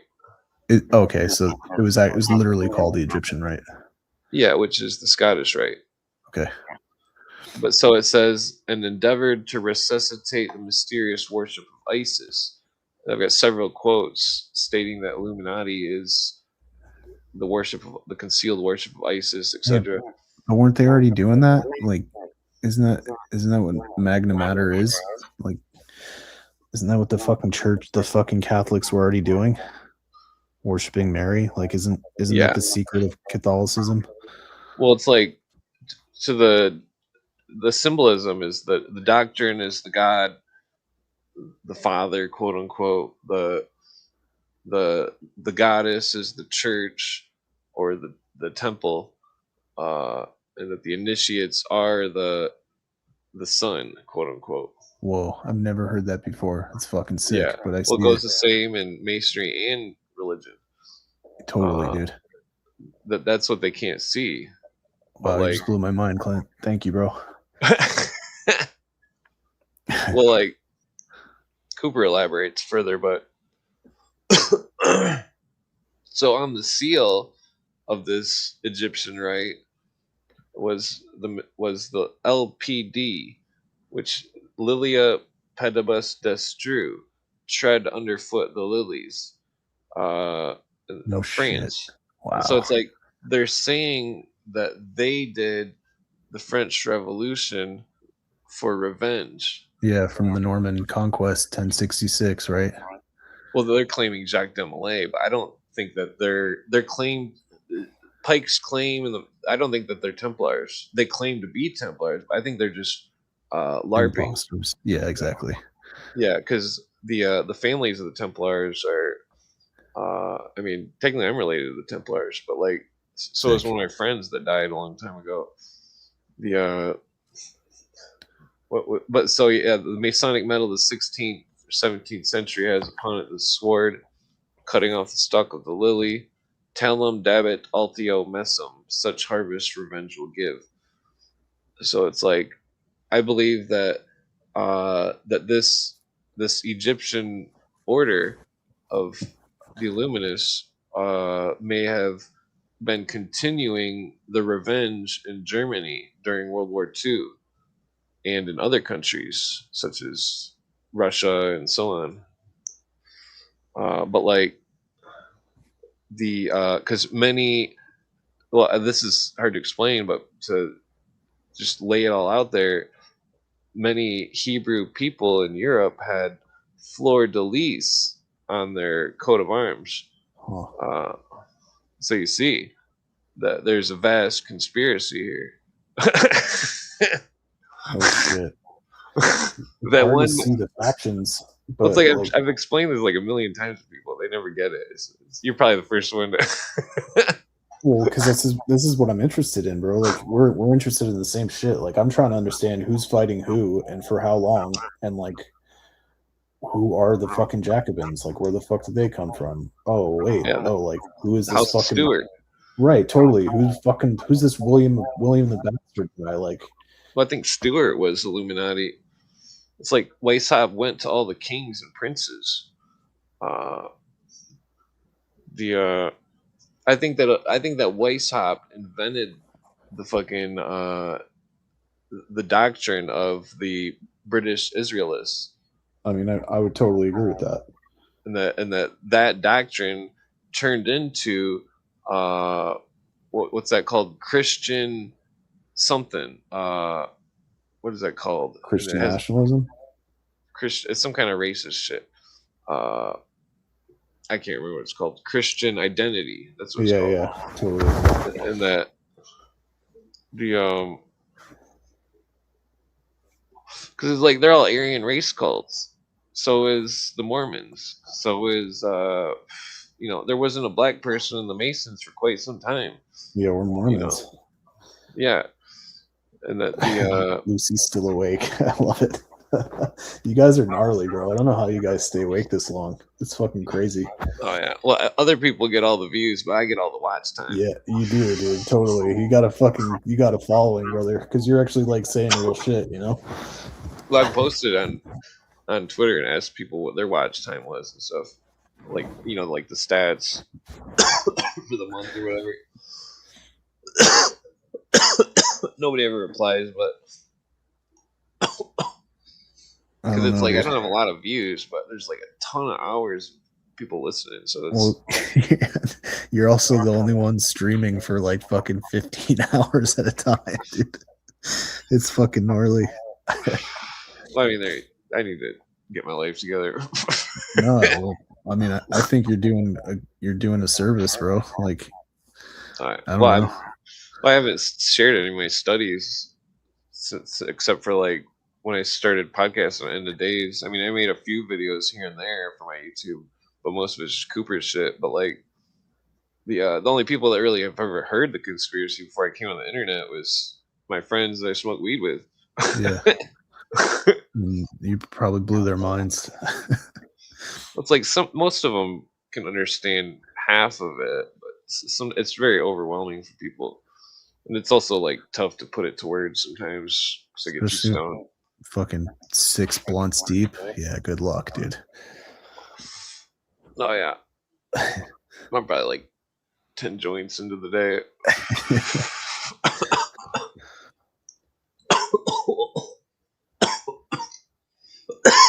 Whoa. Excuse me, I gotta quit cigarette. Get the patch or get those fucking Zen things, the mouth pouches. I just need to get some really good weed. I mean, what strains do you like? A long time ago, I used to like sour diesel and the OG Kush. Yeah, I haven't been able to find any of that for like 15 years. Fucking. Well, I mean, every once in a while, something will taste like Kush, but usually all the Kushes are fake. Do you ever grow? I used to a long time ago. I mean, dude, if I'm ever going through Michigan, bro, I'll bring you a clone of real OG Kush. Oh, what? Yeah, dude. Huh. Well, I'd have to give it to this old dude I know. Exactly. Dude, all my homies are like, I was really, really deep in the cannabis market, like multiple facilities and just multiple states, like doing it. Wow. So I know a lot of people. I could pretty much get you any strain you wanted. Sour D's a hard one, but just because it's always this stupid Josh fucking D cut or whatever that's not the real one, and everyone says it is, and it's like, you guys are idiots. Yeah, there used to be this one that was called Sour Patch Diesel. That one was really good. There was we like the same shit, dude. I love diesels and OG. I mean, really any OGs. That's all I would smoke. I don't really smoke anymore, but before weed was legal, my friend was getting it mailed to him, and we'd drive up to the city, me and my friends, and we would get like a bunch of hash. I'd always buy like an ounce of hash. It lasted me like a fucking forever. Totally. But it was like this hash that was like it was keef and it was from outdoor weed in the mountains from California. And it Fire. was, they like put it in a bag and boiled it or something. It was like this big block of purple gooey shit that like you could just pack it in the bowl and the bowl would last for fucking ever. Yeah, But like, it's just straight keef. yeah, it was like, it like melt. It was super good. Nice. I can never find anything like that. I mean, Anyway, that's what I'm saying. Grow your own, man. Put a fucking seed outside. Just let it rage. You're in but the Michigan. weed's so cheap in Michigan. It's Yeah. Do you know the company Viola? They're in Michigan. The dude, the former owner is a basketball player called Al Harrington. I worked for him in California for a while. Viola has decent weed. Oh yeah. Did you ever smoke that Danny Trevino? I don't think so. That one was pretty good. It was just a mix of like silver haze and AK, I think. Sick. Yeah, the super silver haze times sour diesel was the only silver. I don't fuck with hazes. I'm not like a big sativa guy because I get like super paranoid. But as you can tell by my fucking constantly moving around and changing profile names and shit, like I'm pretty fucking paranoid. I don't need to smoke weed. Why are you paranoid? Just stuff that's happened. Oh yeah. You ever had that Mendocino Lights? That one's a pretty good one. No, I don't think so. I mean, I grew weed in Shasta and Trinity, and I was in Humboldt for a little while, but I never really fucked with Mendocino. One of my best friends is from Mendocino, though, so anything from Mendocino is good, dude. Yeah. The orange triangle. Fuck or the green triangle. Yeah, I know what you meant. Yeah, I started in Shasta. I love NorCal. I miss it a lot. I've never really been anywhere besides Michigan. I mean, Michigan's pretty sick too, dude. Are you by the UP at all? Nah, I used to go up there when I was a kid, though. I used to go camp on like Superior for like 2 or 3 weeks every summer. Find a bunch of fucking copper mines that are ancient. Did you ever go to any of those fucking submerged pyramid sites in the lake? I've seen pictures, but it's like rocks that are in Dude, it. I'm so interested in that. There's one by Milwaukee. I'm pretty sure it's a bunch of like log rocks or something. Or the rocks are. It looks like a scout's tent, like just petrified wood, yeah. Triangle tube. Totally. Well, I'm pretty sure it's stone, but like it's there's weird stuff in the lakes. Sometimes there's lakes with like where they used to walk across the lake in the middle or something, like the natives and stuff. It's like the natives, that whole thing with one of the occult books was saying about that serpent and the egg thing. It was saying that like what was it saying? Something about like, oh fuck! It's like the occultists always equate the egg to the ark of Noah. That's all symbolism, and that they also equate it to Jesus. I'm pretty sure, but the serpent and the egg. But it's like, well, damn it, freaking. I don't know. It's, you ever seen that Carl Monk video, The Code? I've heard it. Yeah, I know that. I know the video. I don't remember what. Fuck, bro. It's been so long. It's older, right? Like, yeah. It's all just about numbers with these mounds and ancient sites and pyramids and shit. But like, he kind of loses everybody at the end when he claims that it goes to Mars and the face on Mars. Yeah, totally. Blue avians, dude. Well, then I tracked down a audio from him from some interview or something, and he was like, it was like an hour long or something. It was the only interview I could find of him, and it was like he was like claiming that the aliens took him to Mars and all this crazy shit. And fucking But what's weird is that like his research is similar to Scott Onslaught's research, who does the Secrets in Plain Sight Volume 1 and 2. or I whatever. can't believe you know about that guy. That's like one of the things that radicalized me early on was I saw that YouTube. It's like 4 hours long, that YouTube presentation. Yeah, he's the second one too. I don't think I saw the second one. The second one's hard to find. I've got a copy of it, but Sick. I mean, I'll look for it. I Is could it probably on? play it sometime on here. Dude, throw it. Yeah, I mean, throw it. I still watch the first one over and over. Like it's like there's shit you just can't deny, like the layouts of the cities, and Yeah. Like I believe in all that fucking The ley geomancy lines. shit, ley lines, exactly, dude. It's weird. I mean, they've known about it for so fucking long. It's like, how did you know to line up Philadelphia, Boston, and New York all in the same line when these fucking they started in like the 1500s or 1400s? Like, how did you know?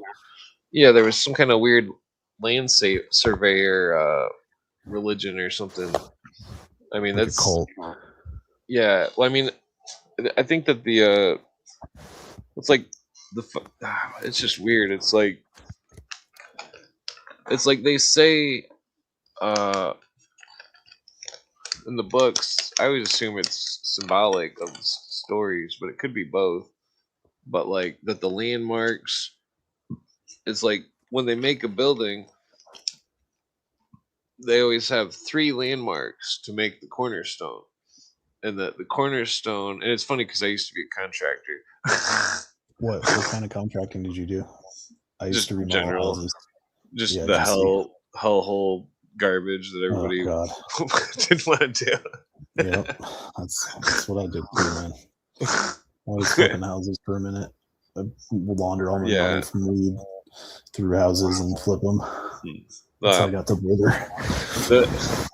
Well, I used to, sometimes I would like work on people's houses for free if they were really old. Yeah, you're righteous, bro.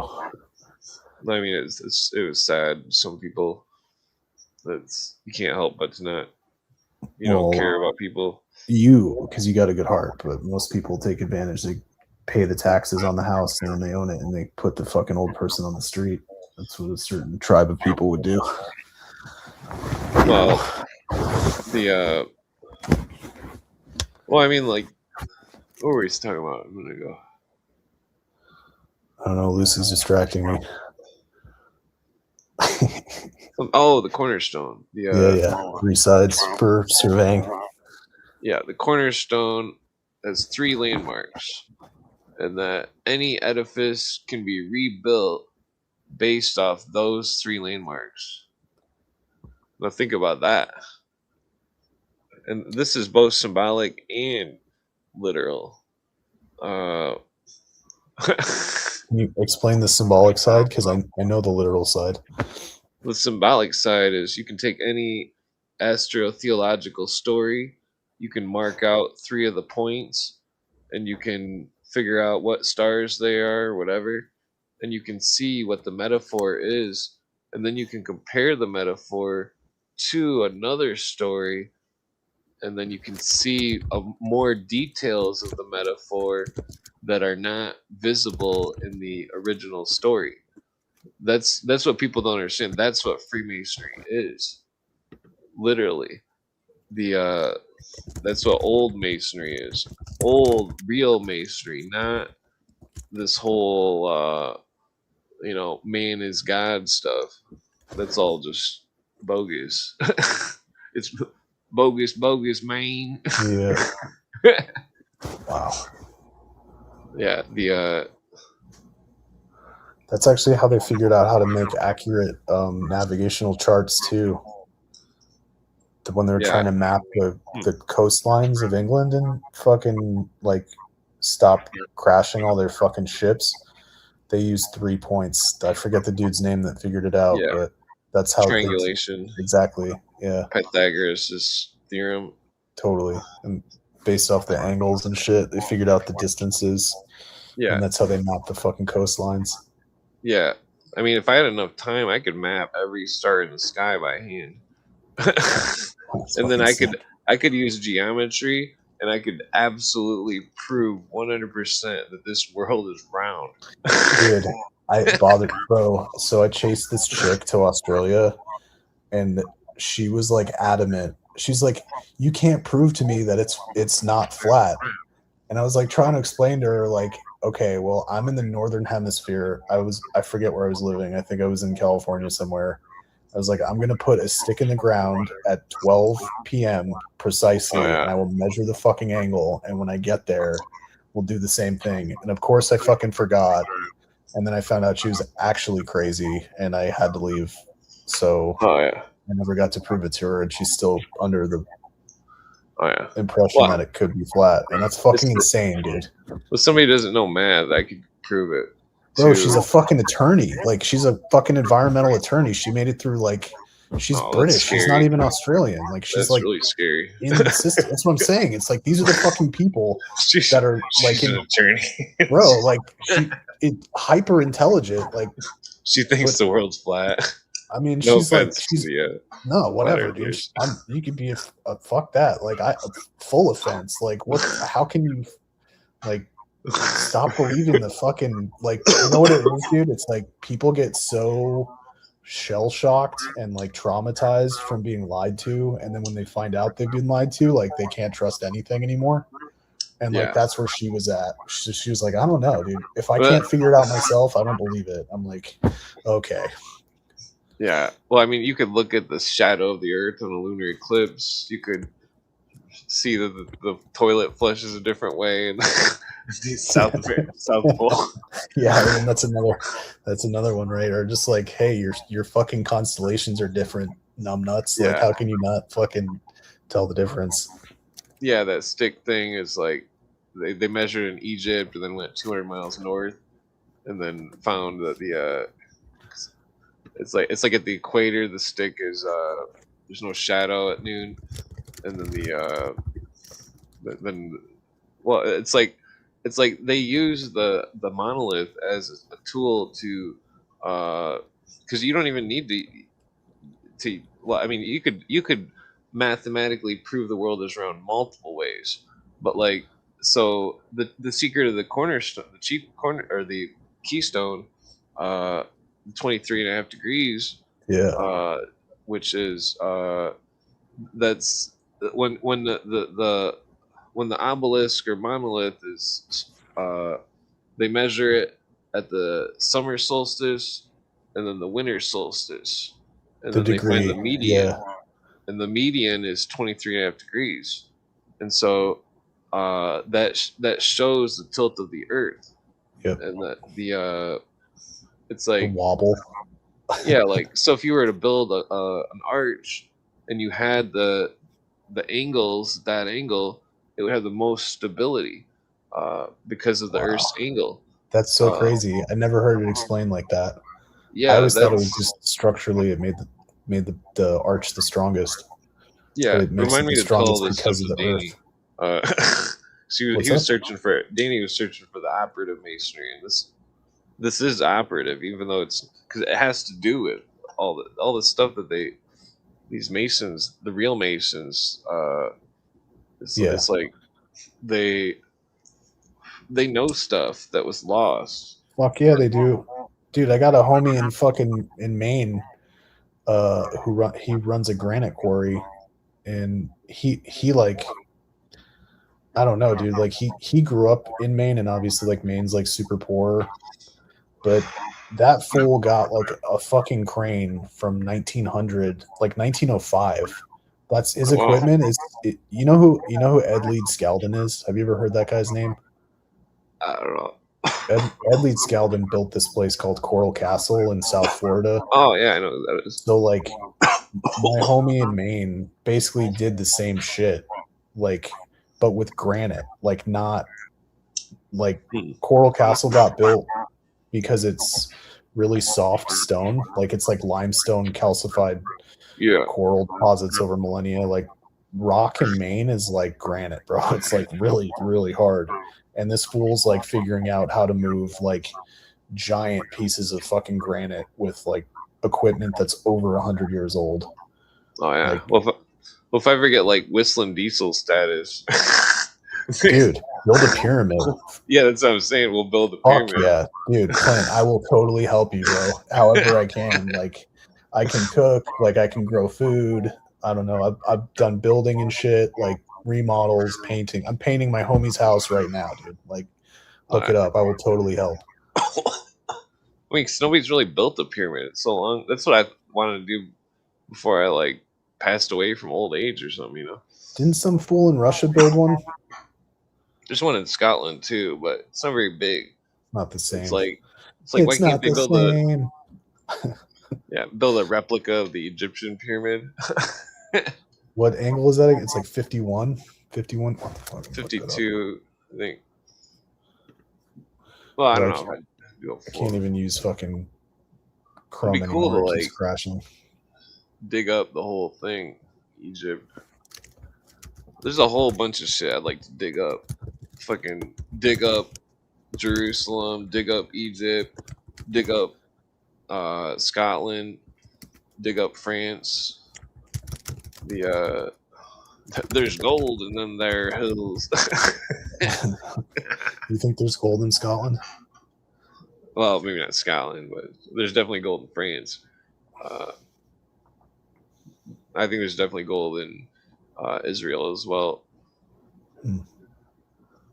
That one guy on Simcha Jacobiti's Naked Archaeology show, they were talking about how he's doing like it wasn't a radar. It was like a heat thing. I'm pretty sure, but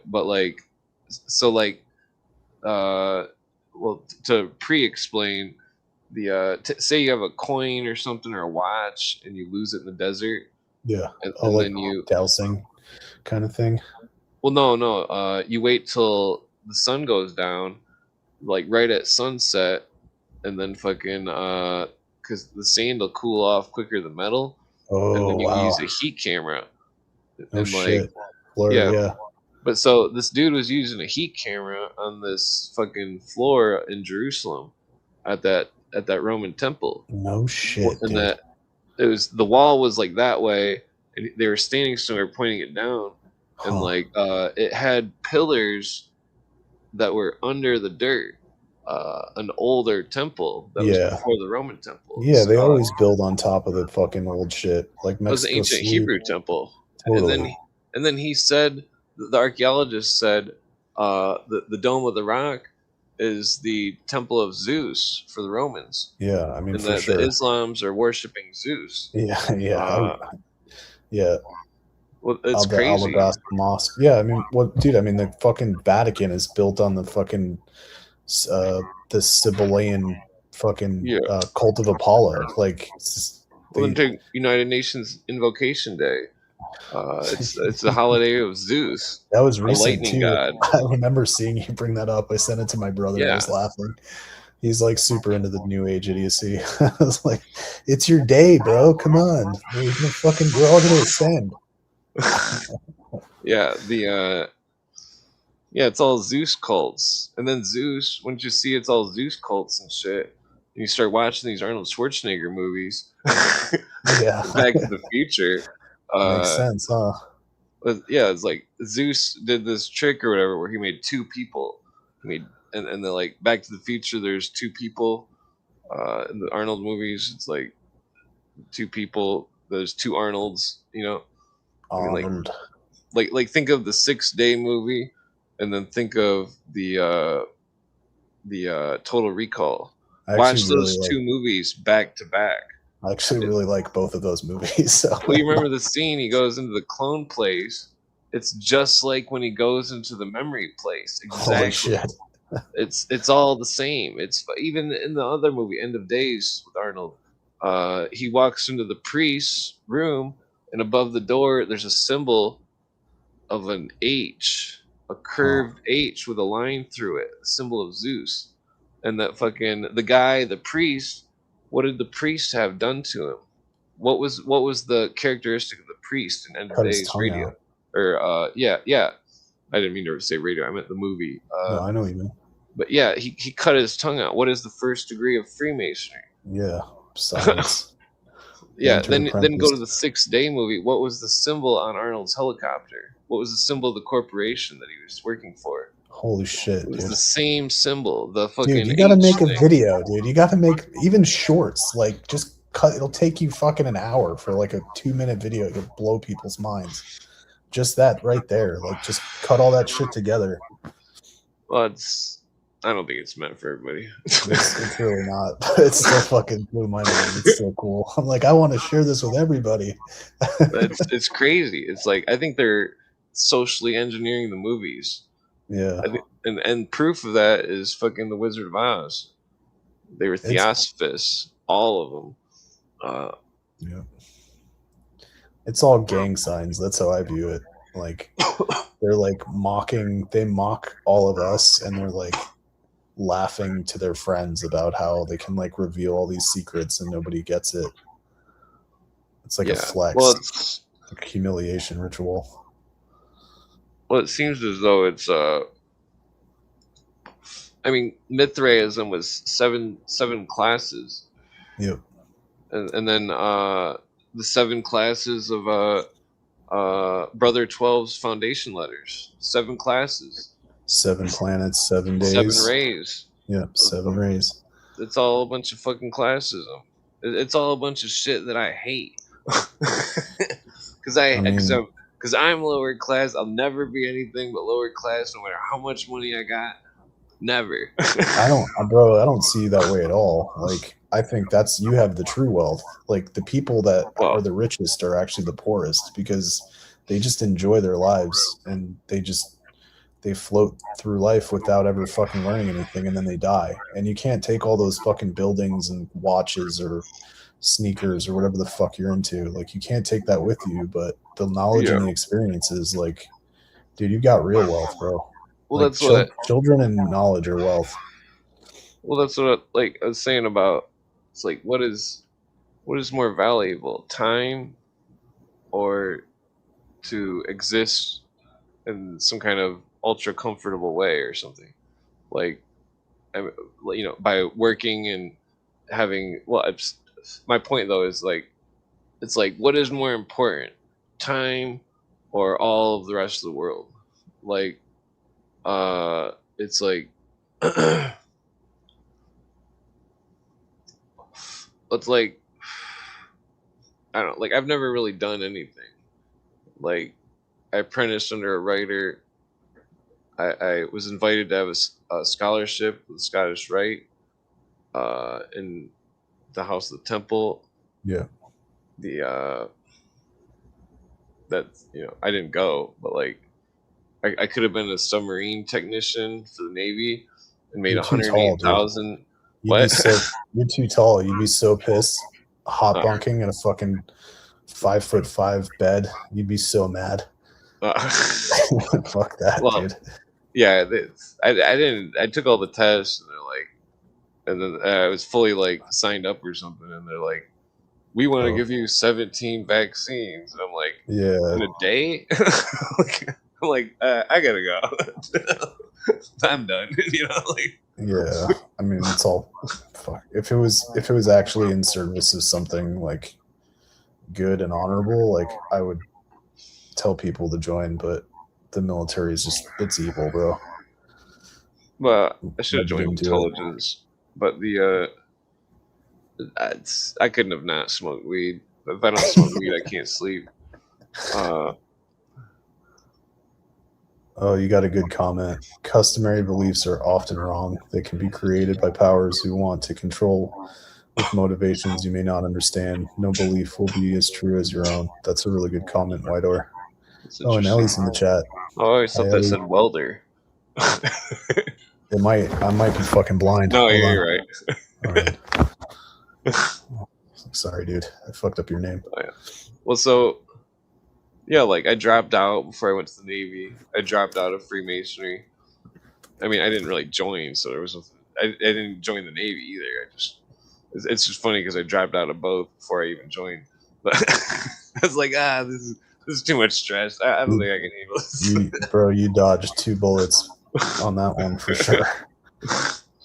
Clint, the bullet dodger. No, I think what you're doing is valuable. One time I was in the hood. I don't like to tell this story because I could have died. But like, I was walking down the street to go to fucking Taco Bell or something. I'm just walking to Taco Bell, and it was a nice street too. It was a nice neighborhood. And I was in some big city, and fucking it was that part of it seemed nice. Well, it looked nice. I don't know if it was nice or not. I was from around there, but like there was fucking somebody was. I was walking down the street, and some fucking hooligan started shooting at me, and fucking like it was like 3 blocks away, but like I heard the bullets fly by my fucking like. Zoom, You heard the snap, yeah. Yeah, like I was walking and it was all quiet and shit, and it was like pop, pop, pop, and then I heard it, and I was like, what the fuck? And then I'm like, I just kind of like went into somebody's yard or something, and Yeah. it was crazy. 'Cause fucking, I didn't know anybody there. You're in the wrong neighborhood, son. Yeah, it was like fucking scary. That's the only time. Well, I mean, technically, one time me and my friend were like standing on his grandparents' back porch, and some like lunatic hunter was like fucking. We heard stuff zoom by us from like across some field from some maniac that was hunting, and fucking. I guarantee that was not like a regular hunter, because nobody in their right mind would ever do something like that. It was fucked up. It was spooky. Like, you have a lot. fuck? You have a lot of near-death experiences. Like, Oh yeah, it's wild, dude. You got fucking angels watching over you, bro. yeah, just something fucking. Something. Yeah.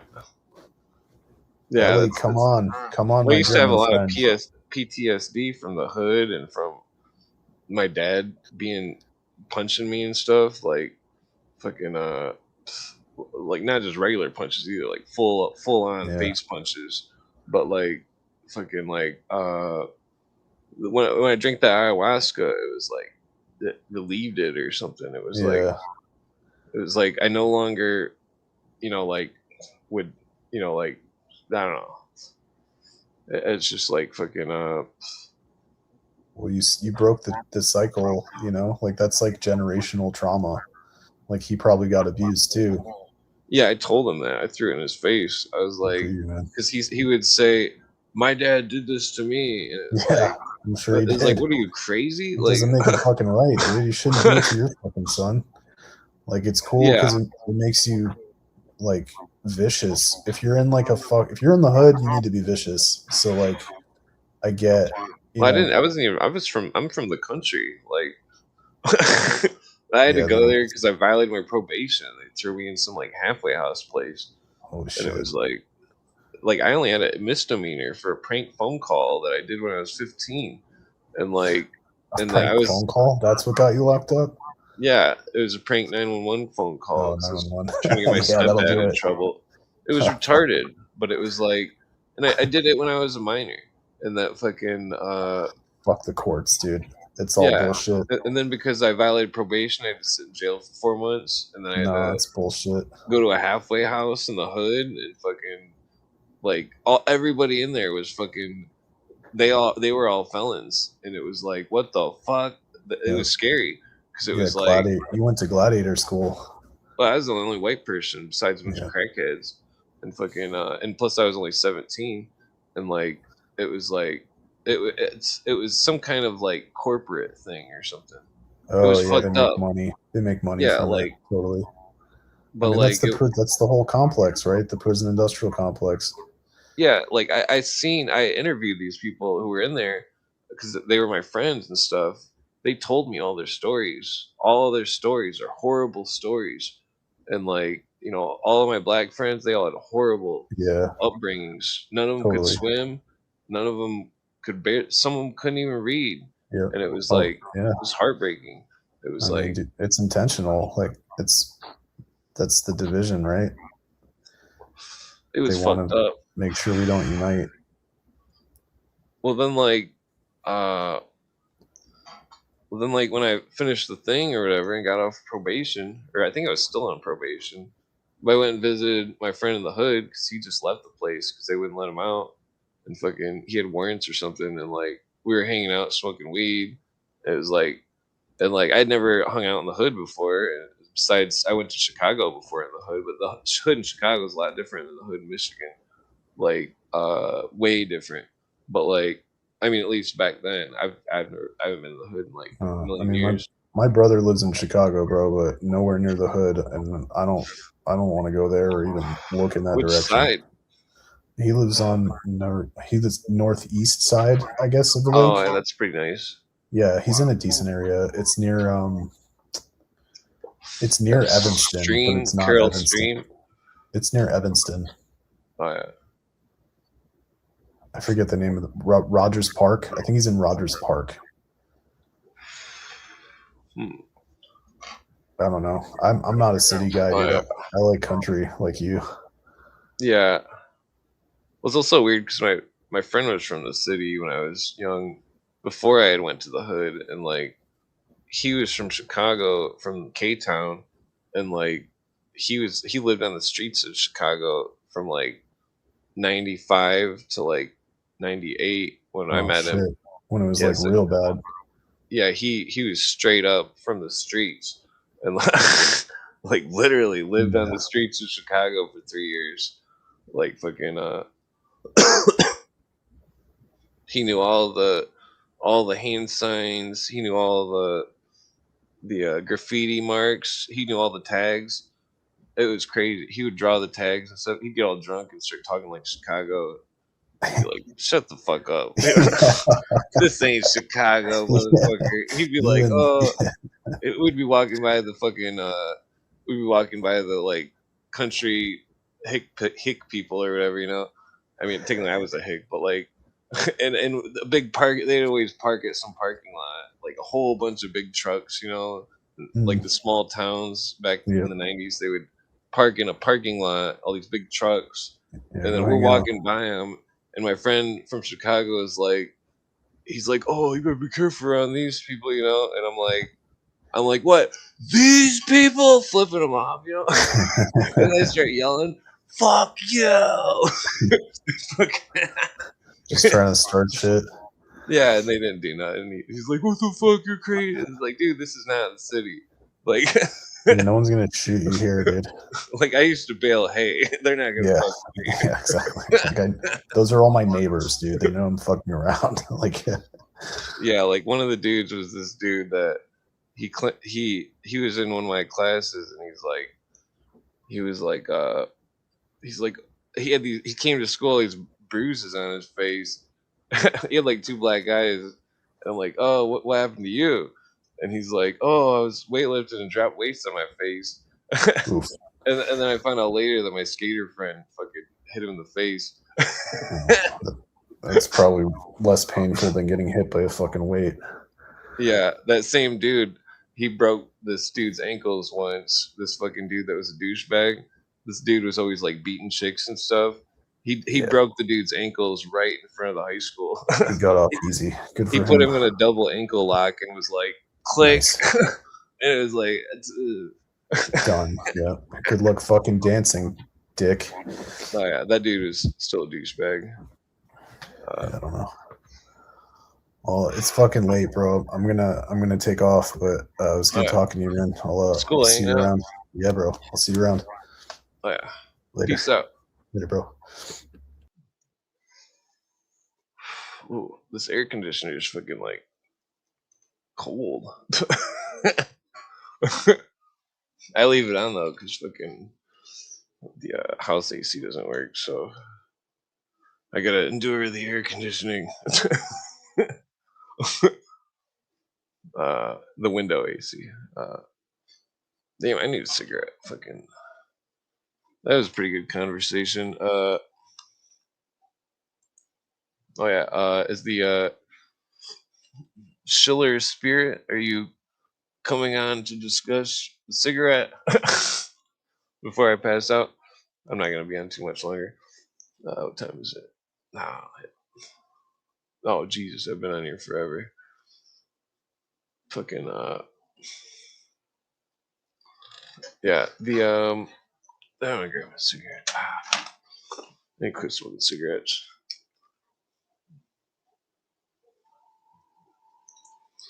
Anyway,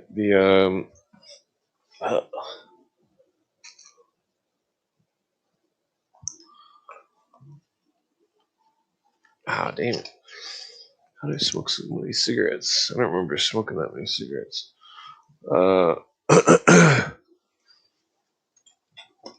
Yeah. I mean, technically, Terrence McKenna says cigarettes are a deliriant. So maybe I've got nicotine and I'm all delirious. No. Oh, okay. Where that fucking AC is like kicking out hardcore.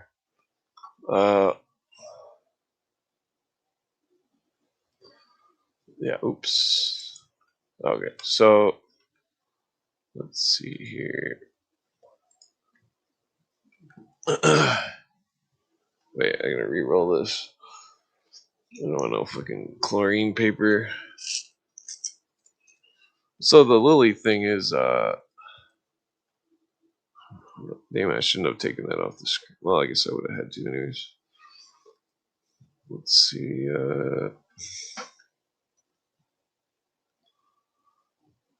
where is it? This one? Yeah. Oh. Okay, so this one right here. So this is the origin of the fleur de lis. I mean,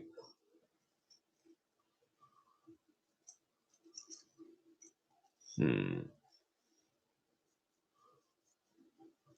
me just roll this cigarette here. So you see Minerva investing the two, Hermes, Mercury, and Hercules. So Hermes was plural. I think this is from Hutchinson or Higgins' book, one of their Masonic thingies.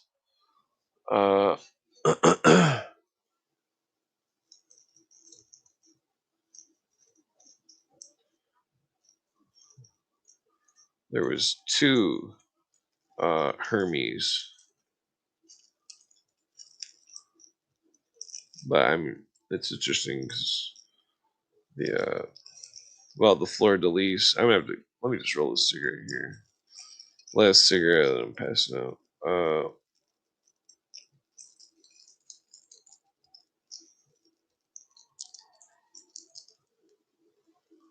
Two fleur de lis or two Hermes.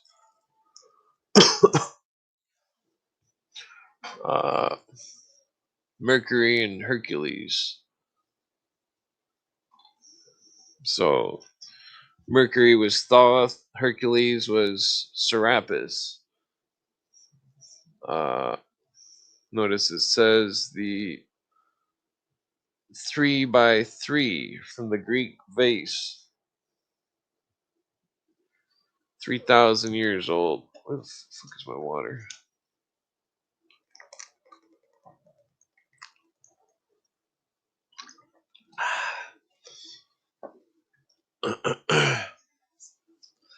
What does Hercules got? A club? Mercury's got the staff, two serpents, the boots, or the wings, the I forget what the other. Doesn't Hercules have like an arrow, bow and arrow, or shield or something as well? I don't think that's relevant, but the lily, the three lilies, is relevant. This is the origin of the fleur de lis, and there is like more to this. What's that? It says 3 times 3 because the lilies had three on each thing. There was three of them, but so there's more to this three. Excuse me, 9 symbolism, where in the ancient method of mathematics, they would multiply numbers by 9, which would then break that down to 9 in the system, which they believe that 9 was the prima materia. Ah, damn it! That hurts my fingers to do that. Fucking arthritis or something. Usually it doesn't hurt, but like that's from swinging a hammer from when I used to do construction. You like they always warn you about like using a metal hammer, like an E-swing, opposed to like a uh, fiberglass hammer. I mean, technically, it's like makes your bones like Buddhist monk. Like I don't know, dense bones. But the back to this.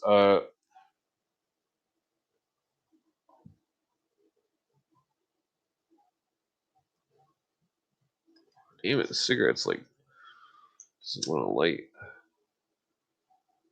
It's weird how a cigarette you smoke it with a thin paper. It's like a totally different cigarette. Uh,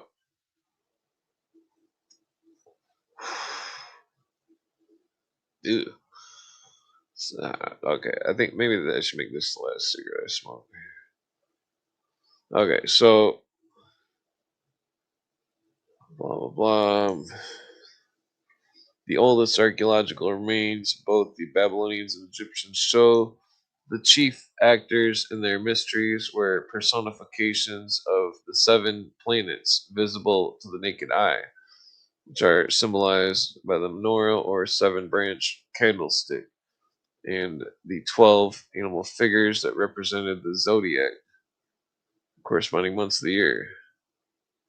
But so this is how you know that the fleur de lis is connected to the Hebrew religion, because the ancient world, and it's not that was their original religion. That's just something that I believe the Mayans, when the Mayans integrated, because I believe that the Hebrews were Mayans when they and I think that if there was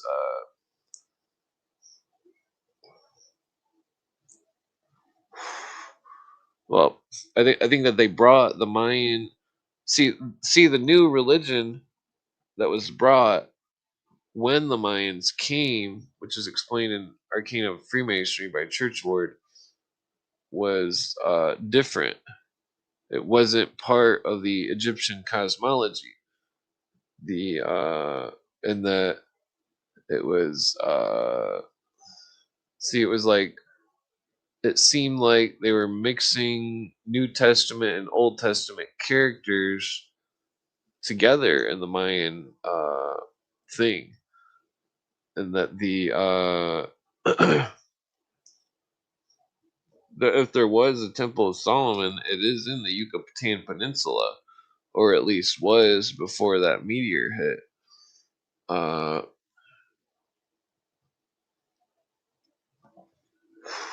mean, I'm going way out base here because I was just trying to talk about this Lily or whatever, but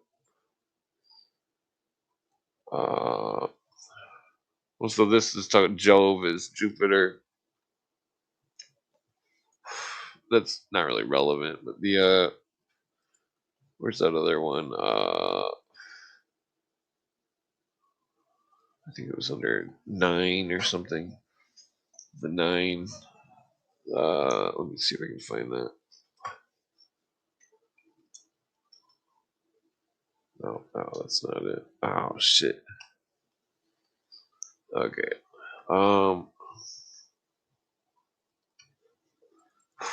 See, because it's like the occultists always allude to the 9. Over time, it became 9 people, but it wasn't originally 9 people. It was a concept. The 9 was the quote unquote prima materia of the alchemist. The alchemist is that's why the Ennead has 8, which makes the 9, the 9th prima materia.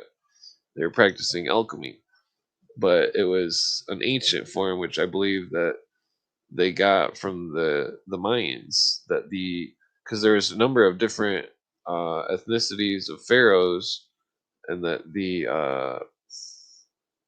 some of them might have been Irish, which is interesting.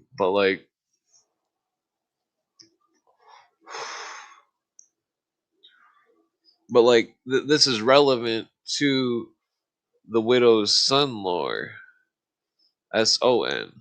The What was I looking for?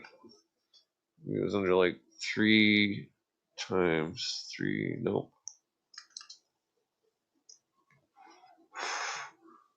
Oh fuck! There's a million things with 3. Ah shit. Damn it! What was I getting at? There was something really relevant. These are all not it. Maybe if I write the number 3. Oh, that's not it. 3. I swear it was under the 9. No, it must be in the screenshots folder, unlabeled. Damn it. Wait, it should be under the no. Flower. Nope. Damn it. I thought it might be under fleur de lis, but I never know how to spell fleur. Well, maybe I do. Here, let me see. Fleur. Nope. Damn it. Okay, well, I can't find the book thing. I did explain the 9 thing, but the oh, the primal materia.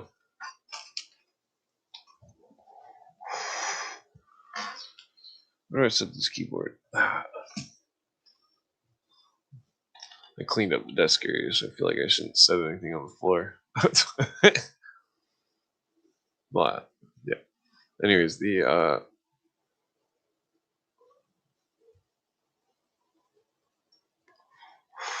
primal materia, the earth, the notice that in the symbolism Jesus goes in the earth. The older symbol of the cross with the circle is a symbol of earth.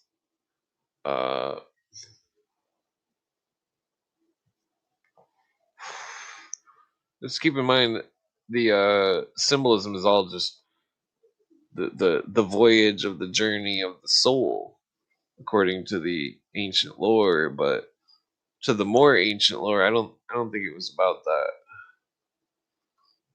I don't think it was about that. The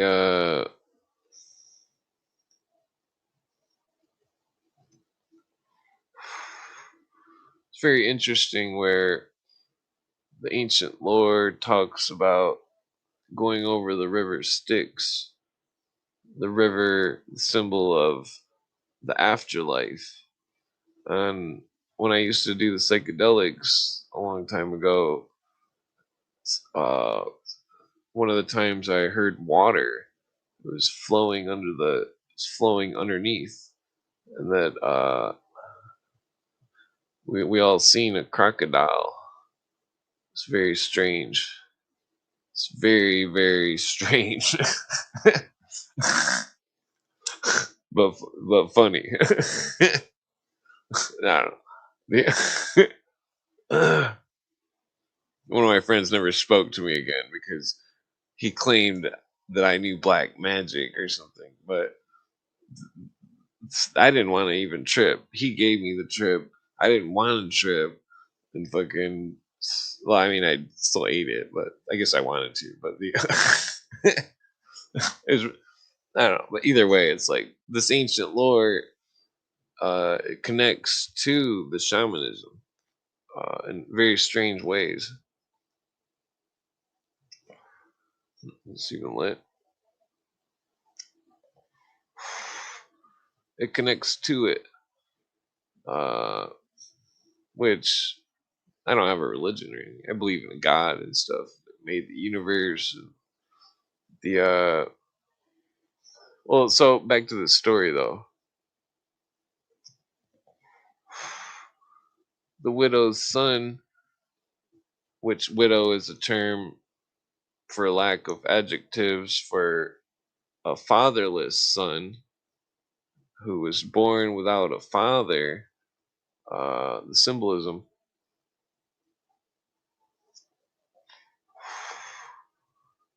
and then goes into the earth for 3 days, 3 nights into the earth. This is relevant because the earth is the prima materia, the 9. Uh,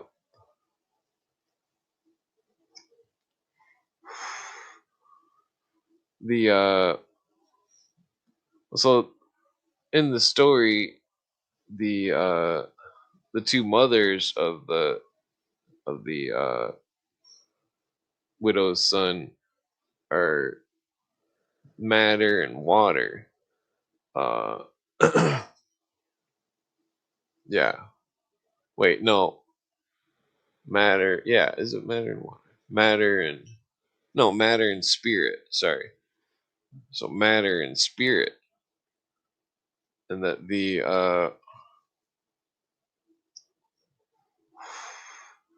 I need to put this shit out.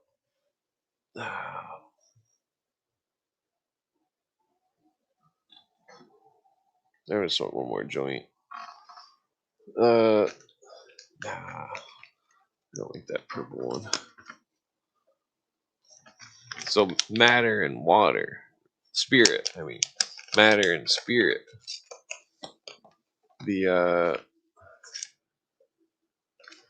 But so it's like the mysteries of the story isn't. It's like in the stories they had these characters. The characters would turn into other characters, and that the stories all had the same dialogue. Because remember the 9 arches uh, of Enoch, symbolism. He goes down to the 9 arches, and then which he places a book or something. I forget what he puts there. But then in masonry, because Hiram Abiff isn't a real person in old masonry. Hiram Abiff is Aramaic, and it means the fire, and the Abiv, which was the I'm pretty sure it meant the what's that other language? I'm having a brain fart. I was on a roll. Yeah, but like the Abiv, I forget how the Abiv word connects with the Azir word, the Prince of Fire. But so in the story, he goes and remember that the what was it? I forget the Bible verses. We're talking about second baptism of Jesus with fire. And so this character who's called Fire goes into the fire and then goes into the earth, the prima materia, the symbolism. See, this may not seem relevant, but it is relevant to decoding the ancient lore, because that's what I'm after here. See, all these occult societies, they're all doing it wrong. They don't understand. They haven't read Fulcanelli. Well, I mean, that's not really what the whole thing's based off, but see, it's like Cooper, he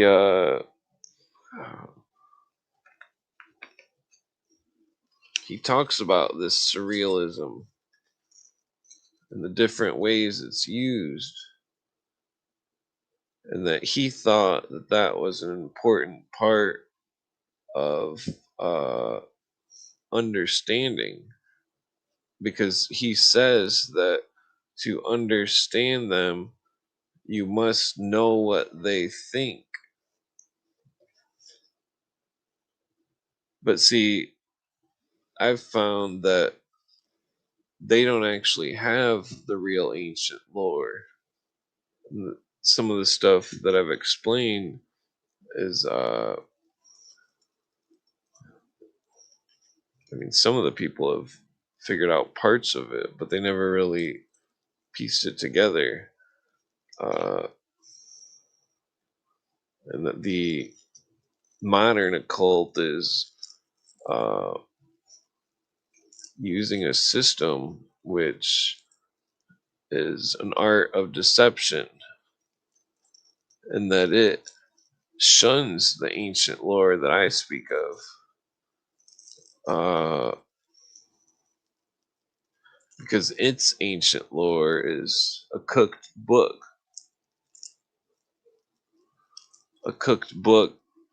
written by illuminists who mixed doctrines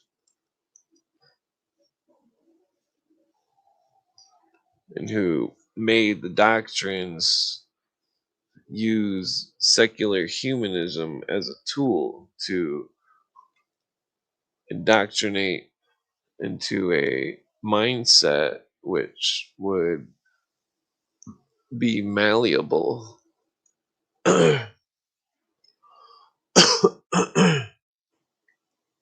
All right, last joint. Cheers. All the fallen homies all over the world. Everybody's fallen homies. Cheers. That includes family and friends and stuff. The dang it, fucking stupid fan. It's like I'm trying to make the joint not run.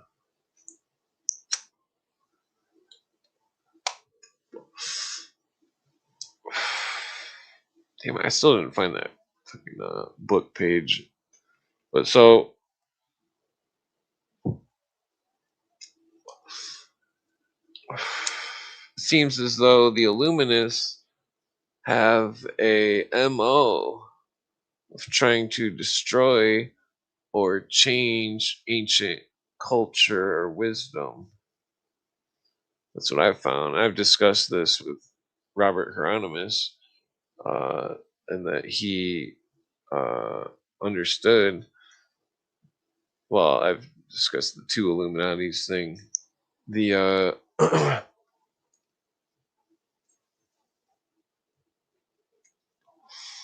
because one, an ancient Illuminati that hailed secret metaphors about a model of the universe,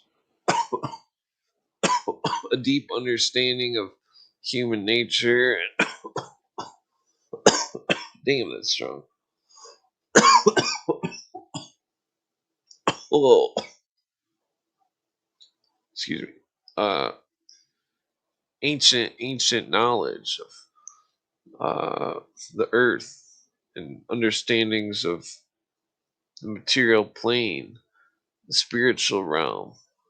All of this lost, all for a con job of Illuminists, which wanted to implement their system, a system of control in which was not a natural system, which would enable the wise man of the village or the city to play the role of the wise man.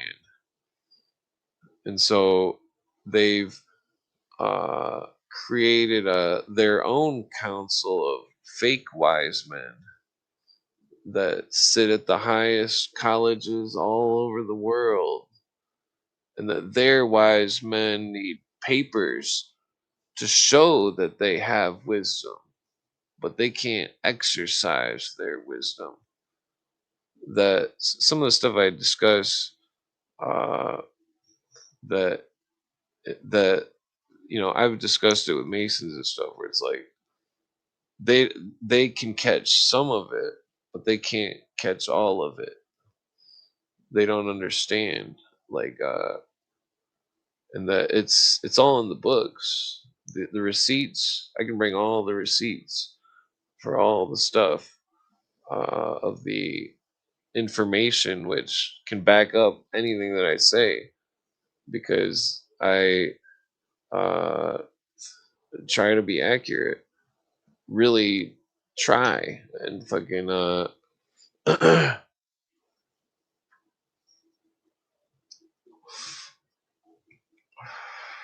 what was my point? My point, though, is that this illuminist system wanted to enslave mankind.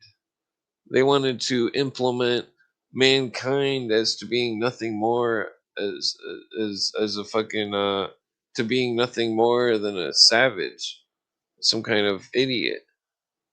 They wanted to take away the wisdom, make it so the common person would be another know nothing, just like them and just like their members, because their members claim to have all this wisdom, but they in fact know nothing. Because I've talked to many Masons, many Masons. I know tons of Masons. And that very few, only fucking Robert Hieronymus knows what the fuck I'm talking about, and I've had very few discussions with him, which I wanted to get him on the podcast, but he's old and he's got something wrong with him or something. Fucking send some prayer power out to that motherfucker. Uh, the but me just talking to him was more than enough. Where he mailed me one of his book things before it was published about the Great Seal of the United States, which I've read on here, and I'd dig it up. I don't remember where I put it. I did lose one page of it, but it was a significant page. But so I swear I threw it away. The page, not the manuscript, but I just wish I wouldn't have lost that page, because it was the part about right before Jefferson discussing how a cloaked figure came in to give the Great Seal, but the cloaked figure, the French dude, he penned the French dude who was what was his name? Lafayette? No, that's not it. He penned the All-Seeing Eye, and that I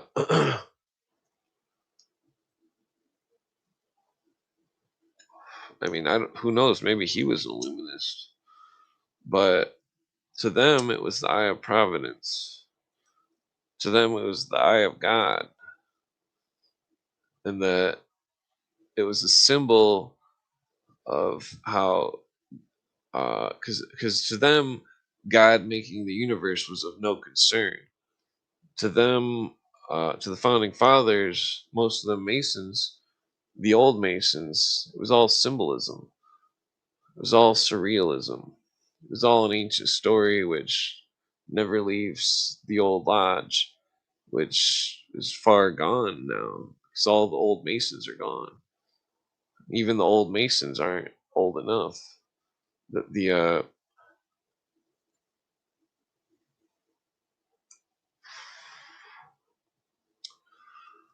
They all walk around and think that they know what they've got, and that they know that it's the real deal, and that they're all being played,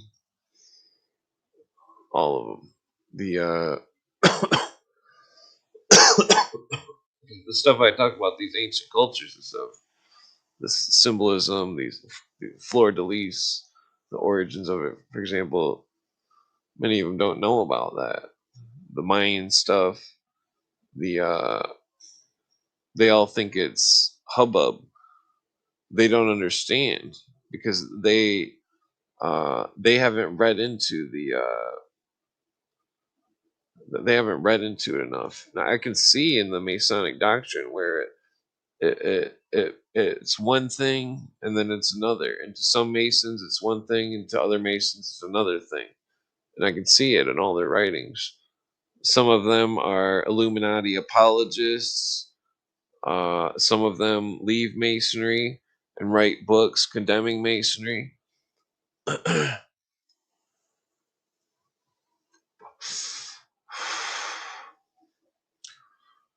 How many Masonic blood oaths does it take for it to be a conspiracy? How many? 1, 2, 3, 4, 5, 6, 7, 8, 9, 33? That's the question. How many?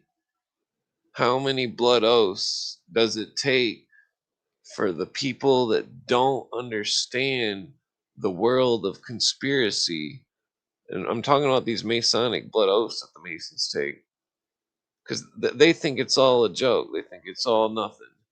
It's all nothing. Well, if it's nothing, then why are these Masons taking Masonic blood oaths? Why is it held so seriously? Why is it so secretive?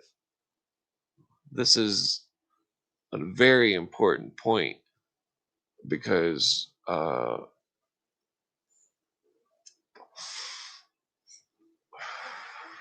seems as though the Masons have been dismantling the Constitution for quite some time. Seems as though many of the Masons were working with the British, working with the Illuminists, working with the House of William III, working with all sorts of stuff that wasn't anything to do with America, working on international foreign relationships, working on international trade, working on world international finance, working on world courts, working on world government, working on world socialism. You can see where it all comes from.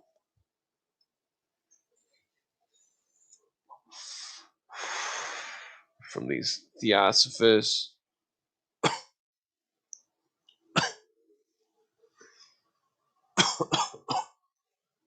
excuse me, from the Masons, from the one group to another.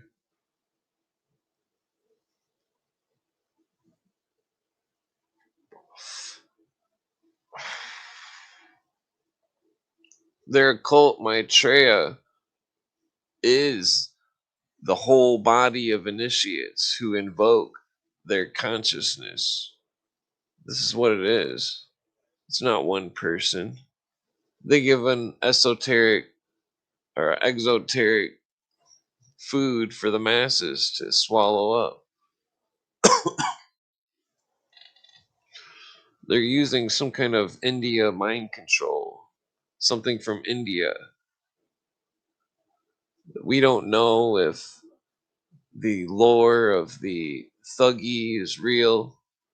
People claim it's fake. Some people claim it's real. Watch Indiana Jones 2. You'll see the mind control.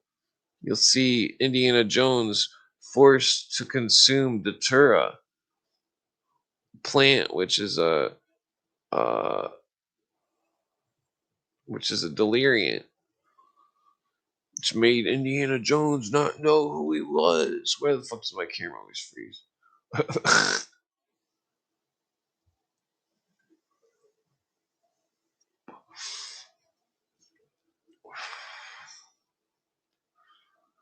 You must understand that the culture of India with the dense population, that their forms of deception will evolve faster than other cultures who have smaller populations and don't live in such dense communities.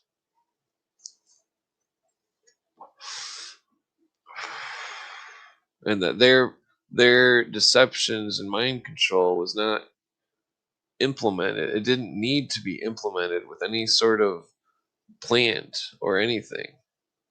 All it took was the person to believe. And once they believed, they were like a rabbit on a string. Or, I don't know if that's a real metaphor.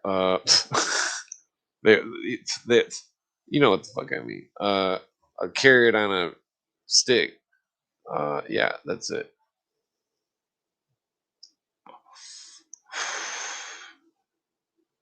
A carrot on a stick. Being led by their beliefs. No different than a hound dog looking for some kind of food or something. Smelling for something. Their beliefs, the mystery of the occult is what allures people in. The doctrine becomes part of their belief.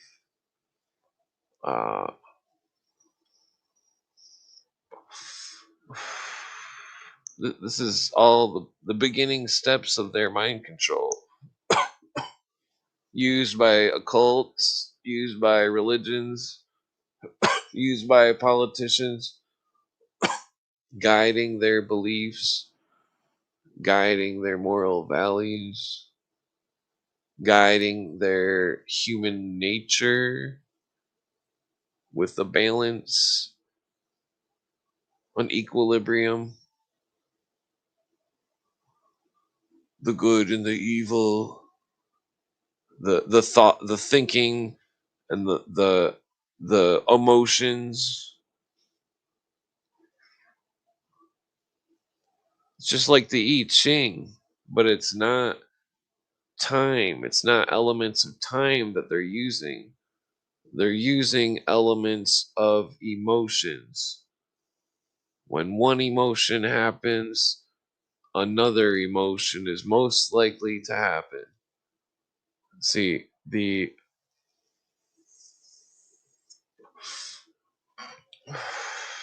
the I Ching, it's like when something stops, the only thing it can do is go. Moment of time, an element of time.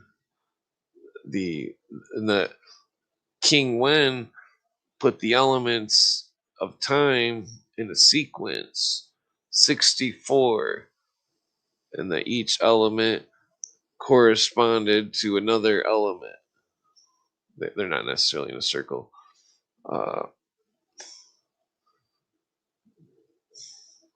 And that one that had a sequence, the sequence. And so people have sequences of emotions. And the predictability of the sequence of their emotions is used to control them by what they care about. This is all how they do it.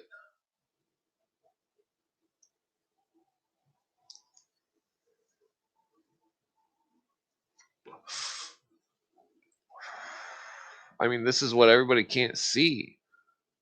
This is what everybody doesn't understand because they haven't read it. And the fucking once you see it, you can't unsee it.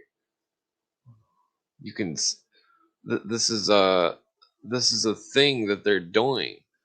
Social engineering by socialists who don't like America, who hate the Constitution, who are brainwashing people into socialism. This is not some kind of made up bullshit. This is real.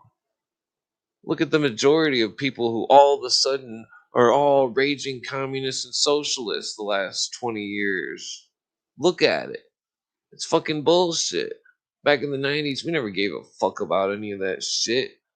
We never gave a fuck about politics except for if weed would become legal. That's all we gave a fuck about. We gave a fuck about constitutional rights. So if we were walking down the street we wouldn't get searched illegally by a policeman and have a bag of weed in our pocket. Don't you understand? This is what people don't understand. Times were different. Times were different. Much, much, much different. People's states of minds, all this group thought bullshit. You can see it with all these genres. This genres of all this bullshit. You know, what's cool is to invent something. That's cool. You don't see people inventing shit. They're all just copying each other. A bunch of copycats, a bunch of posers. You know, in the real world, that posers don't make it. That, you know, it's just like being at a skate park skateboarding. There's people, you know, that they can do tricks and stuff, but they don't really, you know, there's people that you can tell if somebody's been practicing a skateboard. It's just like playing guitar or the piano or something. It's like there's tricks, and that people get good at it, and that you can't fake being good at something. That's something you can't fake, and that's been proven throughout time. Look at the runner that pissed off Shitler and his Aryan race stuff. Oh, the Aryan race is the best at everything, you know. Like that's ridiculous. It doesn't matter what color you are, what race. It doesn't matter. This whole thing, I mean, there may be like immunities to certain plants or something, or bug bites or something, but like besides that, you know, there's people are all the same. They've all got the same brains. It's all about the programming of the language. The language is a code, just like a computer code to code a computer. And that they're using the language to code people, and that the people are coded coordinating with their fucking emotions through the language, and they're attaching emotional ideologies to the language. We're seeing it in real time. I mean, it's all over the fucking internet, all over Twitter, all over Facebook, that it's all designed to get your goat. They want you to have emotions over the things that you see on the news. And to fully analyze something, you can't have an emotional interest to fully analyze something. Just like in court, a judge cannot have a financial interest in a case, but yet he does. But that's not relevant. But I'm not trying to hate on anybody or anything. I'm sure there's some really awesome judges out there that believe in the Constitution, believe in America, and that those judges are super cool. But all the ones that are socialists, that want to screw everybody, want to undermine the law and stuff, those people are all idiots, and they don't even deserve to be mentioned or anything. They deserve to be forgotten, just like all the illuminists that destroyed freedom in the whole world. They deserve to be forgotten. No punishment necessary. Just nobody ever wants to look at them again. Nobody should ever talk to them again. That'd be worse than anything.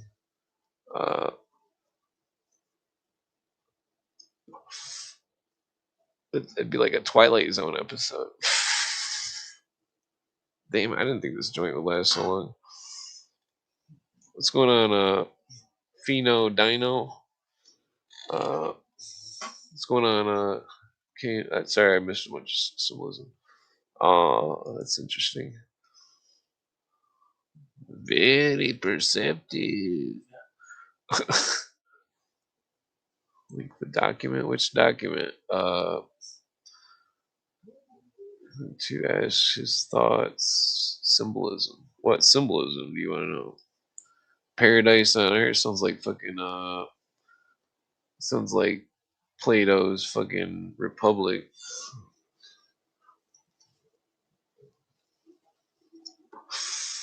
The New Atlantis.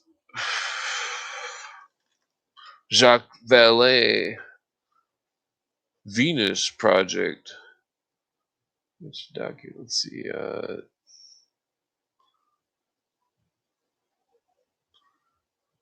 Okay, I guess I didn't miss too much. What was I talking about? Damn it. There's no way I can smoke another joint. Nah. Maybe I can smoke one more joint.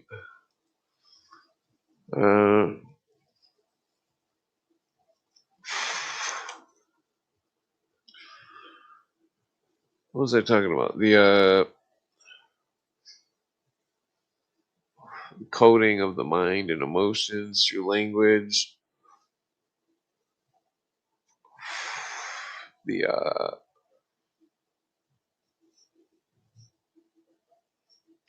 well, it's interesting.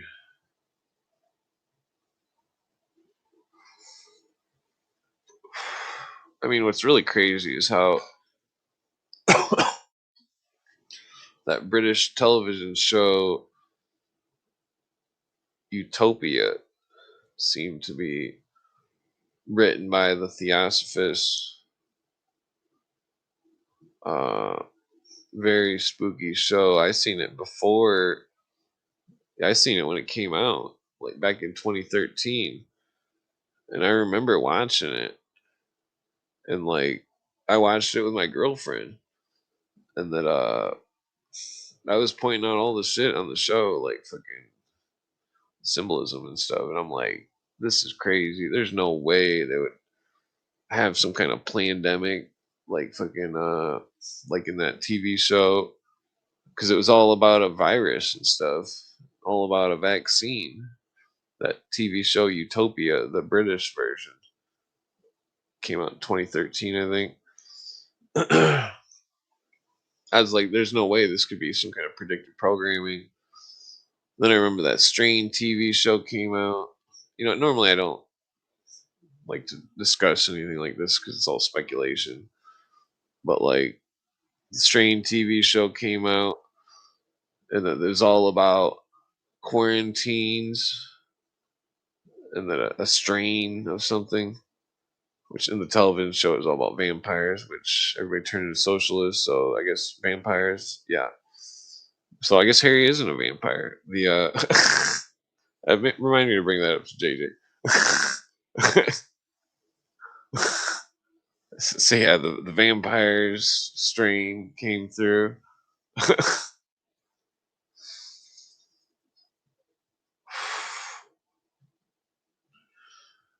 The damn, I'm gonna roll one more joint.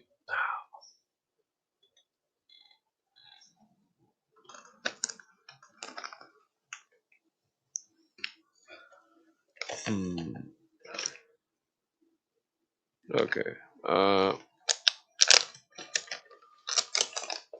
So I mean, like it's strange how they have such TV shows. I mean, you watch that Utopia show; it's all color coordinated, just like that Wizard of Oz. Colors was being symbols that mean things, emotions. The very beginning of the show, Utopia, the Europe, the British one, it's all yellow. It's all yellow. The road. And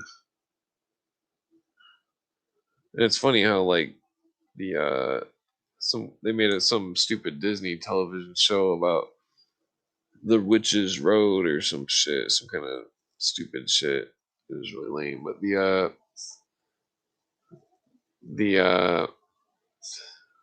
in the show, the witch used the people along the road, and that well, I mean, the symbolism of the show is never. What's relative is that uh, color coordinated symbolism. Like the witch became green at the end, just like the Wizard of Oz. And the road was the same road symbolism as the yellow brick road, but it was a different metaphor. I'm sure it had the same gnosis, but it's still a different metaphor. I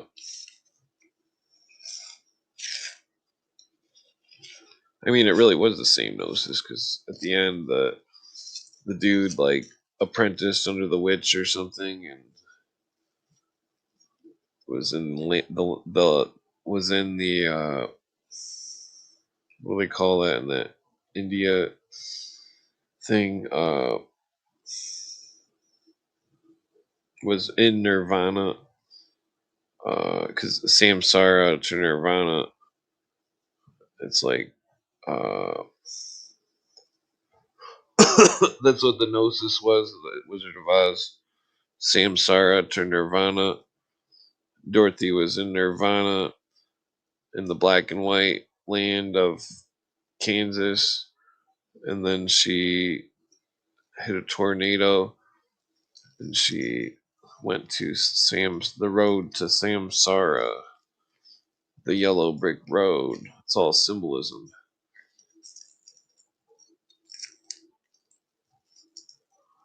It's all symbolism. Psychology. They were showing the doctrine to the world. Think about it. How many people haven't seen The Wizard of Oz? How many of you raise your fucking hands if you've seen The Wizard of Oz when you were young? I guarantee every one of you has. Every one of you. The it's like the occultists use movies to indoctrinate people into ideologies. I mean, they have the right to, but it's like when people don't know that in the mainstream, when they don't know that it's a story of Nirvana and Samsara in the mainstream, because I guarantee nobody knew that, unless you've heard me say it before or read some of the theosophical works. I mean, it's possible you might have already known that, but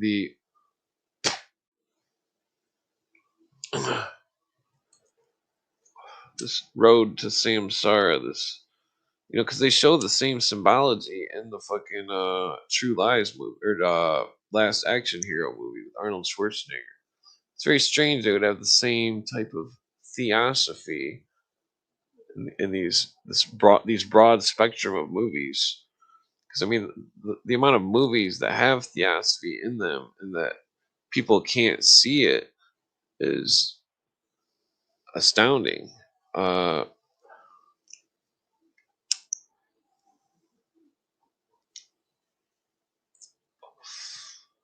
mean, it's like every movie you could think of. That's look at the Jungle Book, for example. That's a theosophical movie. The Serpent of Wisdom, the the Great Bear, Ursa Major, the constellation. The I mean, it's I don't need to go on about that shit. It's like if we made a movie that used the symbolism of the occult, the stars, and so on, and if we made that movie, and if we put it on the internet, I guarantee we'd be famous. I guarantee it. Because all the occultists would applaud that we hid the doctrine in the movie. That's what they applaud about. The more they hide the doctrine, the bigger the movie. And I'm not saying that's a rule of thumb for all movies, but it definitely is for the theosophical ones.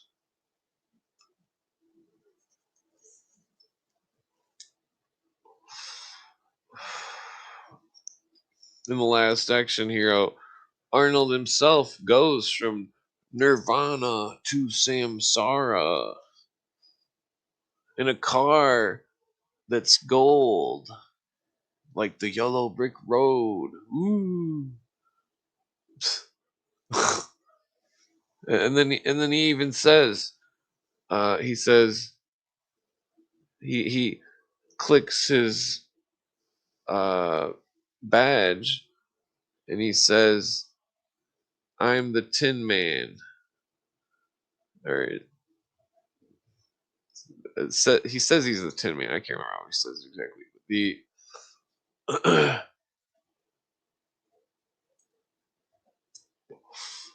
there was a couple other references that,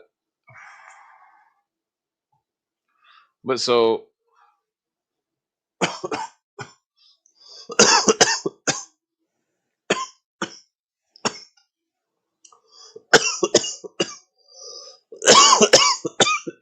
it's like how Arnold and Dorothy. Arnold is the last action hero, and then he goes to the real world, and then he sees, he gains wisdom, he attains wisdom, and then he goes back, and then the same thing happens where Dorothy goes from Nirvana onto the Yellow Road to Samsara, and then to the Emerald City to meet the Two-Faced Man. Uh,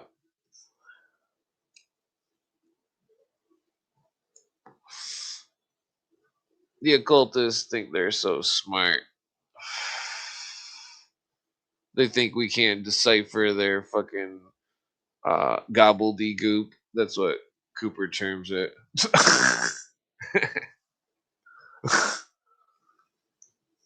You know, and by occultists, the most of them are internationalists. They hate the Constitution and they don't like America, and the you know, that's like all the MO of all these occult orders typically. I mean, it's not always a rule. 'Cause some of the members are very. I've seen many examples of many Masons who were extremely pro Constitution, pro America, etc., who were, you know, outstanding people that, you know. I mean, that goes for all sorts of groups. The Catholics. There's a lot of good Catholics. I mean, they're totally brainwashed, but I mean, well, they seem like all the Catholics are much perverts. Not in the,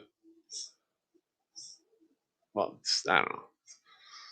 Fucking,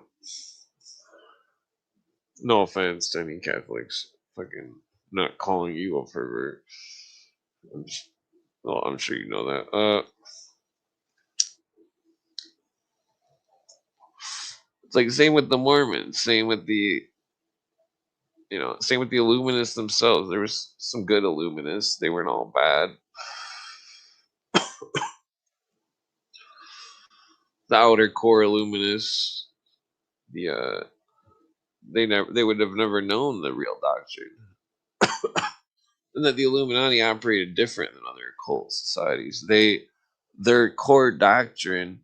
I mean, other secret societies do have core doctrine, but it's not some maniacal plan to destroy all nations and destroy all kings and destroy all fucking religions and all this shit. It's not some crazy shit like that. Like, and that's what they're doing. They're not destroying the religions. They're turning all the religions into one, and that they're turning it into their religion, and that it's a power move. It's no different that if some fucking like crime people or whatever were like fucking taking over all the gangs of the cities or something. It's a power move. Uh, they're consider the gangs the religions. They're controlling the religions. He who controls the religions controls the people and their beliefs, what they think. Uh,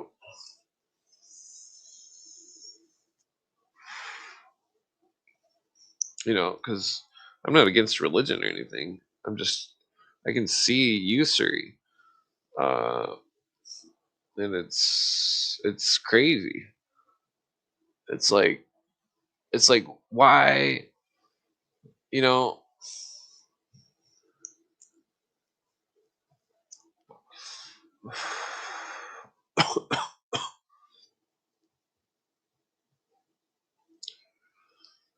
I don't know. It's just fucked up. It's like we live in a world where it's like you go to the store, anything you buy from the store has like an 80% markup.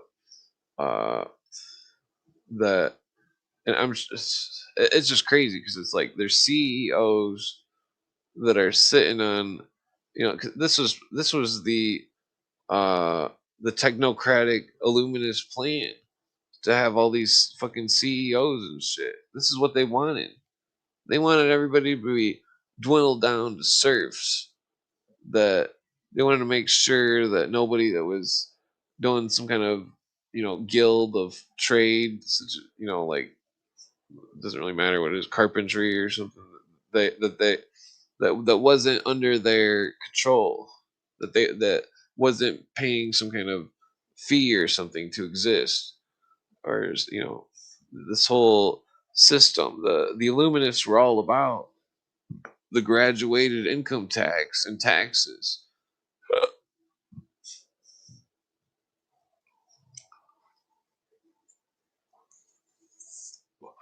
What happened in Russia? What happened in Russia? This is what all people don't want to discuss. What happened in Russia? Because it was ran by Illuminists, 100%. What happened there with their socialist utopia? What happened? Can anybody answer that? Can anybody say? I mean, well, I'll just say what the answer is. Fucking that all the fucking people were had giant mansions and pools and stuff. Big pools, were living in huge luxury, and that they were claiming, just like what's his name, uh Lenin or whatever, that he tells the Russians, he says I'm a proletariat too, he says. But then he has $90 million from Rothschild. Are you fucking kidding me? You better wake the fuck up. Well, sorry. But seriously, $90 million. Oh, but Lenin's a good guy. He's just a proletariat, just like one of the other people.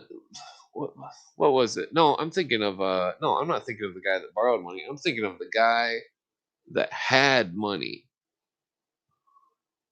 What the fuck was his name?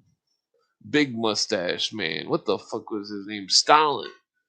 Mr. Stalin had more money. He's on the top 10 richest people in the whole world of history.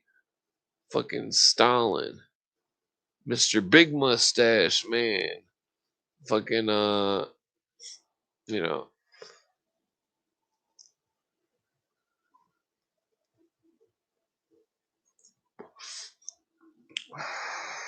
big money. They found out in the what was it, the 80s or whatever, the fall of the Soviet Union, all the rich people there in the Soviet Union.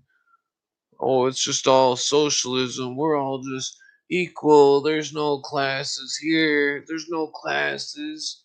We don't got giant swimming pools with Lamborghinis and all sorts of Pink Floyd records and jean jackets and pants. Russia outlawed Pink Floyd and jean jackets and pants. You couldn't wear a Canadian tuxedo in Russia. Think about that. Even the Canadians couldn't go to. Russia outlawed jean pants because of America. Think about that. You want to live in socialism? They outlaw jean pants. They outlaw Pink Floyd. I mean, Pink Floyd. The one guy's a douchebag. He's not a douchebag. He just went a little crazy. Well, he's so. I don't know. Who knows what the fuck he's. What kind of. Well, he's racist, but the. I mean, his music's still good, but the. Uh, Damn it, this joint went out. Russia couldn't have a Canadian tuxedo in Russia. You couldn't stand in Russia with a Canadian tuxedo in a Pink Floyd record in the fucking 70s. Russia. That's Russia. That's Russia. Oh, Russia. Ooh, Russia's so great. Ooh, Mrs. Candace Owens. Russia is so. Duh, duh. Oh, I'm not on the payroll for Russia. I'm just a stupid bitch. Fucking, stupid bitch. Uh, no offense to that lady. I'm sure she's a nice person, but she's fucking probably a fucking, on the payroll somehow of fucking KGB or something, because I still think KGB exists. Putin just, Putin, no, there's no KGB here. There's no KGB. Ooh. Fuck him. He's fucking stupid. They think they can just sit there and deny that there's no fucking KGB. Fuck them. Oh, we're the KGB and we pretend that we all our documents. I'm talking about Russia. This is a joke here. That fucking Russia sat there and fucking, oh, look at all these KGB stuff. Look at all these KGB documents. They're just flying all over the internet for the last fucking 30 years. These fucking KGB doesn't exist, my ass. I think that the fucking KGB flooded the internet with those documents. All the fucking stupid fucking spaceships and all this shit. All these fucking, I think the KGB has been doing psyops for a long time. And this is a very serious subject because Russia, fuck Russia. That's why. Because fucking Russia has been undermining America for a fucking 100 years. That fucking America has aided Russia over and over and over and over and over again. And that fucking Russia still wants to destroy us. That's not a fucking joke. Those fucking Soviets can all eat shit. Fucking fucking Soviets. You know, I'm not talking about the people. I'm talking about fucking who runs the Soviets. The fucking you know, because if the Soviets aren't ran by intelligence, then they're definitely ran by KGB.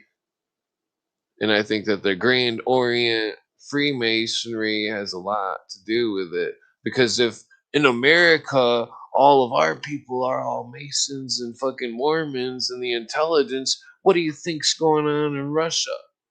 They're all fucking Masons. That's not a joke. They all think they can pull a fast one on us. Oh, fellow traveler doesn't mean Mason and communism. My fucking ass. Fuck them. They think that they can fucking sit there and play their little fucking denial bullshit fucking pussy ass games. Fucking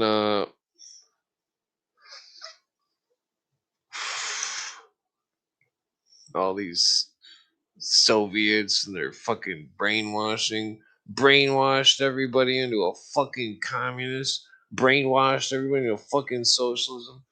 Fucking you know, and I'm not against programs for fucking helping homeless people and shit. I'm for that. But you guys do not you guys, but people generally speaking do not understand what the fuck communism and socialism is all about, how it's implemented by the secret societies, how foreign intelligence apparatus uh, has members of high secret societies within its fucking whole structure, just like America.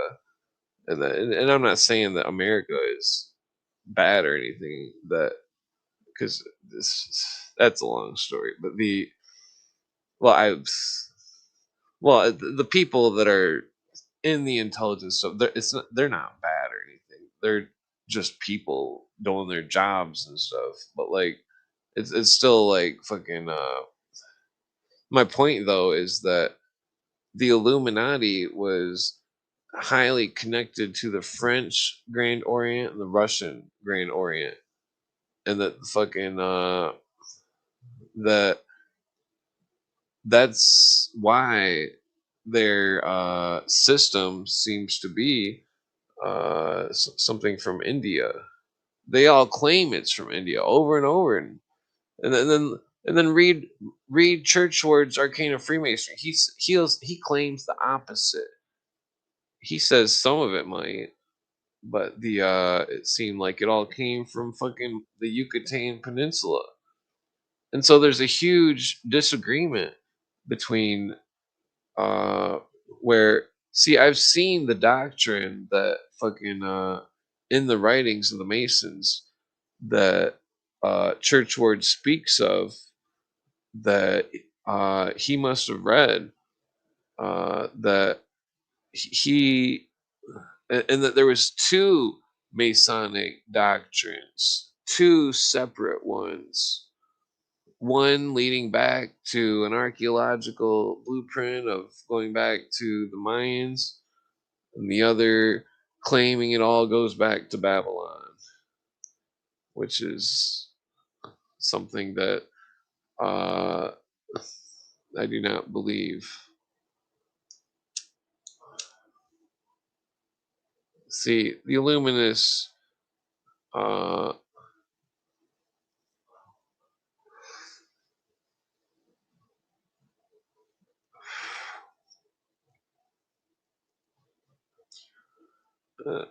know. It's like their whole spiel about Nimrod. The old writers of the Masons say Nimrod was Marod. I think that was Hutchinson or Higgins, one of the two. Marod, which was Chaldean for he that rebelled, which Nimrod was Lucifer, he that rebelled. But see, the religion's all smeared into something that's incomprehensible. That, well, the mainstream religions. But so the what's the point that Nimrod built the first temple. This is both materialistic and symbolic. But so because the etymology of temple is tempus, for time, and that the temple he built was the Nineveh temple, which was it was a temple for Saturn, which was a symbol of time. But so in the story that someone came from Nineveh named Jonah, and that Jonah had it seemed as though he had well, his story was that he went through the alchemical thing, the what the fuck is that called, the prima materia. When he was in the Leviathan's stomach, he was in the prima materia, the heart of the earth.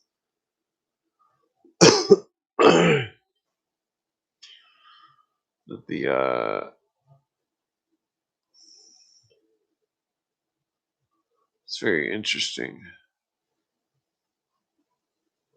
because oftentimes planets are thought of as snakes, because they would go around and around and shed their skin, and that the symbol of the Leviathan and the older stuff is this Ouroboros, and that within the center is the flames.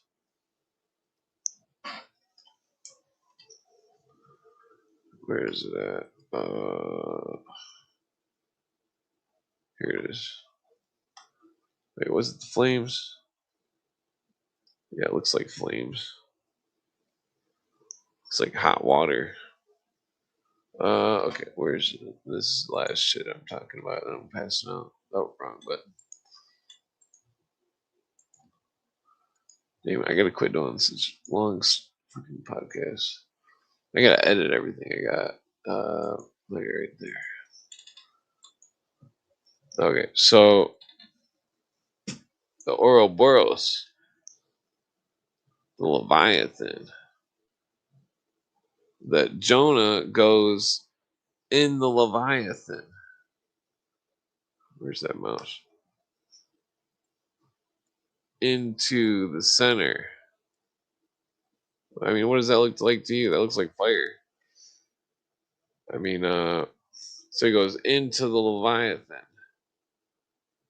And notice the Red Bull, the red heifer, which the ancient lore.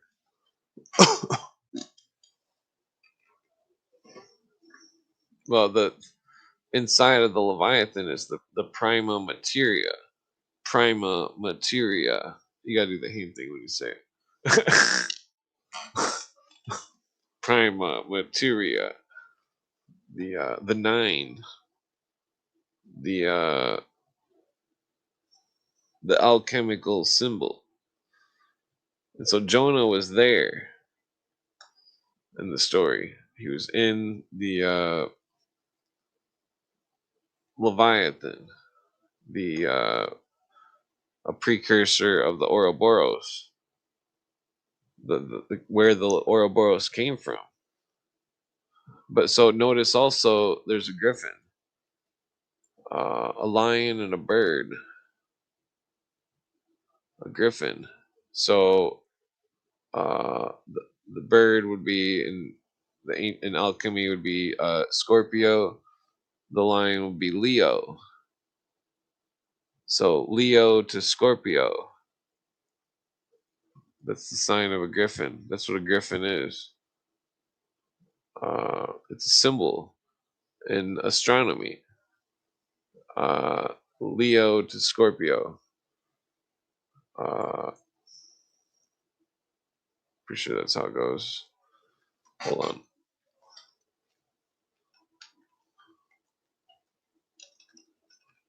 Well, it's more relevant if that's that's the order.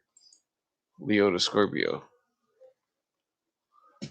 Because notice it has the back of the lion and the front of the bird. This wasn't a real creature. It was a symbol. A symbol.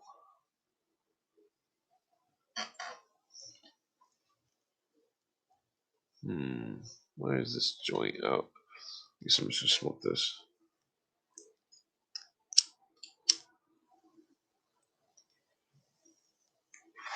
I forgot I had a half joint. Oh, that's good. It tastes pretty good. Alright, sorry, I'm retarded.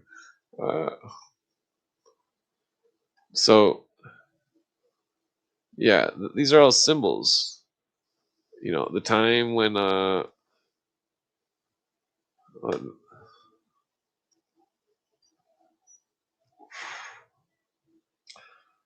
what day is that? I forget. What day is that? If it's damn it, it's gonna be easier to type. If it's July 20th, that's gonna blow my mind. What day does Leo go to Scorpio? Oh, October 23rd. Wait, the sun was from October to, wait, and it transits to Scorpio. So that's, what is the main day?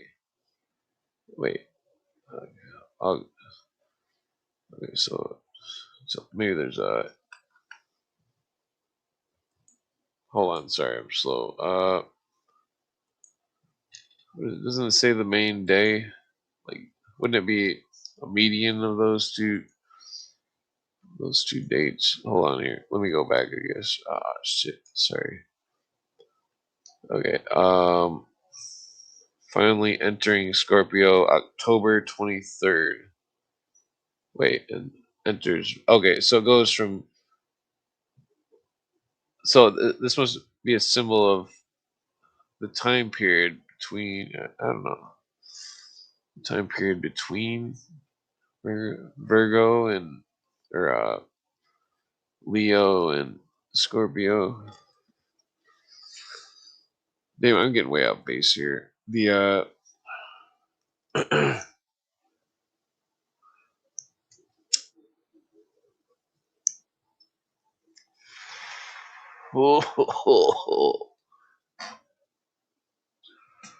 but I mean, it's interesting because you see the the land, and then you see the water, and then so the Red Bull is Abaddon or Apollyon, the Red Bull, the land destroyer, and then on the water is the Leviathan, the I'm not sure what exactly it's a symbol of. I mean, technically, it's in the later I think it was Aramaic. It had the Ouroboros, but it said all is one, and that later it was an alluding to Pan, so Aries, or is it more specifically Aries and Mars? No, that's doesn't matter.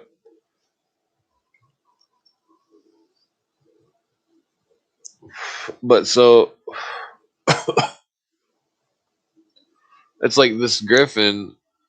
I can't remember if the griffin was in the biblical lore symbolically, but I know that the Leviathan and the this is from some church. Or damn it, I didn't fucking label this very good. It's from some church or something, and that typically on the church, the if you read Fulcanelli, the one of the pillars would have an Ouroboros on it, and that the crow points to the Ouroboros on the pillar, and it shows it in the book, but in the book, it's not pointing to the Ouroboros, it's pointing to a synonymous symbol.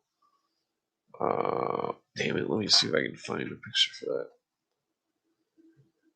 Or at least remember what the fuck it is. It'd take me forever to dig it up if I, let's see. Fulcanelli, Mystery of the Cathedrals. Alright, it should come up pretty quick. Here it is. What is the bird pointing to? I think it's pointing to that.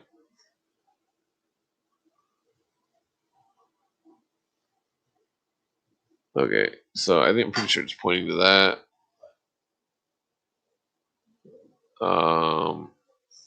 I forget what that says.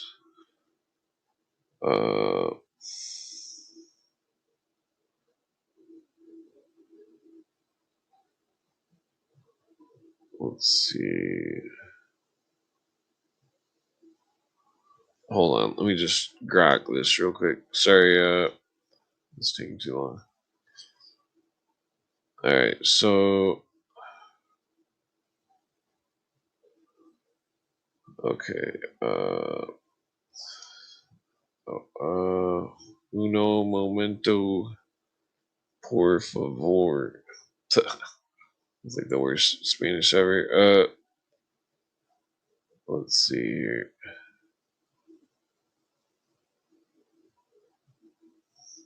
Yeah, I can probably speak like 3 Spanish sentences or something. So I'm not very good at other languages. I'm still mastering English. Where'd that go here? Okay, sorry, I'm just having the Grok translate this real quick.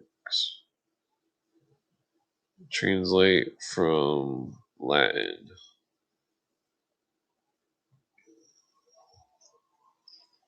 Okay, sorry this is taking so long. Let's see here. Ow, what the fuck?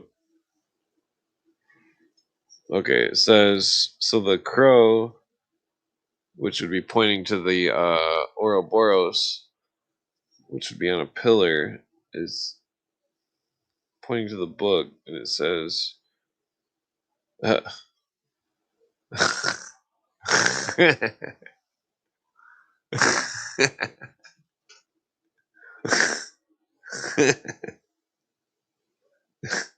it says, Legi, Legi, Relegi, Invenlies, Invenies, which means read, read, reread, and you will find it. What a bunch of fucking tricksters.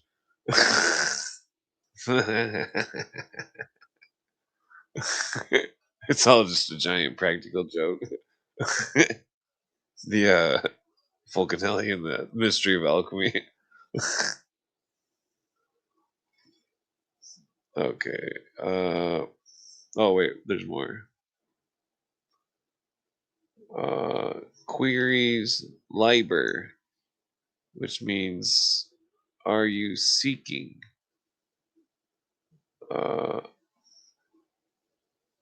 you seek the book. Then it says et in unum, and unto and into one, or and in one, or and unified. So you seek the book. Are you seeking? You seek the book in one. That's interesting. Damn it! I didn't mean to be on here so long. So well, that's interesting because so in the Aramaic, the Ouroboros says Aramaic. It says all is one, and so the Latin in the book in the page of the first front page of Fulcanelli says where the bird is pointing to, which would be where the Ouroboros is. The all is one. The what does that translate? Crucible. The prima materia. Well, that's interesting. All is one. Is prima materia. So they're using the pan as the symbol of prima materia in the occult. Oh, that boggles my mind. Well, that's weird. Damn it! I gotta go to sleep here. Fucking wait. I better screenshot that grok. Otherwise I forget. Back.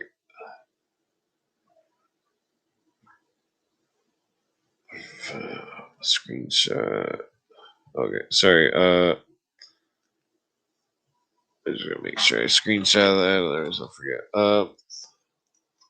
Well, I mean, I still remember the whole spiel to it, but I just didn't realize that the Fulcanelli was connected to the symbolic metaphors of the this Bible thing, this Bible mural or whatever.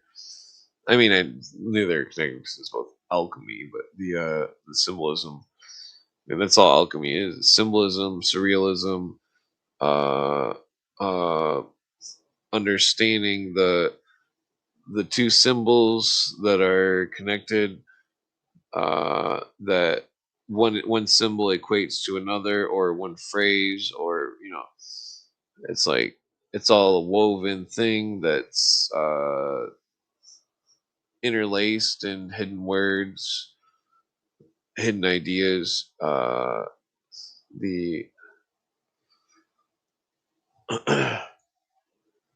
I mean, that's alchemy basically. Uh,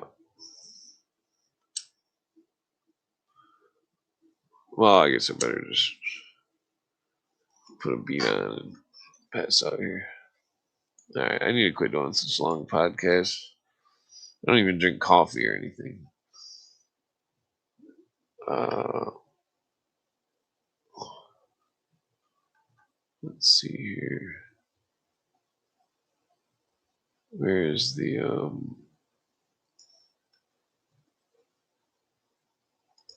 Okay, I'm going with Michael Jordan.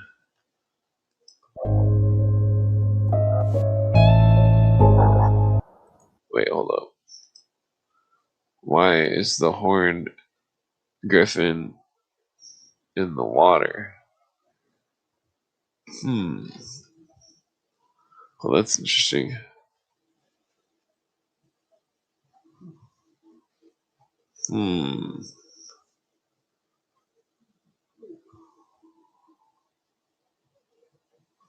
Maybe because it can do both.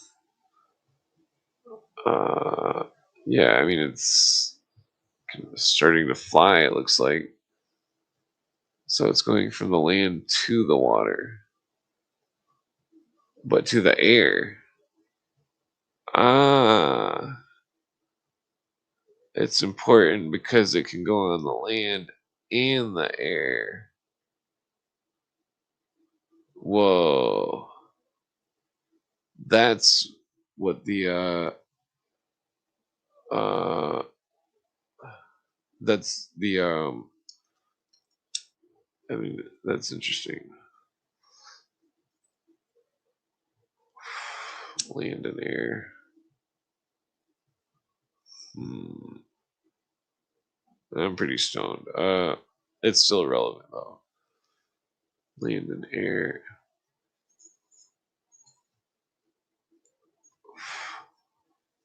Okay, so on the right is the Leviathan, which in the center is Crucible, or all is one, some kind of prima materia, the prima materia, and so and on the left is land and a destroyer. There's some kind of alchemical formula here on the screen. I just can't understand it. Land, a Red Bull. So Taurus and Mars. Red Bull.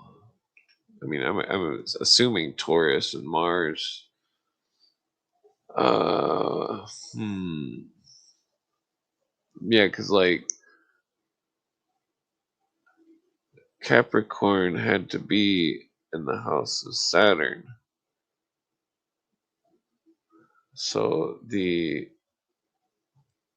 sorry, I'm just thinking a lot about the different ones or whatever. Damn it, how do I explain this? The hmm.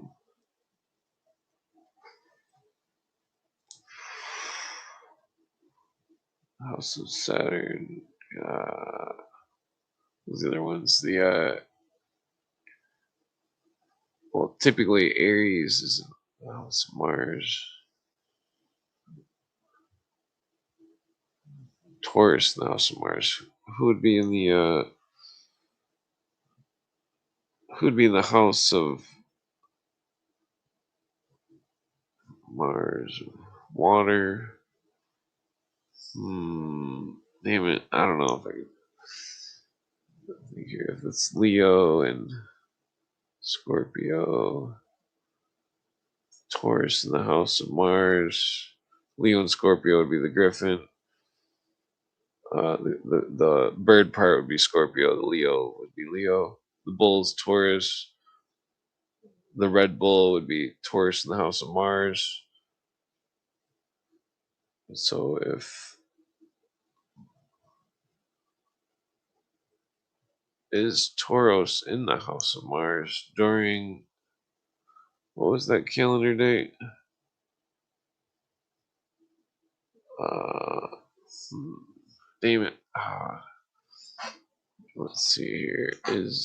Okay, so I speculate that I speculate that so that Leo and Scorpio, that's like June to August, November or something. June to November. So I mean, I know that Mars is in Cancer. Wait, on the solstice. You gotta understand. This is like this whole thing is like a giant clock. There's symbolism. It's all like clock pieces or something. It's like timestamps with symbolism of astronomy. I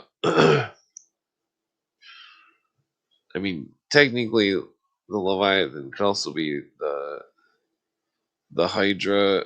I think the Hydra constellation.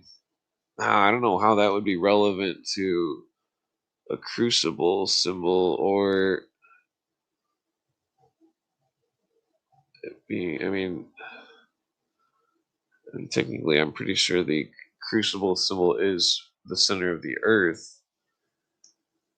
The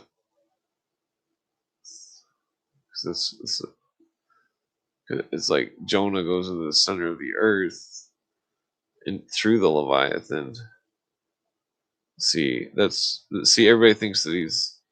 I think the belly is a misinterpretation or something. That's uh, the symbolism is relevant to the.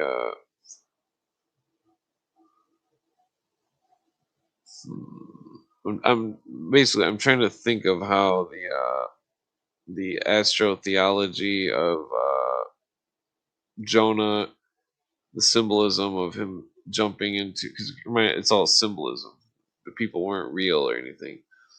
It's all symbolism, but it's symbolism in a manner that is not known to by many people. There's very few people that understand this fucking archaeology bullshit. I mean, like the full like thing about this. I mean, that's because I mean it's like I've went to colleges and like it's all fucking bullshit, waste of money. The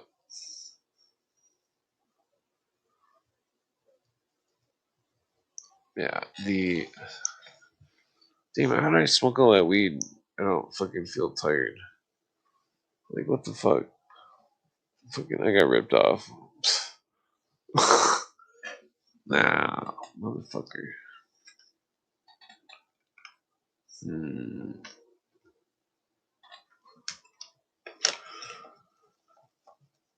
Alright, well, I'm gonna smoke.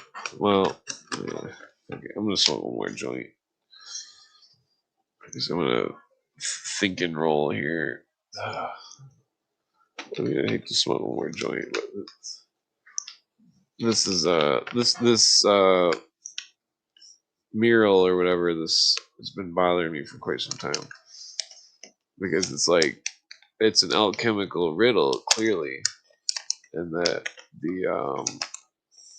it's clearly astronomy, but it's mixed with alchemy. And that's where the crossover is important, because the systems are intertwined, and that these understandings, it was something that it was made, it was known of by the poor people, and that it was very important to them, and that it was all they had, and that's why it's so important, because this, you don't expect the rich people to obtain the wisdom. I mean, no offense to any rich people or anything, because there's a lot of smart rich people. 'Cause I'm sure they got rich by being smart, but they're smart in other aspects, not ancient occult, you know, lore and stuff. The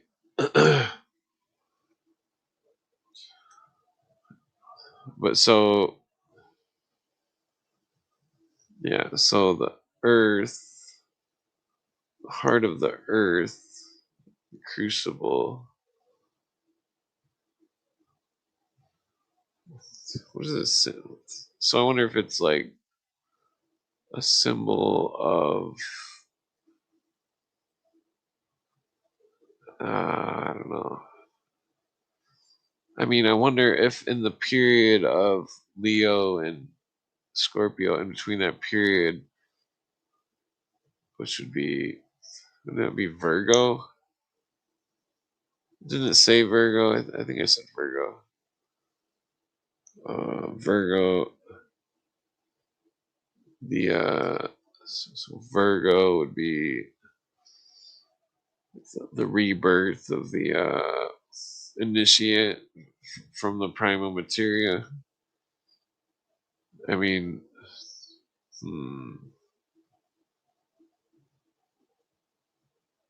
I can't remember if water equated to spirit or not,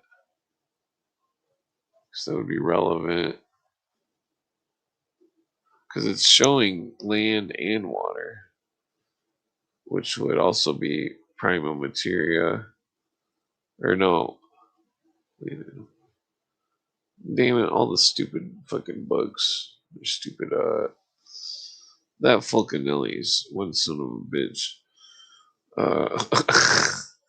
We're dedicating this last joint to Fulcanelli. That's the only reason I'm sitting here up so late. Because Fulcanelli and his fucking stupid mystery, his fucking cathedral, fucking crow staring at a fucking pillar. I mean, the crow's obviously us. The seeking the wisdom. No, I don't know. Nah, it's relevant. The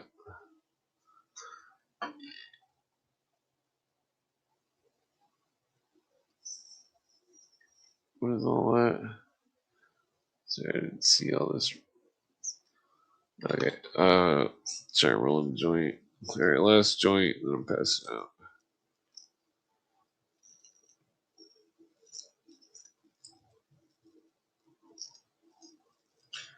Yeah, this symbolism, I mean, think of it like, okay, think of it like, for some reason I have my headphones turned up and there's no sound, and it's like making sound, but there's no sound. It's like, I don't know. But so,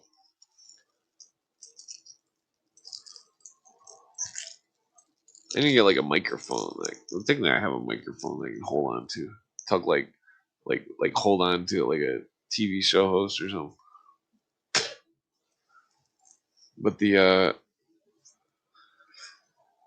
cause I'm definitely not trying to be no rapper. Rap's cool, but it's I don't think it would ever go anywhere really. So the yeah, so I forget what this means. I'm gonna have to look grok this and hold on here. Let me just grok this right now. Let's see if I can figure out which church it's at, because I forget. Or maybe if there's a bigger piece of the image. Because I know it's a mural, but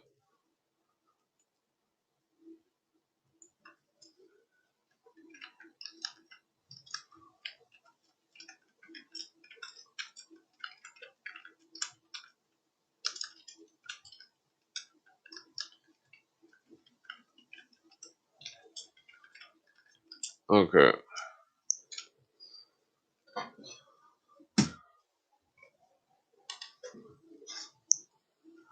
Let's see here. Where's my lighter? There, last joint. This is certainly a crop fragment from a larger medieval illuminated. Duh. Jesus Christ. No, this is it from a manuscript? I thought it was from a mural. I'm pretty sure the website said mural.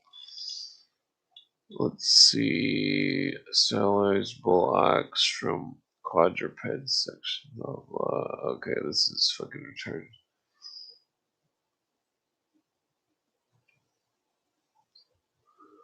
Yeah, it's not giving me anything here on the grok.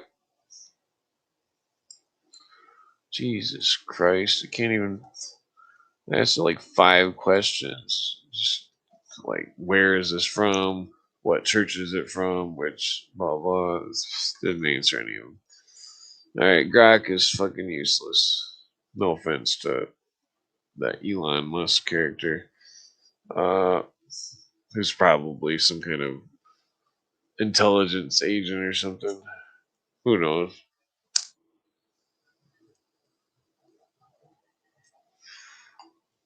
I mean,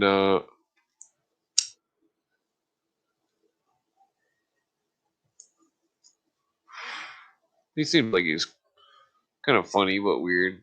I mean, if those Tesla houses are any good, that would be weird. I mean, who knows? I don't think I would. Nah, I don't know. Well, it could be cool.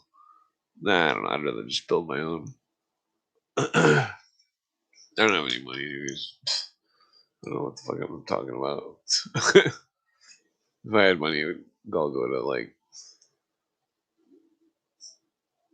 I don't know, buying stones for the driveway or something. So that doesn't sound very fun or anything, but because then I have to shovel the stones, gravel. Nah, that's what my money would go to if I had money. Fix the driveway. All right. Well, I guess I'm just gonna.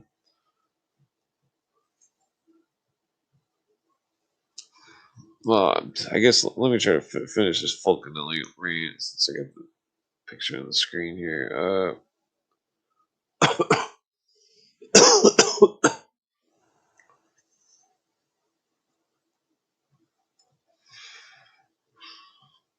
So I'm not sure why it's got. I mean, in the old world, Saturn was the bull god El Taru. That the Phoenician, what was it? I mean, Phoenician, Chaldean, Sumer, uh, all those, they were all practicing very similar religion. Any comparative religion analysis, you'd see that it's a similar lore and legend and all that stuff. But and then they practice stuff like just like modern times, like Halloween, and it's just done. So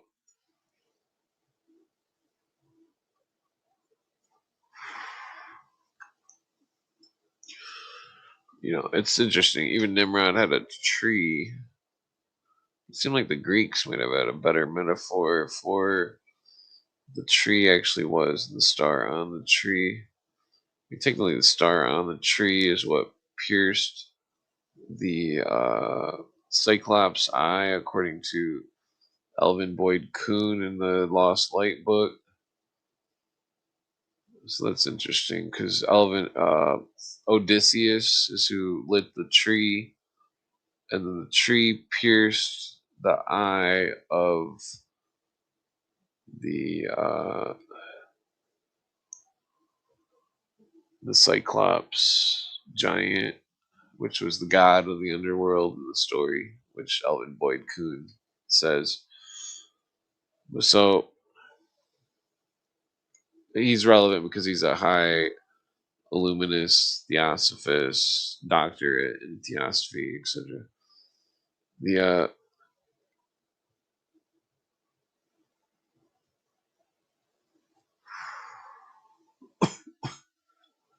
but it's relevant because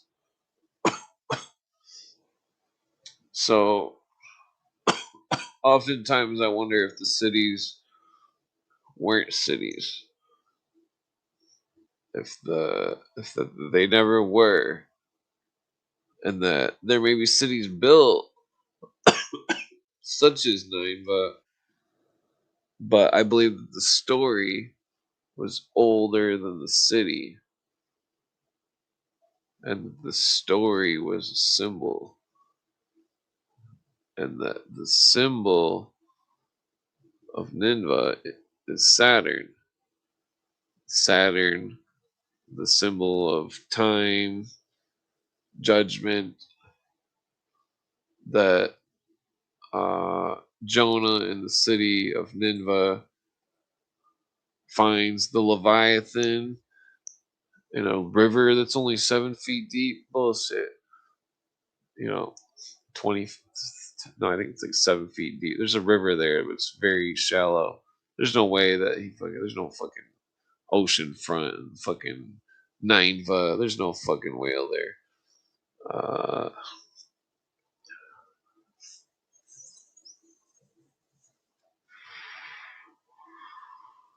But so Jonah goes into the belly of the Leviathan, the symbol of the also the Leviathan is in Saturn. Well, it's like a symbol. I think it's like a symbol of the afterlife, this prima materia. So picture Jonah as Odysseus, because really that's who it is. Jonah is Odysseus in symbolism, and that the Jonah goes to the world of death, escapes death by piercing the eye of the god of the dead, piercing the eye with the star Sirius. That's very interesting.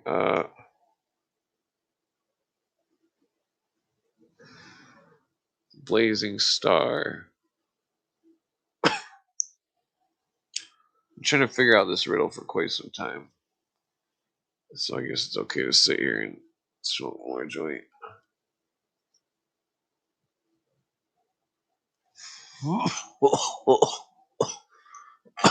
Mystery of the blazing star.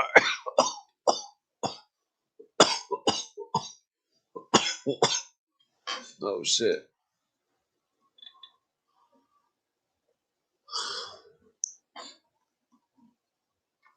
Oh Jesus, I gotta go right to sleep after this joint.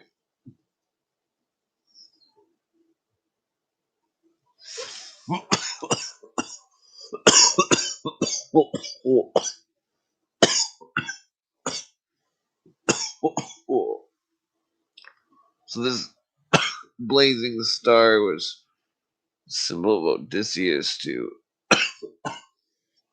escape the land of the dead and come back to life. In the symbolism.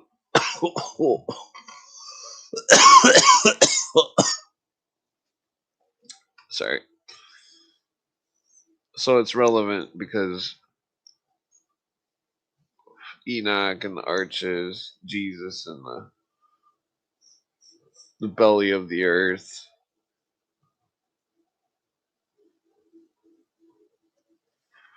The land of the dead. Before the lions were the dogs.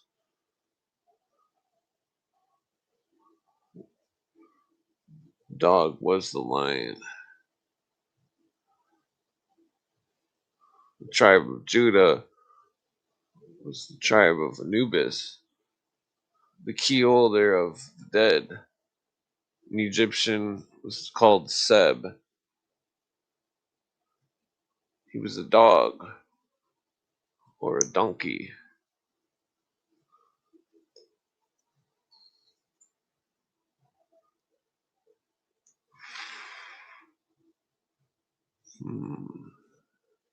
It's very interesting because the symbolism of the donkey, which I've discussed before, which too stoned to get into that right in a second. So I think I need to turn that. No, I'll just air out the weed smoke in a second. I still got the fans on, but like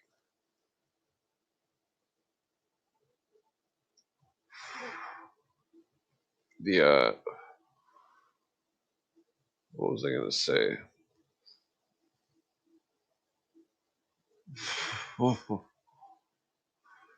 Seb, donkey, the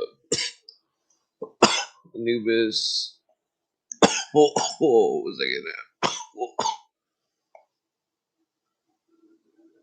So it's like in all the old temples, either a dog or a lion would guard the temple.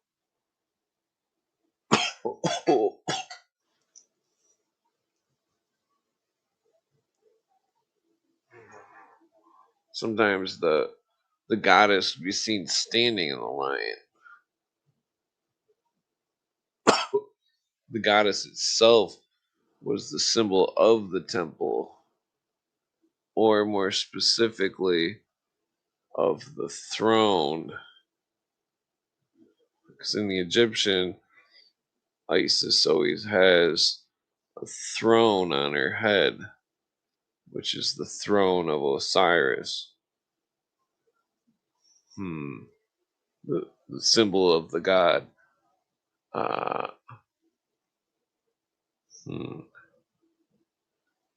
Or the doctrine. I've been on here way too long. My lips are chapped. The symbol of the doctrine.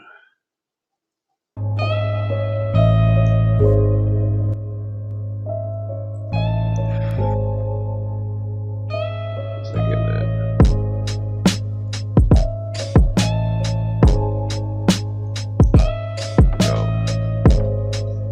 Yo. It's Isis and Horus smoking in the forest. Rap so you don't ignore us. Come back like I'm porous.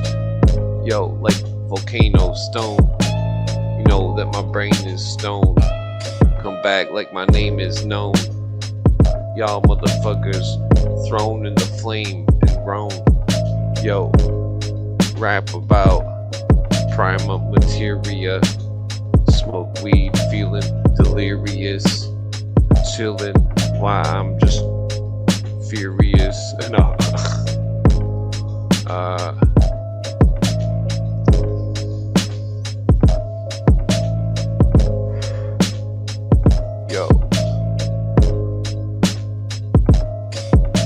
Yo, fuck the KGB, cause they be, I don't understand.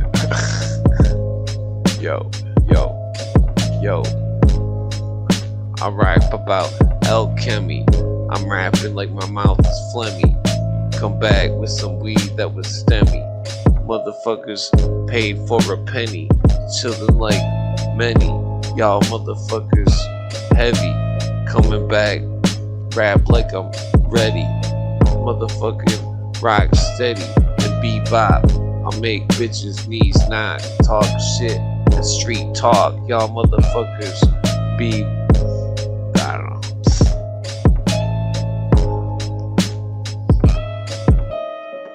She said beat talk. Beat talk. Yo.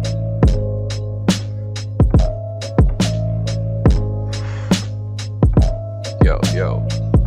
Smoke weed and beware of this. Come back to the microphone with embarrassment, talking shit, singing Christmas carols quick.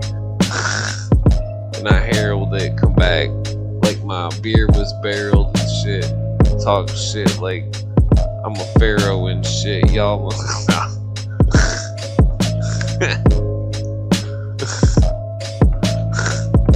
yo, like a pharaoh. I make you stare low, chillin' like the I don't know, let's say Camaro. Rhymes with Camaro. Yo, aerodynamic. Come back and pick up the microphone, then I slam it like damn it. Y'all motherfuckers passing out in a hammock. Yo, I'm about to eat a sandwich. Chillin' like, yo, I'm about to vanish.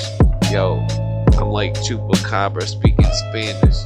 Talking shit, how do I manage it? Come back like, yo, I plan to quit. Talk shit like this is my plan to quit. Yo, on the microphone, I'm vicious. Talk shit while I'm doing dishes. Talking shit while I'm, wishing wishes. Yo, making food like delicious shit. Rap about this is it. Come back with the wittiest. Talk shit like deliverance, motherfuckers.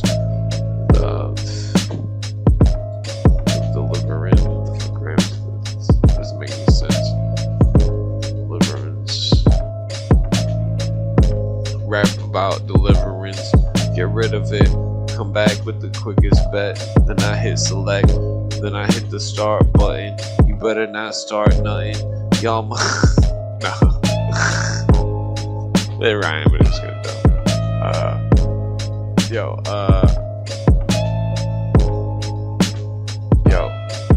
Yo. These days I rap about Shakespeare. I see people walking into stores buying fake beer. Yo, make no mistake here.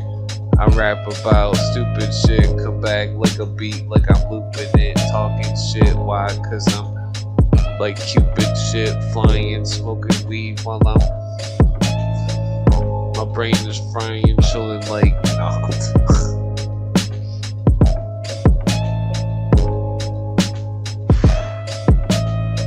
Yo, rap like a heavyweight. Guess the weight, smoke weed.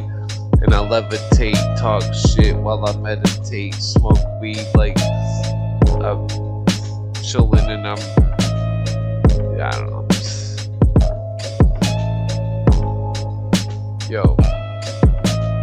Yo. Okay, maybe I'm still here. I got one more. Yo.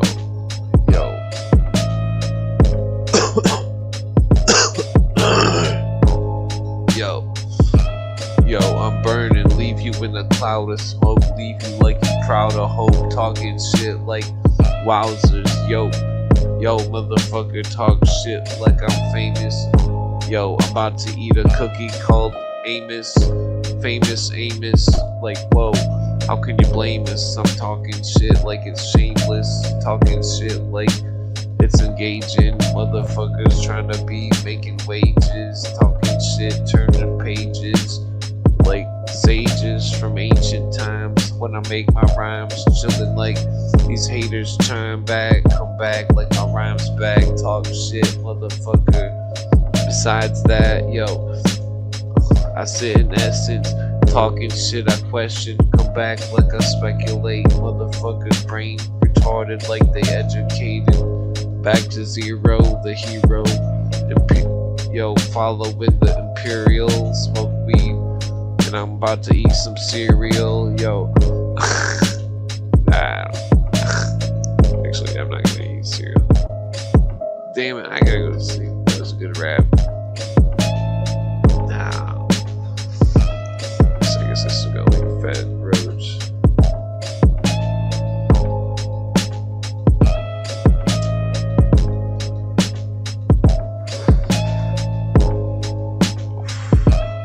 Yo, I knock on the door and they hope it's me. I rap with the potency, smoke some weed, talk shit vocally. Motherfuckers know it's me with the motherfucking flow and speech, talking shit like you know your reach, talking shit. Why? Cause I motherfucking sit.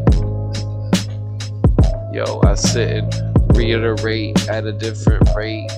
Yo, talk shit, escape, motherfuckers know. Yo, chillin' like my brain is vacant. Come back on vacation like where it was I blazing. Motherfuckers talking shit for days quick. Motherfuckers know like this shit is amazement. Yo, I gotta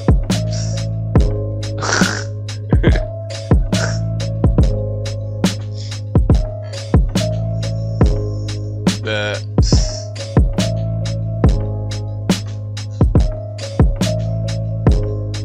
What the fuck's going on? Let's see here. Fuck him. Talk shit. There's a link. You can come up and rap too. Alright, I'm going to sleep.